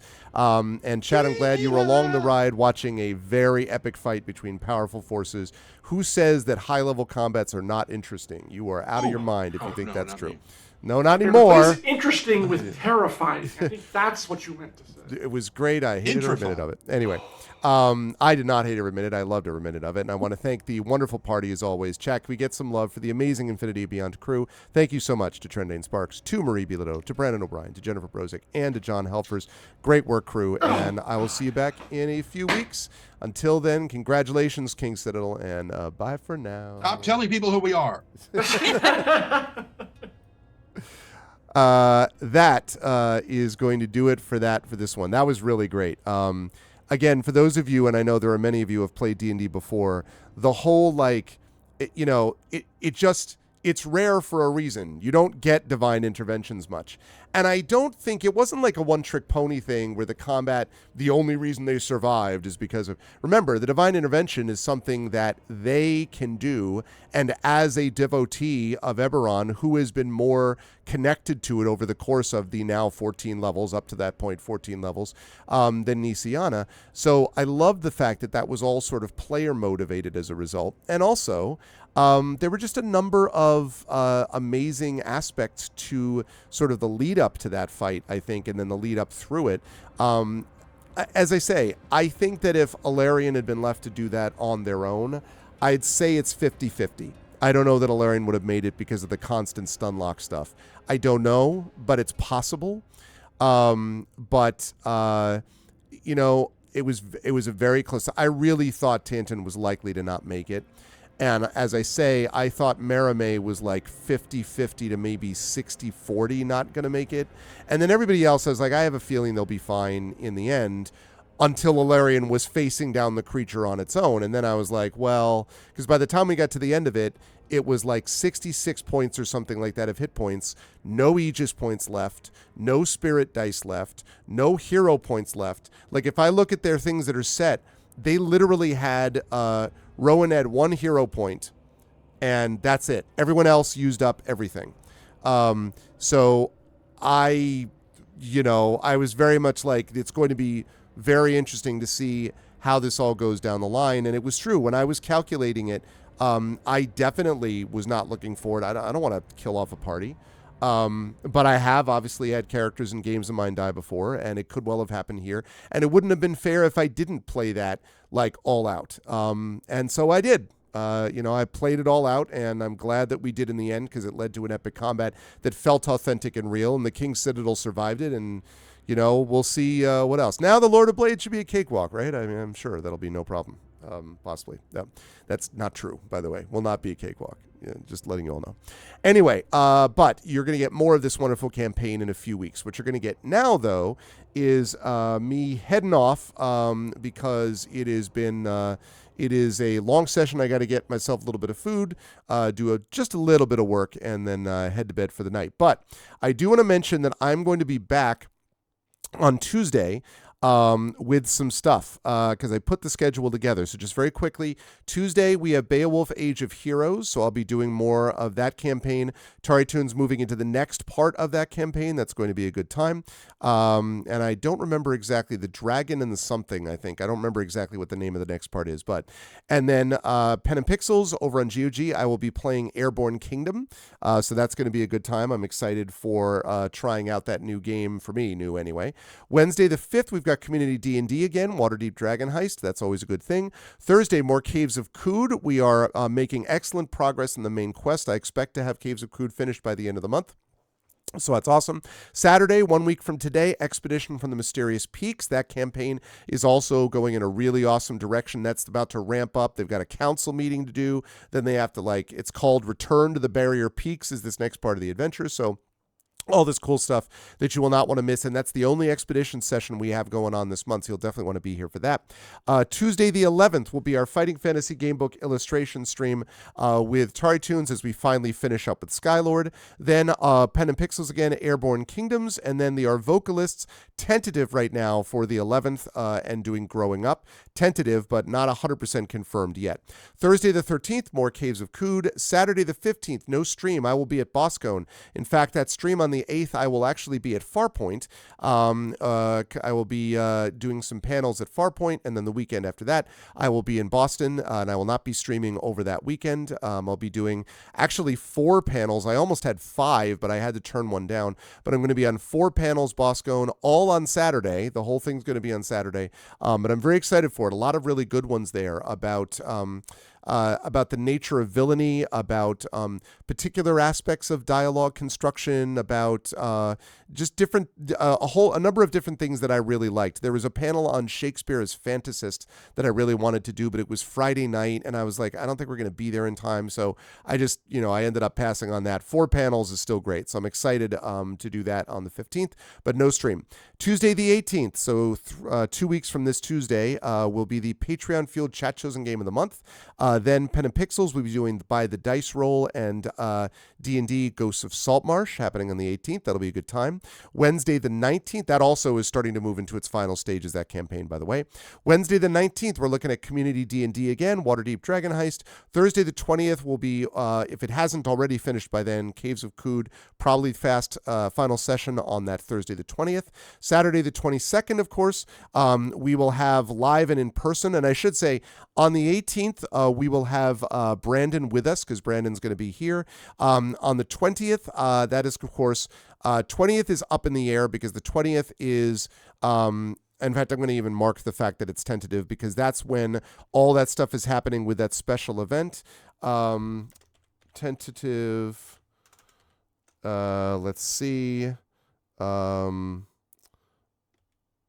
storytelling... I don't know if I'm going to be able to stream that. Just going to put that there. Okay. I don't know if we're going to be able to stream that or not. But I don't know, but it's possible. But I don't know if we can. But anyway, the 20th is definitely up in the air because of that. So I don't know about the Thursday, the 20th. Saturday, the 22nd, though, definitely Eberron, as we said. Again, 2 people will be with us here, Marie and Brandon, and then John and Tren and Jen will be elsewhere. So there's that. Then Tuesday, the 25th, Beowulf Age of Heroes again, as we continue with Tari. And then Pen and Pixels, Airborne Kingdom. On Thursday, the 27th, again, assuming Caves of Kood is finished, we will be finishing up with Neva. So we'll be doing that wolf game. We'll do the second part. It'd only be basically 1 more session. And then we'll be moving in March into the game Cryptmaster before finally going back to Dragonlance and doing some of the classic Dragonlance games. But that's what we got on the docket. It's going to be great. I can't wait for any of it, but not for right now. If you like what you saw and heard today, I hope you will follow the channel. I hope you will check out our YouTube at !ArvTube. And thank you to all those who were watching today as we went through this. It was a busy bee. And I also am sorry because I realized that I missed a comment on the YouTube channel, which was, if you were transported into the world of D&D and or fantasy games, had to make your perfect character for yourself, what would you choose? Race, class, multi-class, prestige, case, weapon, etc. I'm really sorry if you're watching the VOD on this later that I didn't answer that, Mark. I usually am able to do that if I'm not also running a very, involved fight with multiple windows and all this kind of stuff. So I'm sorry. And I will have to think about that question and get back to you. I don't know.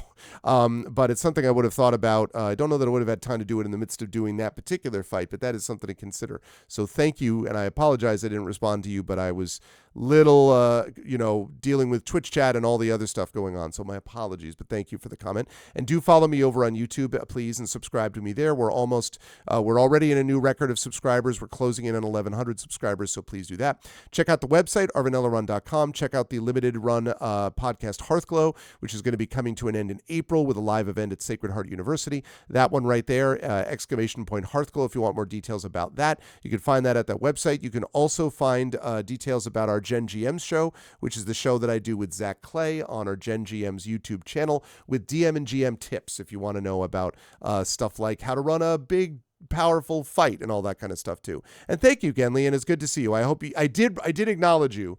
Was that you who said that? Oh, Genly, I'm sorry. If that was you who said that then on YouTube, then thank you for doing that. And please let me know and remind me, and I will definitely answer that question in the future. I will definitely not. It's an interesting question, and I definitely won't duck it. So anyway, on the financial front, !Arv shop. If you want a slick shirt like this with on the back of it saying, I don't know if you can see it. Yeah. Hold on a second. Right? It's a little dim now, but it is basically it's the entire King Citadel along with the best bad idea we've ever had. It's the best bad idea we've ever had. So if you want shirts, and you can get them in different colors and different sizes. Trent was wearing his green one today. So please do that because it's cool swag for you. You'll definitely get people asking questions about it. It'll look good and, feel better and all that. And it will also support the channel. So please do that. The Patreon, !Arvtreon, sitting right there. That will also support us.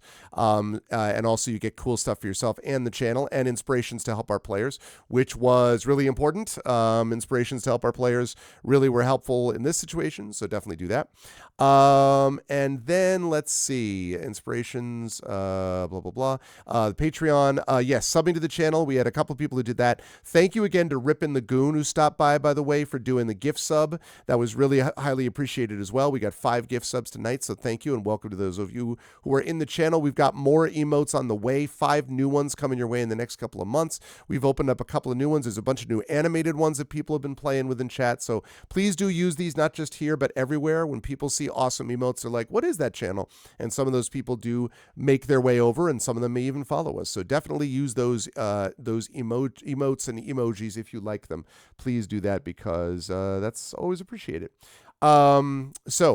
That leads us to the publishing, ! Icarus, our graphic novel from Athos Arts, ! Library, Tales and Tomes, The Forbidden Library, that's my 5e adventure and sourcebook from Alligator Alley Entertainment. That whole Hearthglow thing refers to that world. And ! Greyshade, that's Greyshade Renegade Heretic, my Grey Assassin trilogy, which is available at that link from the amazing Athos Arts. You can also get the audiobook of Greyshade done by Trent Sparks, who you just had a chance to see play. And you will also get the tabletop role-playing game you can pre-order of Greyshade, designed by Brandon O'Brien, you just got to see play. That is now in edits. It's official. It's out of our hands. It's now with the Alligator Alley people, which means we are on track for a summer release. And I'm so excited. I cannot even tell you about that because the game looks amazing. The world building came together beautifully. The game design itself, the adventure, the whole thing has come together beautifully. It's going to be great. I can't wait. I'm very excited to have a tabletop role-playing game set in my world that we will get a chance to play and everything. I can't wait. It's going to be awesome. So now is the time to pre-order that, because as Prince Justin always says, pre-orders are love, pre-orders are life, etc., etc. So please do support us by that if you possibly can. The only other thing I guess I need to mention now is, as always, ! BLM, Black Lives Matter. Important to affirm or assert the significance and importance of Black lives. ! Help Now, the World Health Organization page on suicide prevention.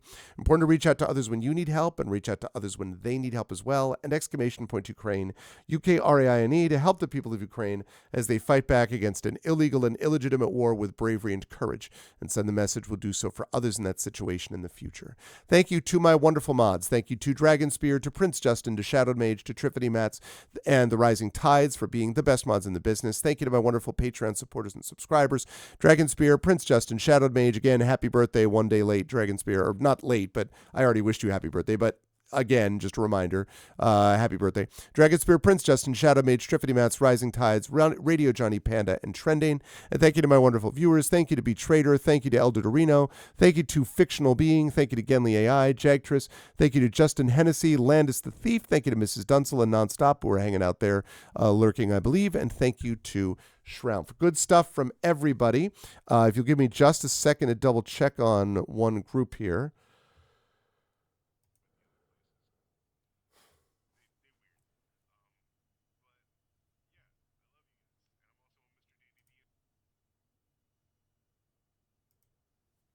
I had an idea for a place that we were going to raid, and then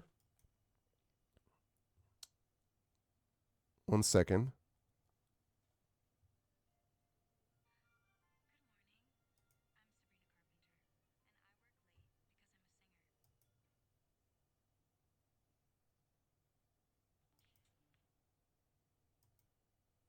Okay. I know where I'm sending people. So we are going to do a raid. And the raids are quite simple, and they go like this. If you are not a sub, damn it. If you are not a sub, you're going to do this, which is the Arvanauts have landed, followed by Twitch raid, lowercase twitch, uppercase R, lowercase AID. If you are a sub, please do this. You get to do Arvany Hype. The Arvanauts have landed. Arvany Roar, Arvany Whip, Arvany Smog, Arvany Love, Arvany Blown. There's a bunch of Arvany animated emotes now. You can do all the Arvanys for all the loves and everything when you are brought over automatically to the person that we are going to raid, which I think will be a good way for you to sort of chill down the rest of your night, as they say. Otherwise, special thanks today, particular thanks to my wonderful players in Infinity Beyond. Thanks again to Tren. Thank you to Marie. Thank you to Brandon. Thank you to Jen. Thank you to John for doing a great job tonight. It was awesome. I will see you folks back here Tuesday for Beowulf and then some Airborne Kingdoms over on GOG. But until then, thank you so much, everyone, for being here. Much love. And as I always say, please be good to each other. Stick around for the raid right after the video, and I'll catch you folks down the line. Until then, everyone, have a good night.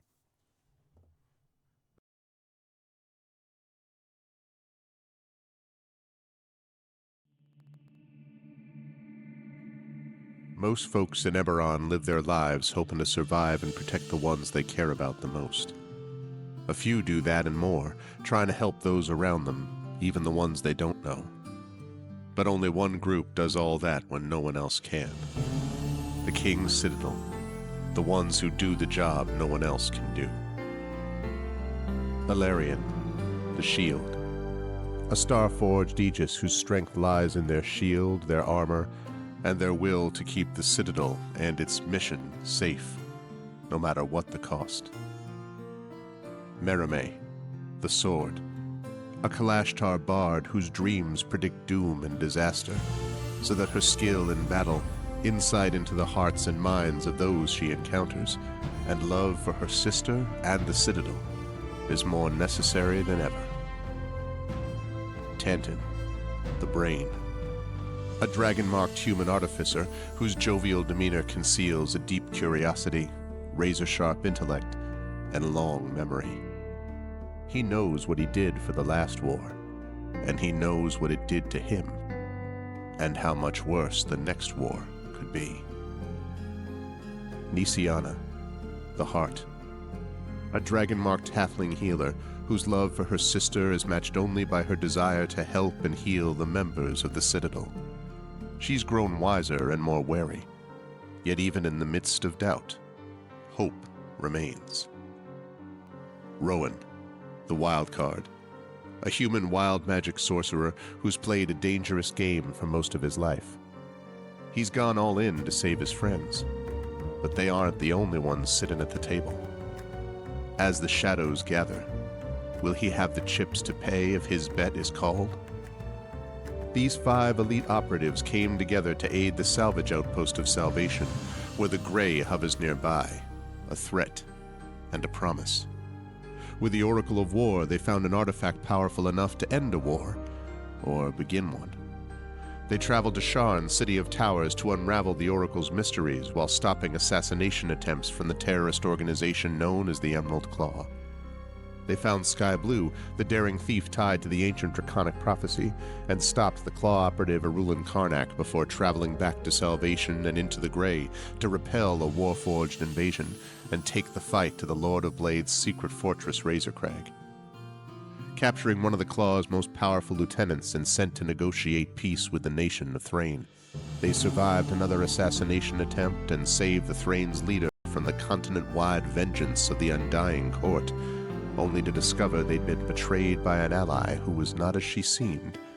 Now the King's Citadel must stop the Emerald Claw once and for all, using their new knowledge and new allies to finish the Claw and gain the information they need about the Oracle of War before it's too late. But can they learn the Oracle's secrets, stop the Emerald Claw, and discover the deepest plans of the Lord of Blades? Only if they remember that in the end all they have is each other and the King's Citadel. Long live the King. Welcome to Eberron. Welcome to Corvair. Welcome to the world within and without Salvation.